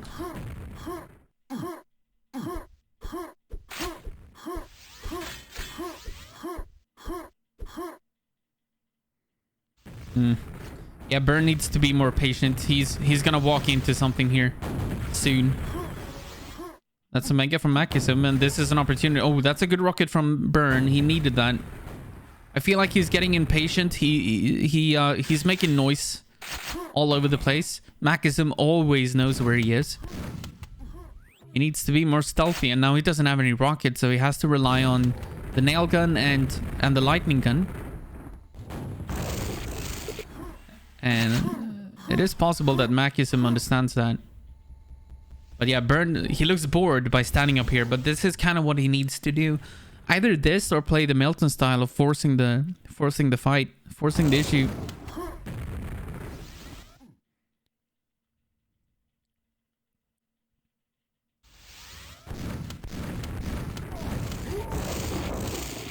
Machism might have forced a mistake here. This is going to be an important fight over this red, but Burn is going to come out victorious and get a spawn frag here. And importantly, 5 rockets. There is a moment now, though, where Burn is weak. Let's see if Machism tries to abuse that. The red will spawn in 5 seconds. And Burn should be going back to get that.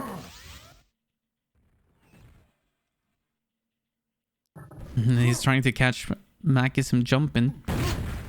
Yeah. I like that rocket jump.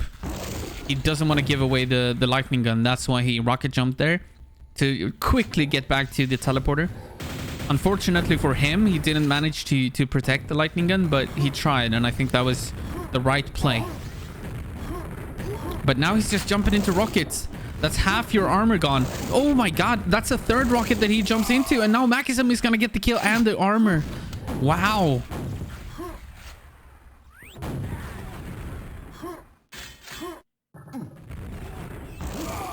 And Makism with another kill. Oh, that's a good spawn for Burn. He's got 5 seconds that he needs to survive here, but Makism is coming for him. Oh, good rocket from Mac. I'm gonna swap over to Mac, as we are tied 4-4. And let's see what he does when he's in control. If he does the same thing, or if he tries to capitalize on a couple of frags. They are tied here, so you can't just wait here forever. At some point, you need to get a frag.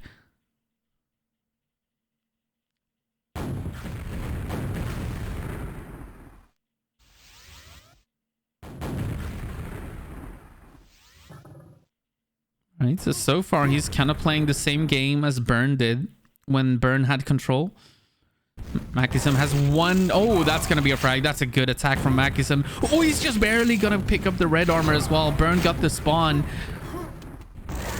Uh-oh, but now this might run away for Burn. Now he's down 3 frags and the pressure is on him.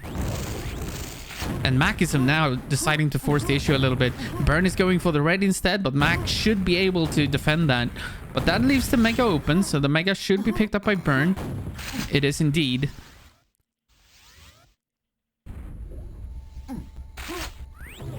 But the pressure is on Burn here now. Oh, that's a good rocket from Makism. Connects a full 100% rocket, but Makism is low. He will die to one more rocket. Oh, but that's just a great play from Makism, making the jump there, forcing the lightning gun. And the only way that Burn can win that fight if he connects with a pre-mid-air rocket. That means that you shoot before you see the enemy, so that Makism would jump into the rocket, and that's very difficult to do. So good play by Makism. 8-4 now, 2.5 minutes to go. Let's swap over to Burn, because soon the attack must come. It's gonna be denied there, and the Mega is almost gone. So the Mega will now be put on a 20-second timer.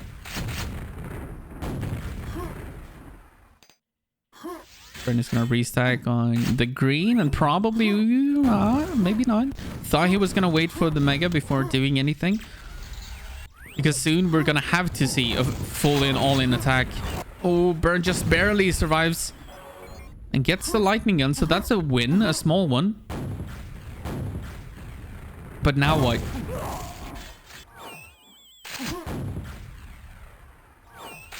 Random Quake story, eh?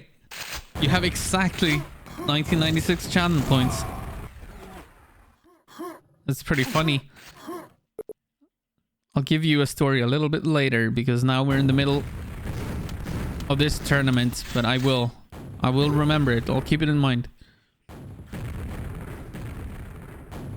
10-4 here, and Burn has 1.5 minutes to work with. Oh, and Mac also gets the Mega. Yeah, Burn. I mean, that the attacks from now on might look silly from Burn, but he needs to do anything he can. Red is about to spawn. That's a good pickup. Now go for it. Go, go, go, go, go. Oh, he's gonna show off some moves in mid instead and go for the lightning gun, I would assume. Yeah.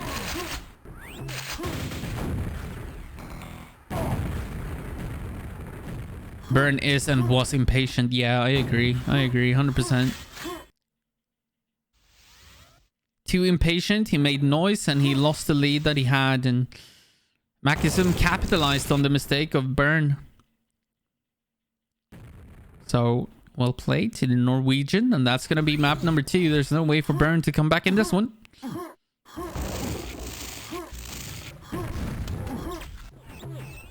Do we see a telefrag at the end? He's going to play the roulette. Nope. So this was more of a traditional DM6, very slow and very strategic rather than high octane action, the way that we got to see Milton play it.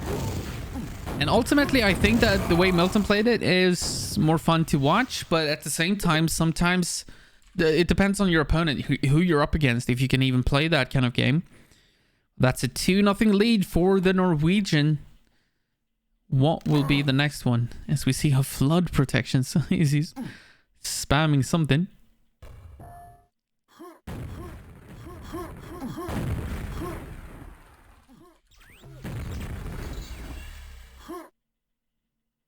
Ooh.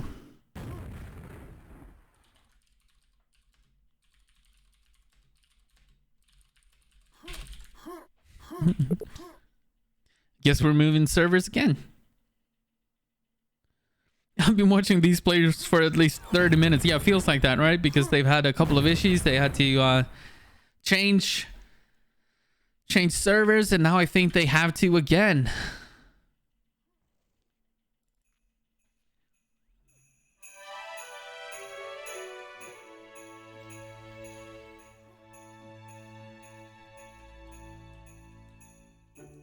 See him dance to the music. Look at him groove. He's vibing.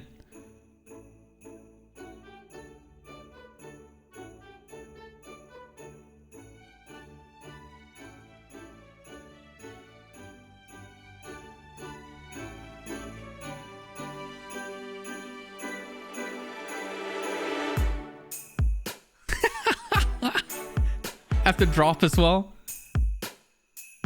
He's vibing. He's feeling it.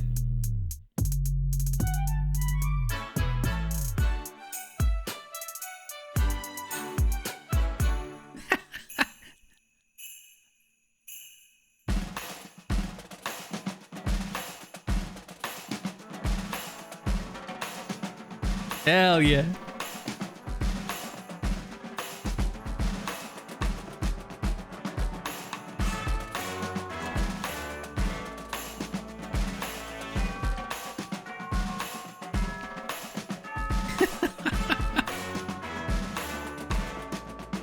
This is funnier than it should be.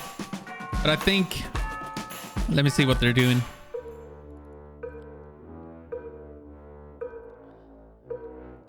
The toe tapping and everything. Yeah, look at that, man.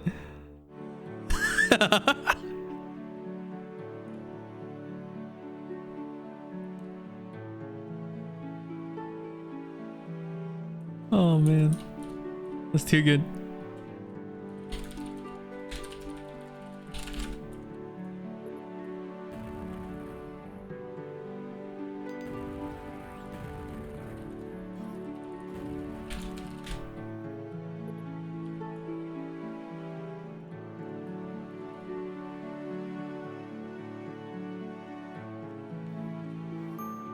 Okay, you're going somewhere.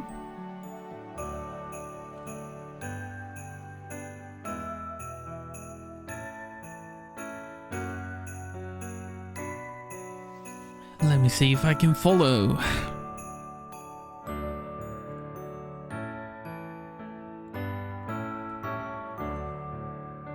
Did they say? They just left, so that maybe they did it privately. Let me see if I can follow.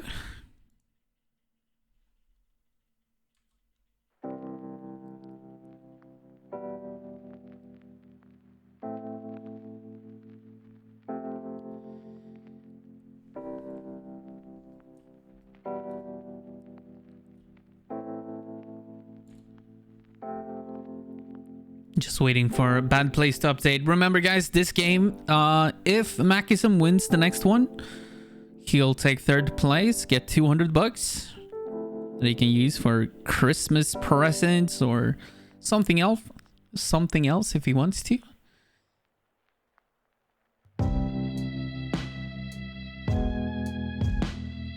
And right after this game, we'll have the grand finals. And the grand finals will be between BPS and Milton. Milton, of course, showing up last second for this tournament, signing up literally the last minute. He did not give any warning whatsoever that he was gonna play in this one. I had no idea. And literally 1 minute before I closed the signups, there's Milton. signing up, and I even had to ask him, like, is this you or is someone faking as you? But it was indeed Milton. He decided to play and he's made it to the grand finals. I don't think anyone is surprised from that, but I'm sure that people are happy to see him in a duel tournament, as am I. I'm very happy to see whenever he decides to play the sudden death cups that I host.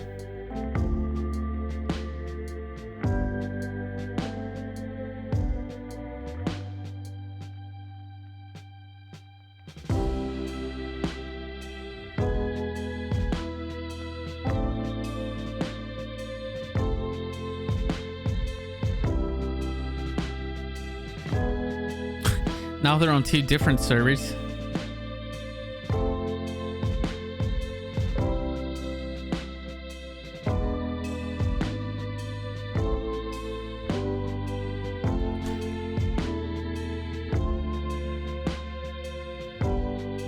Wow, don't forget to remind BPS to ping up. I know he struggles.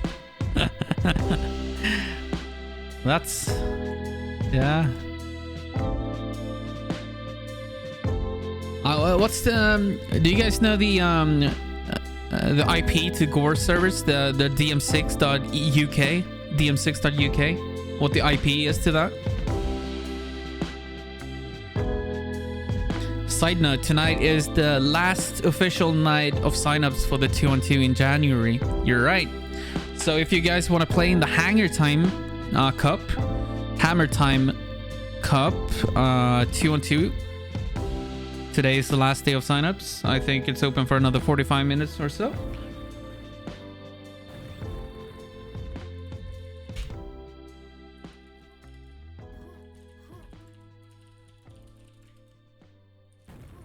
Where are we now? Oh, they went to the regular?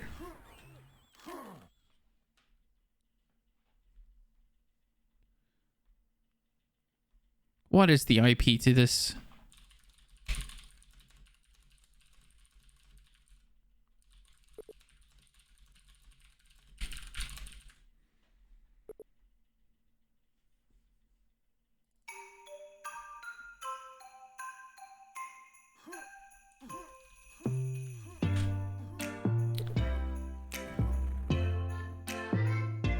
Bum bum bum bum bum.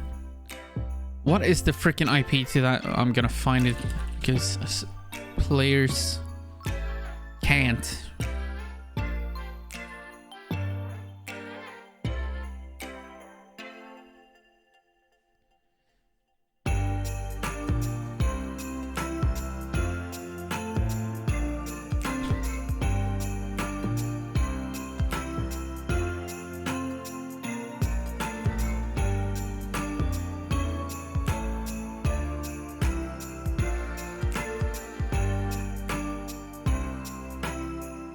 I really hope there's oh,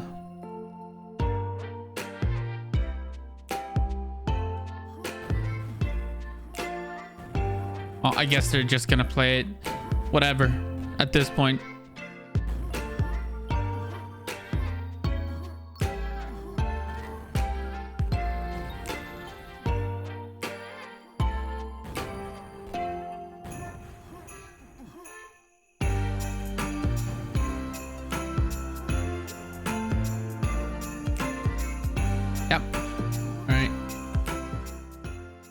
Yeah, I know. We kind of want CTN Frost, but it looks like this server didn't have it, and they can't find a good server for it. So where both of them have good pings. So I don't know what the issue is. They're gonna play the last one on regular CTN.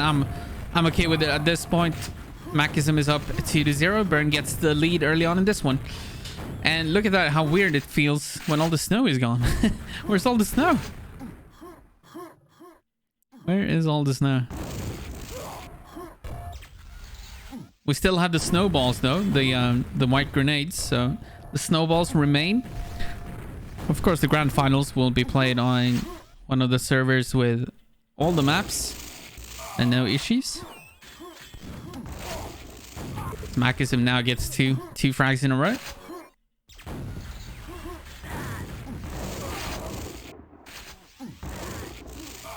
Oh, nice.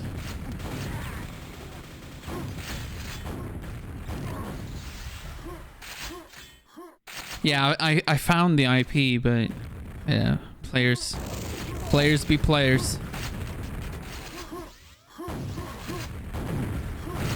Oh, nice timing on the Mega from Makism. Now he's got full control. He's gonna pick up the yellow and then the red. Everything under control from the Norwegian player right now. Oh, the red is killing my eyes. Yeah, exactly, man. This is like, what is this? Where's all the white snow? All the good, fluffy, cold snow. Oh, God. I'm almost feeling the French tilt all the way here. So when you kill someone like that with a lightning gun and they don't even turn around to boomstick you back, then you know someone is tilted. So when you're playing someone in duel, and if you notice that, like they give up on that life. So each time you spawn, I call that one life, and like how much you can do with only one life in Quake. And if you give up on that life and you don't even boomstick back, you don't even turn around, and you just accept death, that is a sign of tilt. And it's very possible that Mr. Byrne, our French player here, is a little bit tilted. It is possible.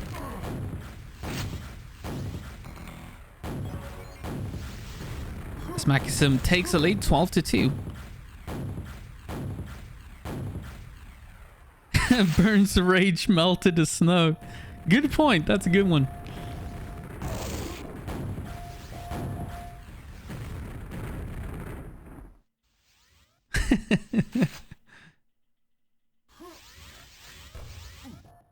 Unlike Burn, though, I think he's a very entertaining player to watch. He does the Half-Life deathmatch tricks and that kind of movement, and I think that's so entertaining.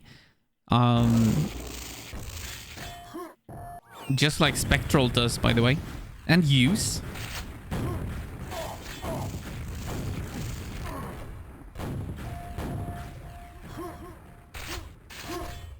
Having easy to tilt is not something that is unique to you know, newer players or lesser experienced players. It's something like there are some superstars that are very known to tilt. So that you have Boga Joker, who gets very tilted. You have Locust, who gets very tilted. BPS has a tendency to get very tilted, but everybody reacts in different ways. So Locust gets tilted, and in many ways he can play better. The same is true for Boga Joker. BPS, when he tilts, I have a feeling he does kind of the same thing as Burn, and also can kind of start, you know, throwing away free frags and stuff like that. Stuff you don't want to do in a game. So everyone reacts differently to getting pissed off when they play, even amongst the very, very top of players, the top 0.1% of players.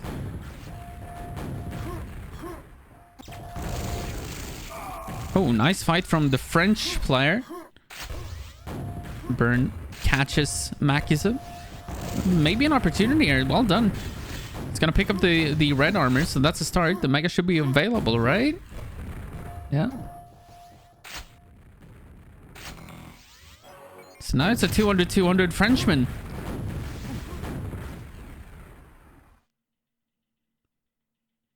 Could rocket jump and take that yellow? No, he's gonna take the fight first. That's also a good way to get rid of some armor. 12-4 now, 5 minutes to go. This is suddenly very possible and doable for Burn.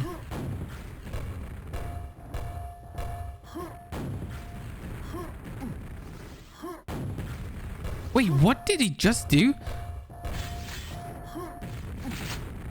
Oh, that's a sick drop sound. Did he just... Wait. He jumped into this angle and made a drop sound here. That is brilliant. I've never seen that done before.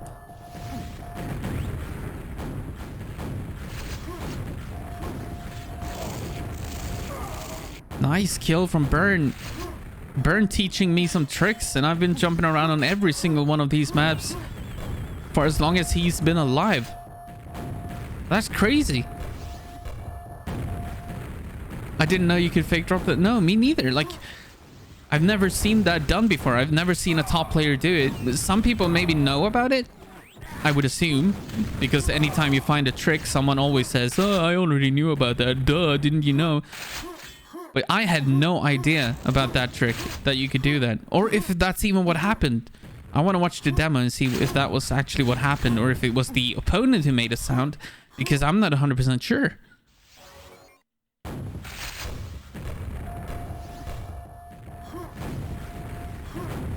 Anywhere where you... yeah, look at that, what Barisa just said. So, you say that's old, yet I've never seen it done.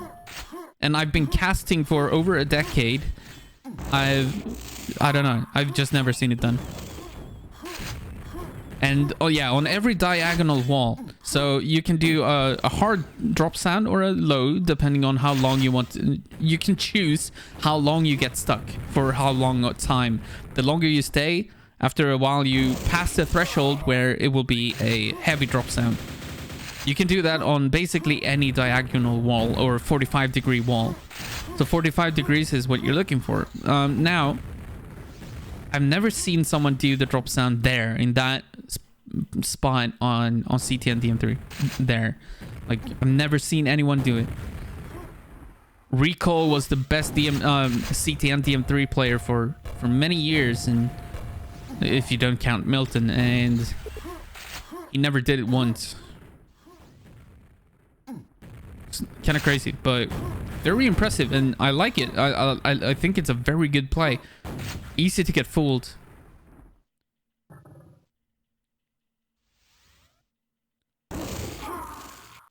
Yeah, it's a fake jump from SSG to GL, a drop sound over here. So this jump into this wall and make a drop sound here. Never seen that. And this is a straight wall, so I guess you just jump into this so that it launches you down or something. I don't know how it did it physically. Like, how's that? I don't know. Anyways, approaching the end of this one, potentially the last one, and it's looking like it's gonna be the last one.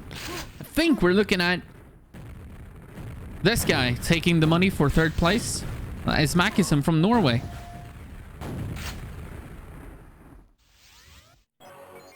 As he grabs the Mega, potentially the last one of the game. Probably not, though. Actually, no, it's not going to be the last one. Unless he doesn't take damage, then it is the last one. But now it won't be anymore. 19-5, though. It looked for a while like Burn was going to come back in this one.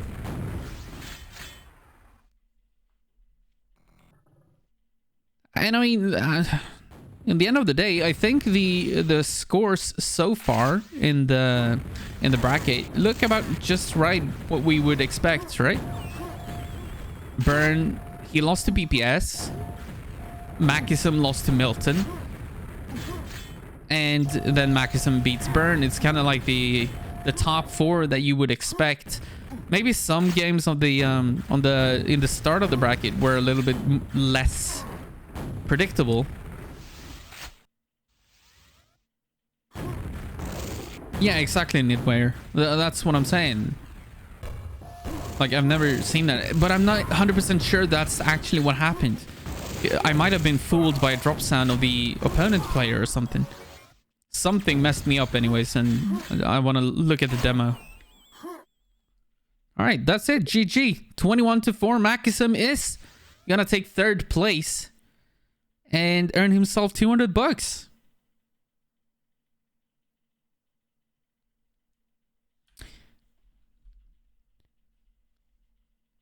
So congratulations to Makism. That is awesome.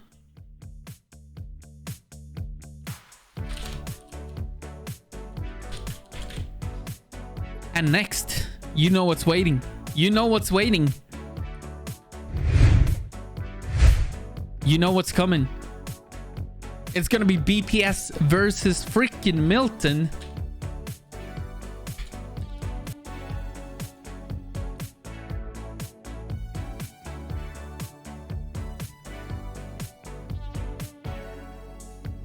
Happened way too fast for me to notice, says Namtsui. What's up, Nam? So I'm gonna do... Hold on. You guys can watch this with me. Just want to see something. Oh wait, this is a bad idea, I think. Can I not do that? Oh wait, I can't do that. Wait, can we do this?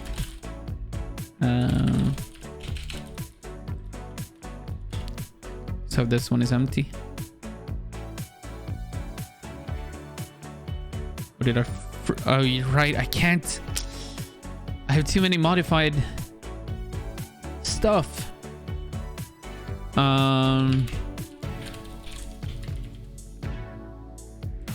Oh, shit. That's supposed to be connect.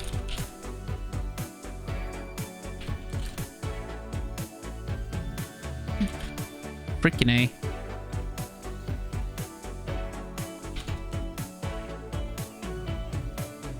Okay.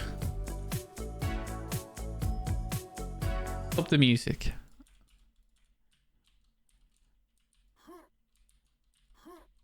How the frick?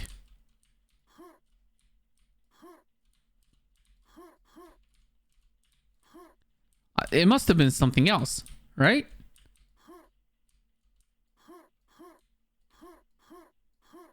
Barisi, you're saying that this is old. How?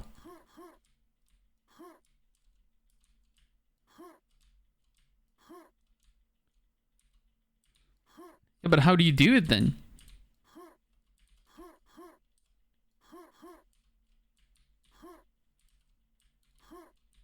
How do you make a drop sound from here? I don't understand it. Barisi, come show me.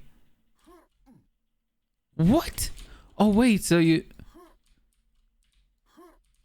Do it again? How the hell? Why can't I do that? That's sick.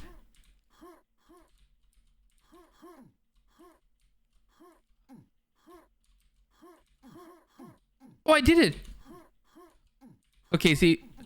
Oh, okay, so you hit it on the very end of your descent. Like that. Oh, that's sick. Man, I'm gonna do that all the time now.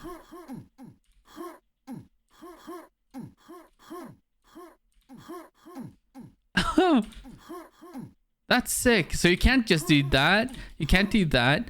You need to hit it right as you're about to descend to the ground. And it gives you that little extra boost to make a drop sound. I love that. That's awesome. Okay. Anyways, it's time for freaking Milton and BPS. That's what we want to see. So let's go back to this and leave the server. BPS and Ganon are on a server. We're gonna get onto that one. Let's get some music back for now and set everything up. BPS from Sweden, 0. Milton from Finland, 0. Grand finals. Makisum has already won $200. Who's gonna get 500? Who's gonna get 300? They've already secured themselves a pretty good payday, actually. So spread the word. Milton versus everyone. Milton versus BPS finals. Let's go.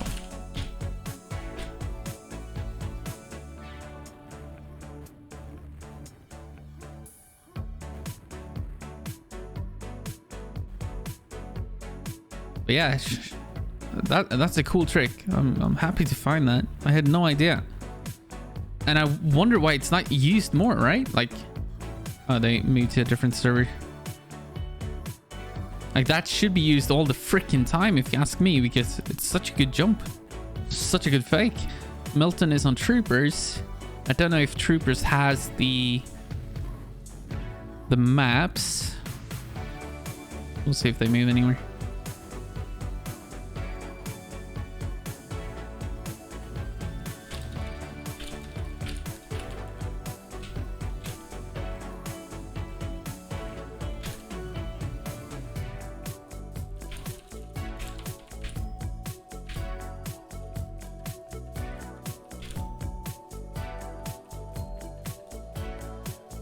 Whew. What an evening, guys. What a Christmassy evening.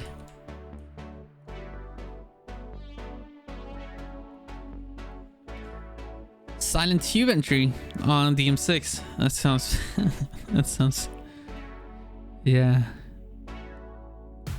I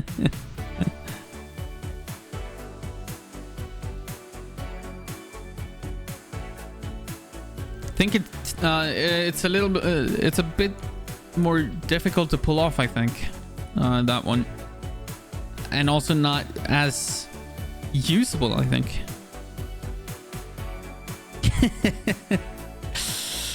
Yeah.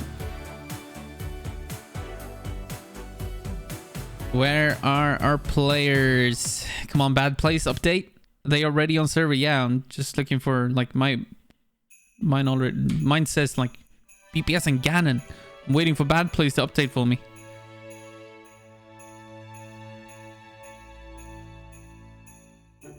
I don't know which server they're on. So. Are they here? Yes, they are. Okay, they're on Troopers. Is this the correct map though? It is. Oh, Troopers does have the maps. All right. Let's get rid of this music. So we say goodbye to the music for the last time. Or, well, actually not the last time. Maybe the last time. We'll see. And introduce you to this. As we see Milton and BPS on the server, and they are about to play the grand finals. And I don't think that BPS and Milton has ever faced each other in a grand finals when it comes to duel. I think it's only been in 4-on-4 because the 2-on-2 grand finals of QH LAN 10 was actually BPS and Ganon versus Vala and Recall. So they only met in the semifinals then. So not even in 2-on-2. I guess maybe they met in 2-on-2 in one of the other 2-on-2 leagues, but not at LAN anyways. So here we go. BPS versus Milton. Something we haven't seen before in a grand finals that I can remember. Milton is going to get the lightning gun spawn. He's trying to catch BPS. Nice jump from BPS to not he kind of played Milton there. Fooled him a little bit.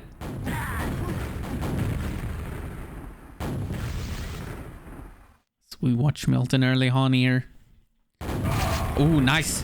Nice play from BPS to realize that Milton was actually there. Swap over to BPS and see what he does with this early lead that he's got. He definitely wants to get this red armor, and he will. A 2-0 lead for BPS. Tell your friends, guys, this is a huge game. Milton in a grand finals in duel. We don't get to see that often at all. It's like once every 5 years.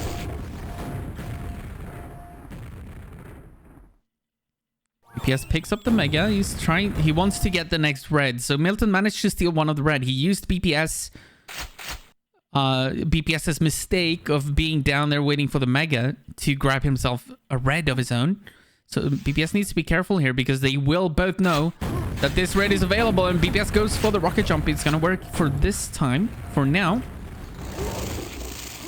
Oh, that's a difficult fight for Milton. BPS with a strong lightning gun.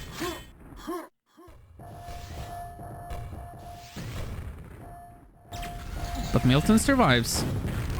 Well, he's trying to time the Mega, but the Mega is off a little bit, so... But the red is available. BPS does not want to give that away to Milton, so he's going to do the rocket jump. That's a good fake. He's rocket jumping to the high platform instead of the actual red armor. That's a good idea from BPS. Good play.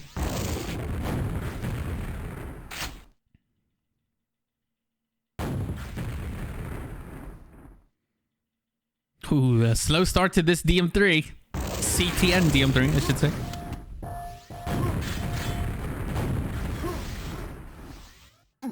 But BPS in the lead, 2-0.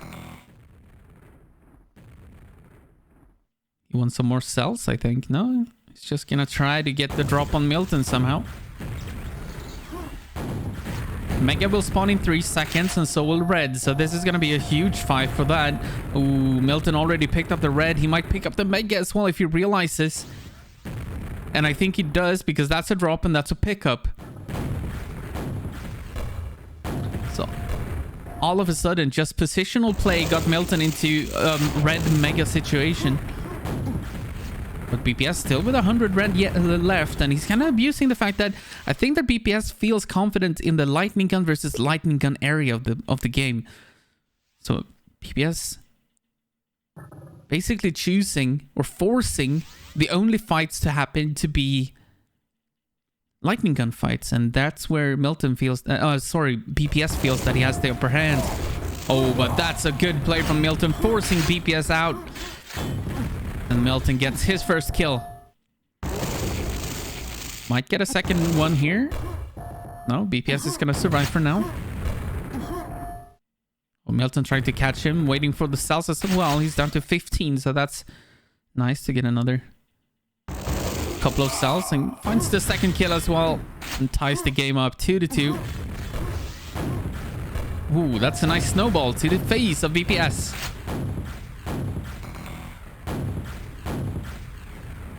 Still a 2-2 score though, 4 minutes in.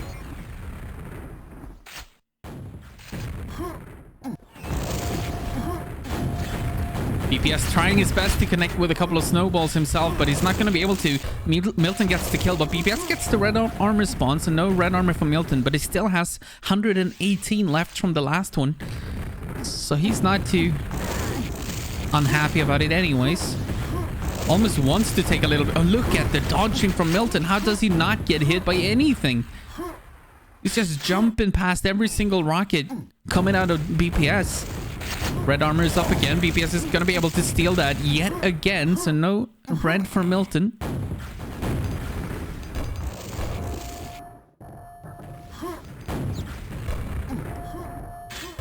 Shaking more than ever.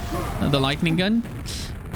Side DJ says, and yeah, I mean, Milton, he is by far the best player this game and any other game ever seen. And he is that dominant, but he is not immune to nerfs. Nerfs are a thing, even for Milton. As he's now coming in on the hunt for BPS, he's going to connect with the rocket launcher. He's also going to grab the yellow. Oh no, he actually makes the drop, so he gives away a red armor. BPS says thank you. BPS still goes down, and Milton will restack on a few cells.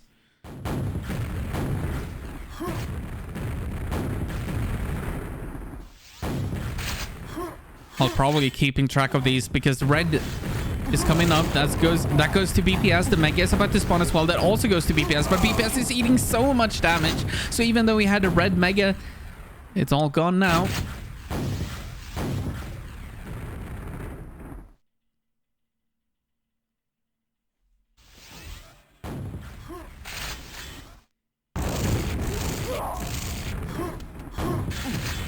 Another frag from Milton. And another one. 10-2. In this map number 1.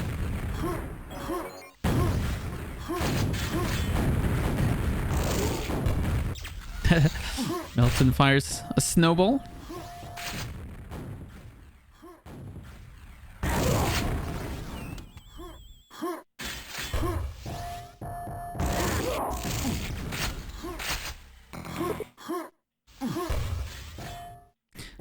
Nice positional play here from Milton. Nothing too fancy, just being in the right place at the right time at all times.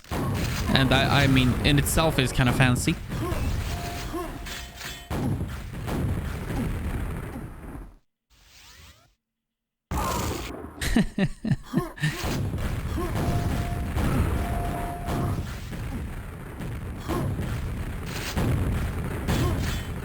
Yeah, Milton even forced to... Oh! Wow. adding insult to injury, Milton is. So BPS buckshotted Milton with that fresh super shotgun. So Milton, instead of using the lightning gun, instead of using the rocket launcher, he buckshotted him back and got the kill. But yeah, Milton even forced to almost kill himself just to be able to pick up both the armors. So we get a cheer from Holmer. Thank you very much. I need to change the sound for that, for the cheer. I thought I did. Anyways. 19-2. Milton in the lead in this map number 1. BPS gets a kill and another one. Let's swap over to BPS, see what he can do while he's in control. He's only got 14 HP though. He needs to be careful. Mega should be available. Oh no. Milton gets the red armor. He could potentially get the Mega as well, and he will. So BPS in all kinds of trouble here.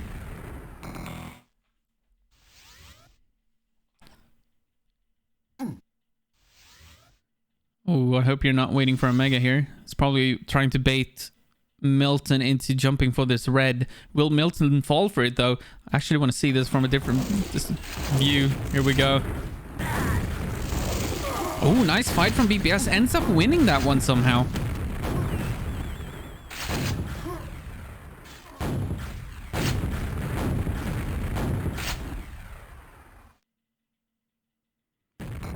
BPS with the red armor.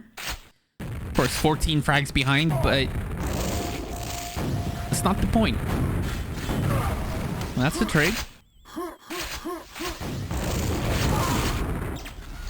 In the last minute of play, we should see a little bit more plus forward from both players. And there you go, Milton with a rocket jump to try and catch BPS. 23-6. Oh, that's a perfect spawn from Milton. How many times have we said that in our lives? The Get Together 2-on-2 Season 1 Aeronauts versus Terminator Predators back in 2018, which Aeronauts won 3-1. So that would be the last grand finals that they faced each other in. But that is 2-on-2. In a duel, I don't think they've ever played a grand finals against one another. Ever. That's nice to see. As this one comes to an end, 28-8 will be the final score in this one. Unless he... No. 28-8. Milton wins map number 1. Boom. The Finnish Phenom takes map number 1, and we go to Airwalk, which of course is the map pick of BPS. The one that he is the most comfortable on.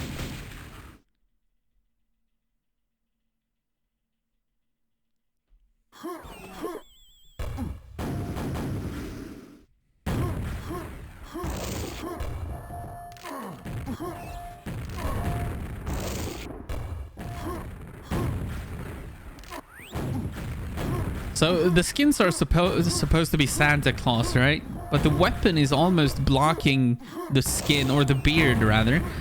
That it almost looks like Norwegian skins. Like all of them are just Norwegian, which is not the intent. It's supposed to be a Santa.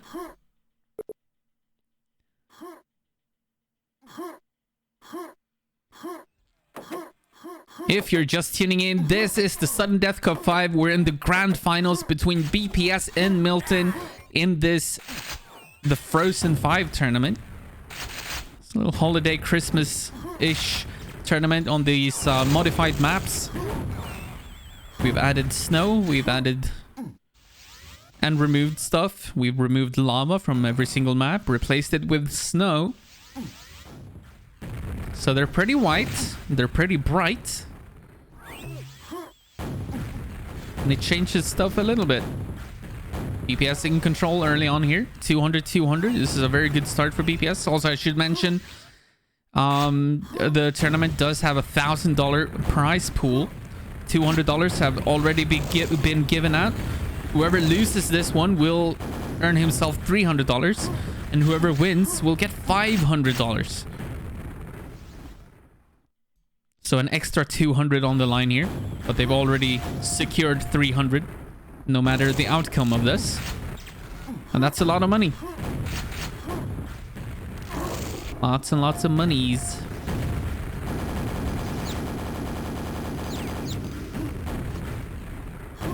As Milton is playing keep away, BPS is trying to find an opportunity to converge on a frag, but oh, this might be it. No. Milton's still alive somehow. And he's got a yellow and he's restacking. There's so much health on this map. BPS is just trying to get this great map control and start and turn it into a frag. He doesn't have any rockets, by the way, so he can't go for the red armor without doing a risky jump. Oh, that's a nice shot from BPS, stepping right through the teleporter. But Milton is still alive. How is he still alive?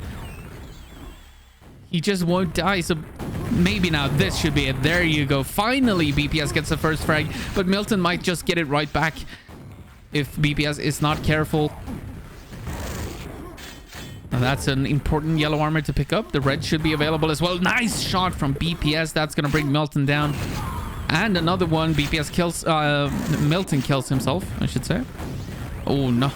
Then the red armor spawn from Milton. He also gets the mega. But he doesn't have any weaponry, though, so he can't really fight back against BPS. Or couldn't. But BPS still in the lead. 2 to -1.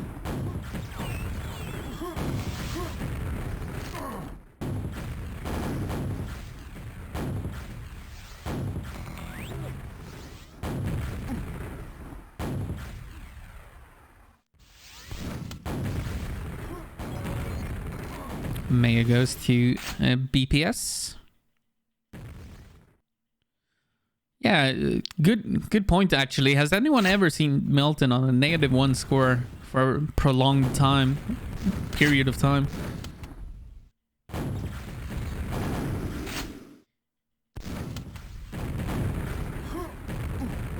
Good dodging from BPS, making sure not to take any damage. And that's also why he's not going to go for the red just yet.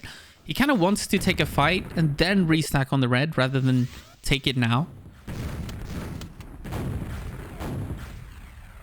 So he's saving the red. The risk with that, though, and the downside is that if he manages to get a kill on Milton, there's a 1 in 6, I believe.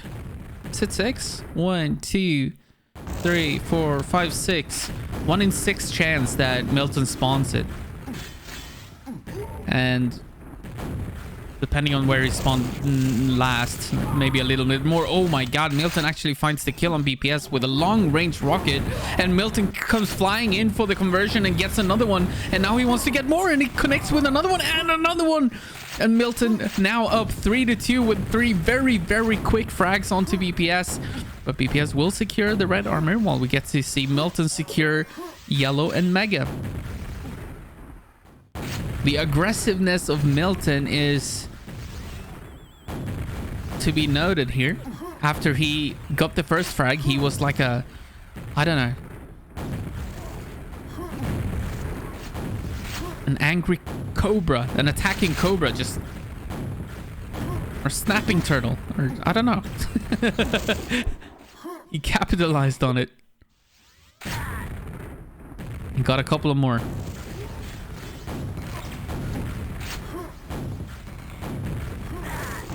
Ooh, nice kill from BPS. Let's go back to BPS as he caught Milton and tied up the game 3-3. Let's see if he can find some aggressive quick kills after the first one.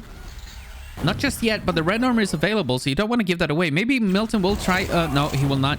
I thought he might go for one of the... Oh, that's a good one. One of the trick jumps, but he wouldn't. BPS gets another kill. This should almost be another kill. Here we go. Oh, but that's the red armor spawn. That's the risk you take when you leave that open. If you don't pick up the red, there's always the risk that the enemy spawns it on arrow walk. But all Nevertheless, I should say, BPS still gets the frag. So 6-2 for BPS. He gives up the yellow armor to Milton, but finds the kill anyways. A great lightning gun coming out of BPS. This lightning gun is really strong. And something that I can say about BPS is that he does, while he can tilt and can get angry and kind of like start throwing away frags for free. He doesn't have the same problem when it comes to nerves.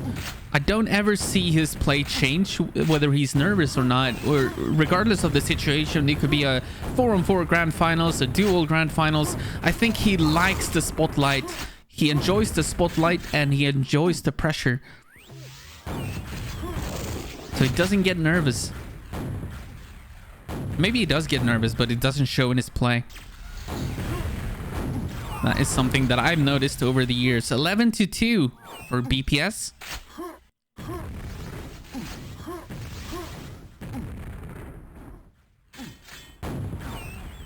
And yeah, nerves, of course, oftentimes a big contributor to having a shaky, lightning gun and so on. Oh, Milton. So Milton is losing that fight so much, but he gets knocked into the mega and the yellow, so he doesn't really lose any health. Well, he loses a lot, but he restacks on even more, so it was like nullified. All the damage that BPS dealt, and Milton finds the frag. Swap over to him as the yellow is about to spawn. That should be picked up by Milton, as he wants to look for more frags, and here he comes. The Finnish Phenom connects with that one. Red spawning now as well, but he goes for the frag first. That's a risky play. He is not able to deny the mega pickup, so BPS gets a couple of kills more. Swapping back to BPS as he connects with that and that rocket as well. Two perfect rockets, 100% rockets connecting with Milton. And Milton goes down 2 times over, and BPS now 16-5, 2 minutes remaining in this one. Might look to tie up the series. The perfect rockets coming out of BPS. Remember, you need those rockets to hit 100%, otherwise they won't kill Milton in one shot. Yeah, look at that. BPS just much more comfortable with the lightning gun fights. Milton standing no chance there, even though it was a slight stack lead for BPS with a mega. He survived that fight with so much HP left, and yeah, BPS just super comfortable here. 20-5, and Milton looks to lose his first map in this tournament. Of course, there's still a long way to go before this series is over. This is only gonna help to tie up the entire game, or the entire series.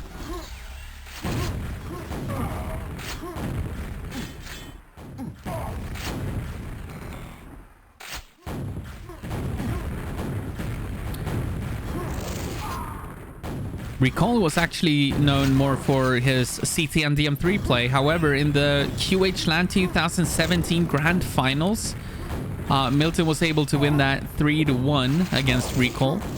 But Milton went through 2 of those games, I believe, or 1.5 or 2. I don't remember exactly, but 1.5 or 2 games without dying a single time. That's 100% efficiency, winning whatever score to 0. And he managed to do that at QH LAN in the grand finals against Recall of all players.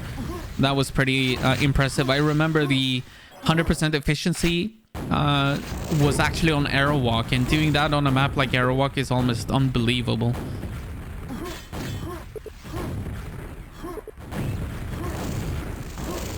This one, map number 2, is in the books. Milton loses that. We're gonna tie up the series 1-1. 25-7 is the final score on Aerowalk. Well played to BPS. As we move into map number 3, what's it gonna be?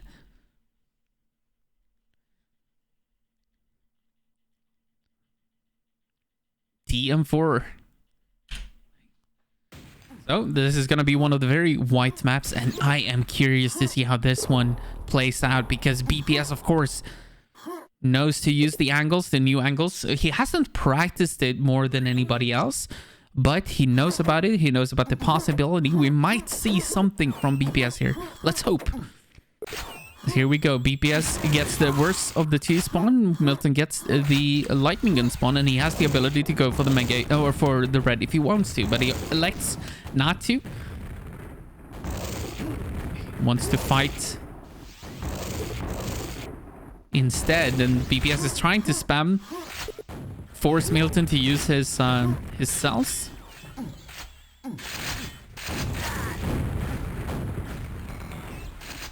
Milton makes a clean escape.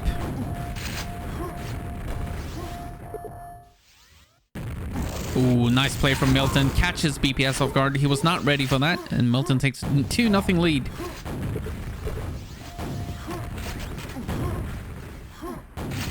Ooh, nice shot from Milton.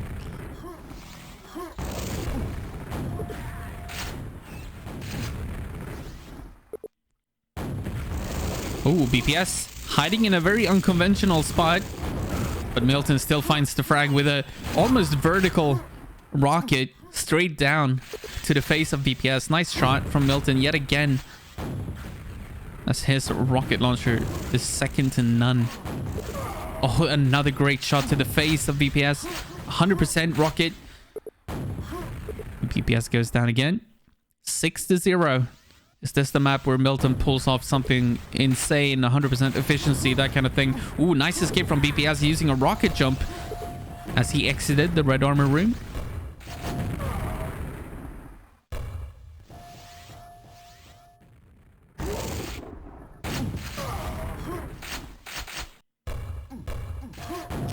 Eight to 0.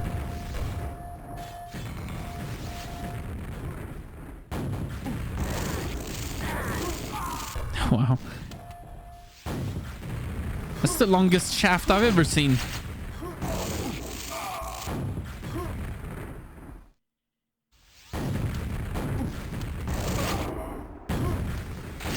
Milton finds another one. He's gonna go for the red. Still 100% efficient in this one so far.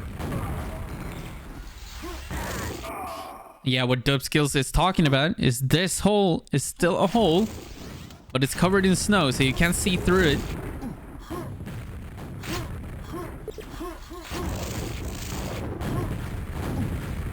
Oh, nice attack from BPS. Milton might go down for the first time here, down to 36 HP. Nope. Never mind. Spoke too soon. Oh, nice rocket from Milton. Just... he wasn't even aiming for BPS then. He was aiming for the quad. But BPS falls right into the rocket. And Milton is going to force the issue before this red armor spawns. He does that successfully. 16-0. On the M4. Good first grenade from BPS, but not quite enough to kill Milton. The yellow is available as well if Milton wants it. Nice rocket from BPS, but Milton on 54 HP, still alive, just barely. Oh, 2 HP, he's still alive. He is still alive. He is gonna survive that as well, and it's still alive. Jesus, and now he's gonna be all fine because he has the red and 82 HP. He was down to 2 HP, but he's still at 100% efficiency against BPS on DM4. On DM4 of all maps, but we still have 6 minutes to play.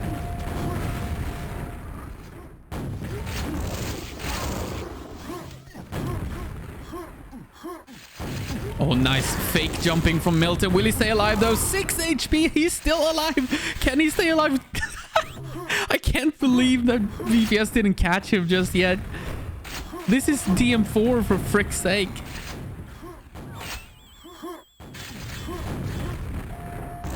If it's Christmas, it's Christmas. And Milton finds another kill. 24 to -1.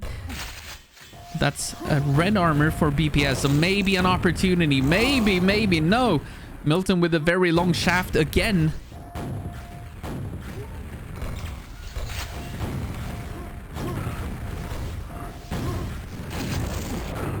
And the buckshot to get the kill. And Milton is dominating this DM4. And he is still on 100% efficiency. 0 deaths through 5 minutes of DM4 1-on-1. against BPS. It's not against a beginner. It's not against someone who's only played the game one week or a month or a year. It's someone who's played the game for 25 years against someone else who's played the game for 25 years. Oh, nice kill from Milton. Gets another one onto BPS. 32 to -1. 33, 34. Oh, no! BPS gets the telefrag and Milton loses the 100% efficiency through a telefrag. And the run is over. The run is over. Let's swap over to BPS as he should be able to get a couple of kills here and capitalize on that. Ah, poor Milton. He was on his way to that 100% efficiency. But he gets shot into the telefrag, and that's all she wrote. BPS also with the rocket through that invisible hole.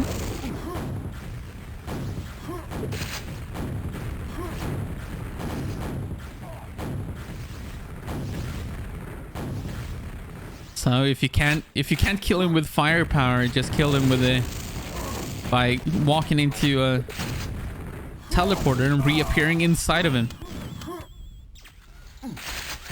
Up BPS with a red armor pickup. Eats a lot of rockets, but connects with one himself. Wonder if... Oh, this is a nice play. No, BPS didn't hit it. Oh, I wanted to see it from Milton's point of view, so I swapped over. But BPS killed himself instead. But I know what he was trying to do. He was trying to stand below here and shoot through this. Or maybe that one. Try to catch him through all this snow. Wasn't able to do it.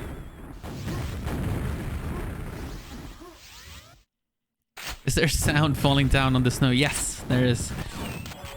Let's go back to BPS. As he's getting a couple... Oh, nice shot from Milton. It's also kind of hard, at least for me with my settings, to see the rockets at times, because the rockets are bright, but so is the background. So there's no contrast. Of course, some players play with, you know, different colors on the rockets, and then, of course, it's easier. As BPS picks up the red armor, falls down into the snow. Ooh, it is possible to make that rocket jump, but you need to use the ramp to get all the way up to the lightning gun. Little known fact. Another one of those sneaky plays from Milton, and BPS is gonna have to play this one from the snow. Oh, and gets the kill and makes it out of there. And then Milton comes flying back and kills him. 41-7 with 2 minutes remaining in this.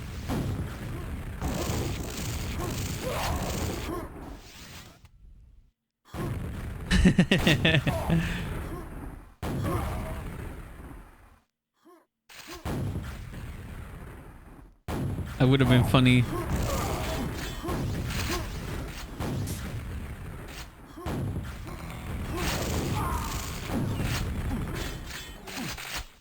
Dag was here. So there is a secret message on Nukrat. So BPS and the rest of the Sudden Death team, we remade old Krat into new Krat. And there's a hidden message on that map. I didn't add any for this one. Or these ones, as it's 5 different maps, and we want to stay, you know, relatively close and true to the original.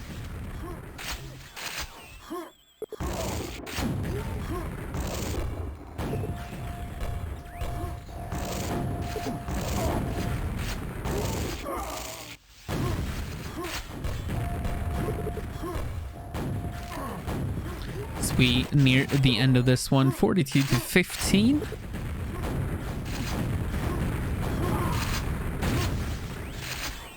We should be going into map number 4, as Milton has this one in the bag for sure. He was close to that 100% efficiency, but got telefragged, and after that it's just gonna, you know, loosened up a little bit, but that's it. GG. 42-19. Milton takes the lead.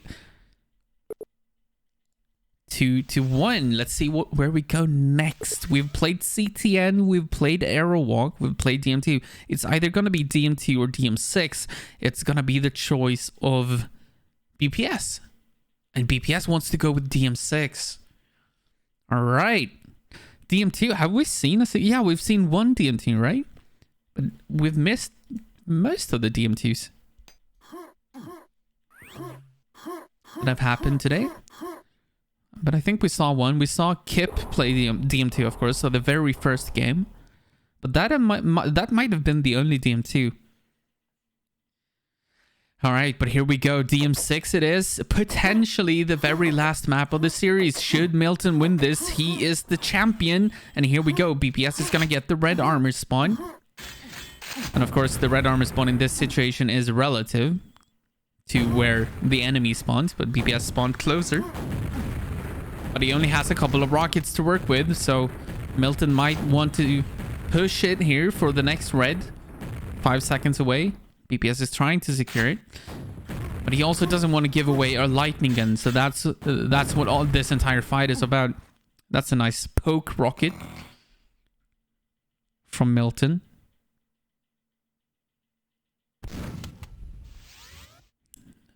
BPS. So, yeah, he's playing this very careful. He knows that everything is on the line here. Actually, he's already secured 300 bucks, but if he wants to make 200 more, he needs to win this.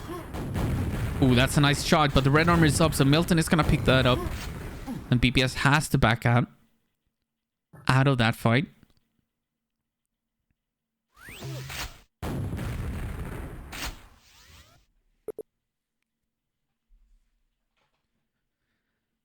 Next mega is about to spawn. Should go to Milton as we heard him go through the teleporter. That means that BPS could potentially try to go back and get a free red. It looks like he wants to find an opportunity to get the drop on Milton when Milton is least expecting it. But so far, no luck. And look at the ammo of BPS. 1 rocket, 6 cells. That is not enough to kill Milton, even if he connects with all of it. He needs to get out of here. He needs to find ammo. Yeah, now he's out. What is he gonna do now?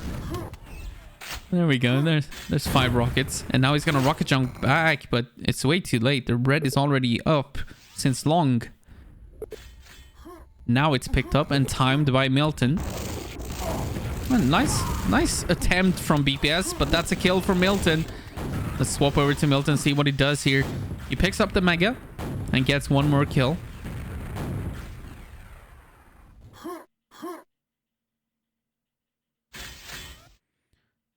Took the red as well.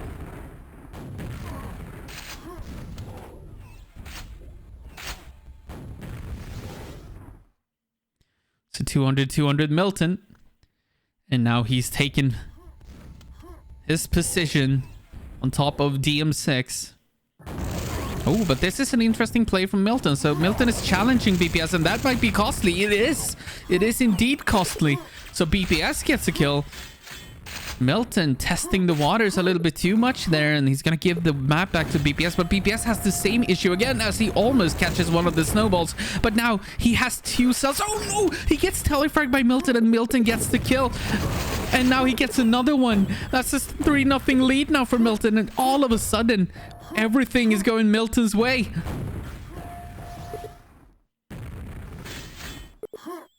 Milton, just like that, 200 after that telefrag.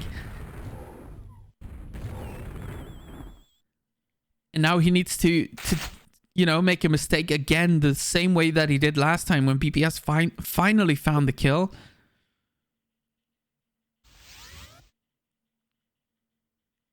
So red available for Milton, so Milton can take a fight and then pick it up if he wants to. Or just take it now. Kind of timing it actually with a mega, so now he knows that there will be 1 more red and then mega, straight to mega after that. So it was actually smart from Milton to pick it up. So now he's waiting for this and then he's going to move to mega.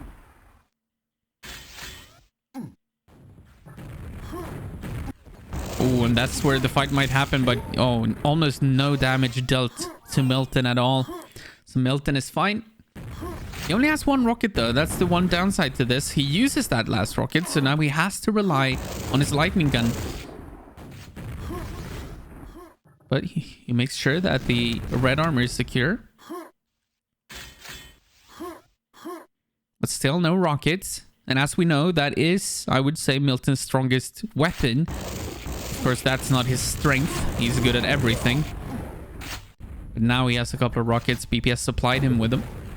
4-0, 5 minutes in. This is still, of course, doable for both players. This is not GG, but it's going to be difficult because Milton has the upper hand. The red armor is available. Oh, BPS, I think he went for a fake rocket jump. Oh, what a kill from Milton. And he gets a spawn frag as well. He's going to pick up the mega and almost connects with BPS there as well. BPS tries to find the rocket kill, but he's not going to find it. Milton now with a 7-0 lead. After a series of good fights from Milton. A nice flick shot over at the mega. Ooh, BPS is coming in, and yeah, Milton is going to be forced to pick this up. Nice attack from BPS. Very silent. But that's a 9-0 lead, and that's going to be a mega for Milton as well. And then straight back. Oh, that's a beautiful shot. BPS goes down again. And that's another red for Milton. Timing the items perfectly. 10-0. And this is getting closer to being over by the second. 10-0. For the first time in a while, Milton actually pretty low.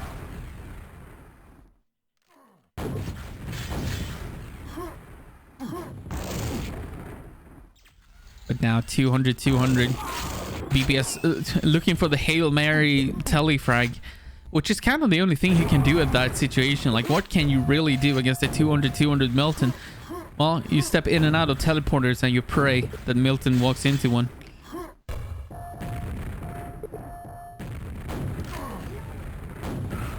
-13. But Milton has died once. He's died once. It looked like BPS had a great chance, but then BPS got telefragged. That telefrag proved so damn costly.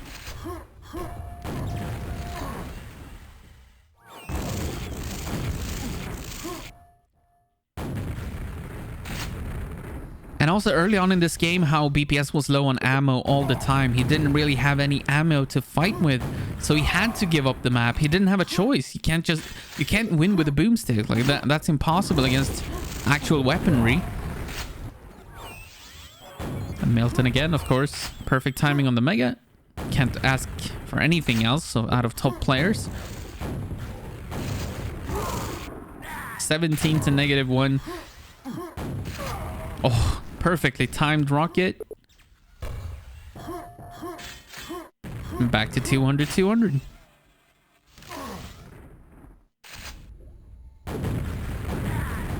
Oh, nice shot. Through the stairs. Actually using the splash through the stairs. That's a smart play because it doesn't force you to hit the shot through yourself. You just rely on the splash to make it through. That is smart. I like that. 21 to -1.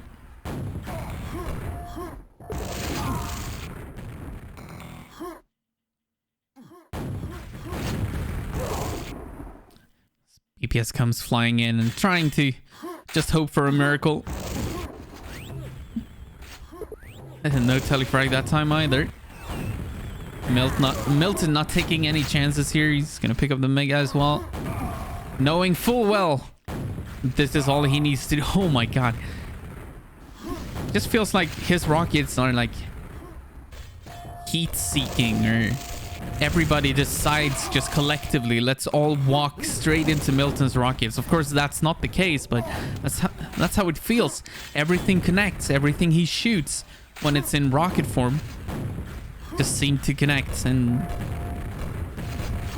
yeah, he is the best player in the world for a reason. Last minute of this tournament, and these maps I hope you like them as much as I do. We spend a lot of time on these maps, and to get that Christmassy feeling, and I think we did a good job. And Milton,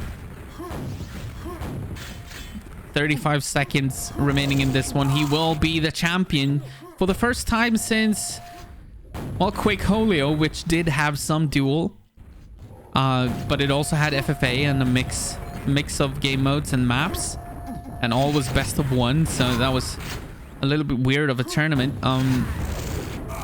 But QH LAN 2017 was the last time that Milton played in a duel-only tournament. And naturally, he won that time too. And now, here we are for almost 5 years later, and Milton has another one. 35 to -1. He died once in this game. And Milton is the champion. And I want to get some music. Some Christmas music, because heck yeah.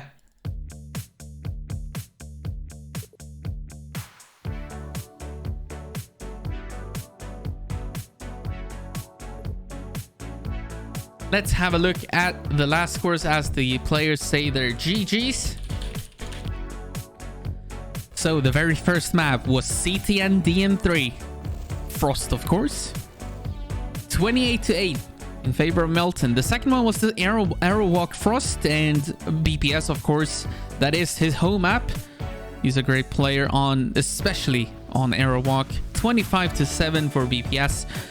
Then we had DM4, 42 to 19. That was close to becoming a 100% efficiency game for Milton. However, at the very or somewhere in the middle, he did get tallyfragged. He was pushed into the teleporter exit and died, so then it kind of loosened up, but it was close. It was becoming 100% efficiency. Then of course the DM6, 35 to -1 was the final score, but BPS did manage to get 1 kill. He actually had a pretty decent start. Don't forget, BPS had a good start. He also had a chance to turn it all around. He got the kill on Milton, a nice play in the big center area. But then BPS ended up getting telefragged and he went down. And after that, it was all Milton. Didn't die again. And yeah, just congratulations to Milton, showing us why he is the best player of all time in this game. And yeah. Also, of course, congratulations to BPS for that second place. That is also really cool. So I want to see if Milton maybe wants to talk a little bit.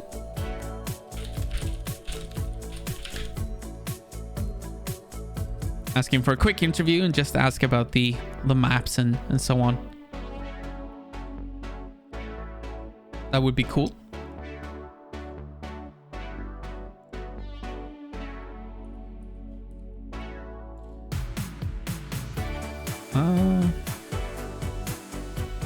Maybe we just go casting, maybe this.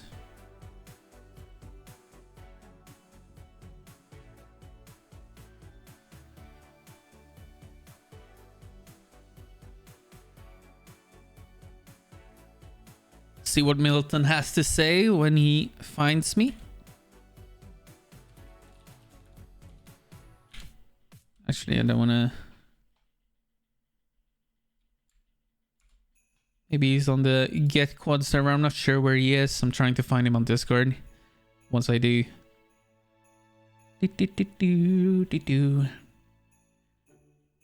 That model with the music. Yeah. Let me see.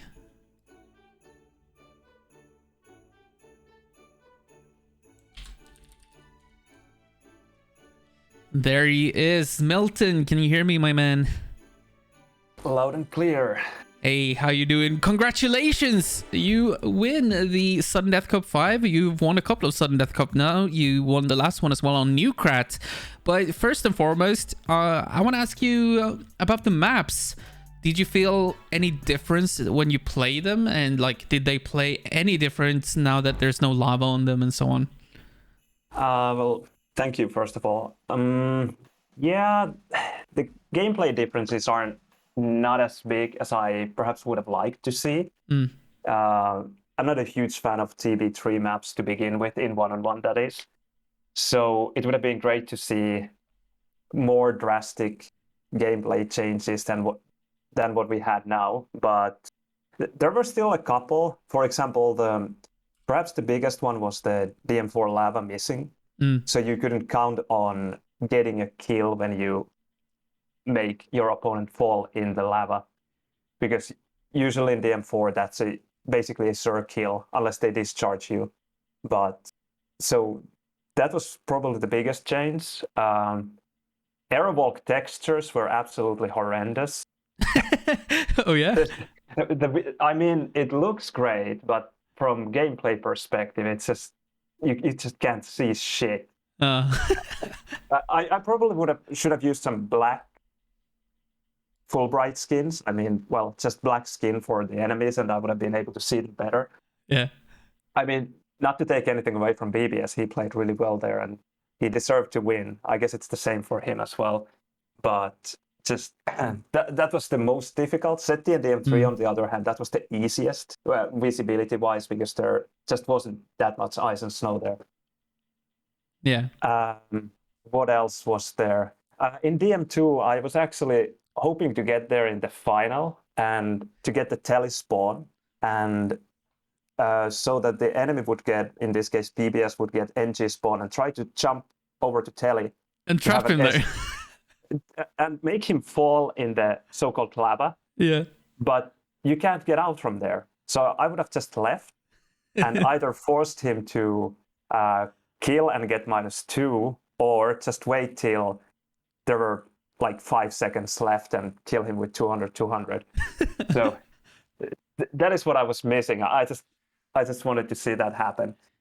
And of course, in the final, or in any game for that matter, but in the final, it would have been just epic. Yeah, for sure. What else? Well, that was actually in DM2. I didn't see it used that much. I tried to use it a bit, but it's quite neat how you can get to red mega without making a sound. Exactly. Sorry for interrupting, but I mentioned that many times. We didn't get to see DM2 very much. I think I only saw Kippo play it, and I think I saw you tail end of you on in one of the series. But yeah, I played Nightmare at least. Oh yeah, Nautilus. Yeah.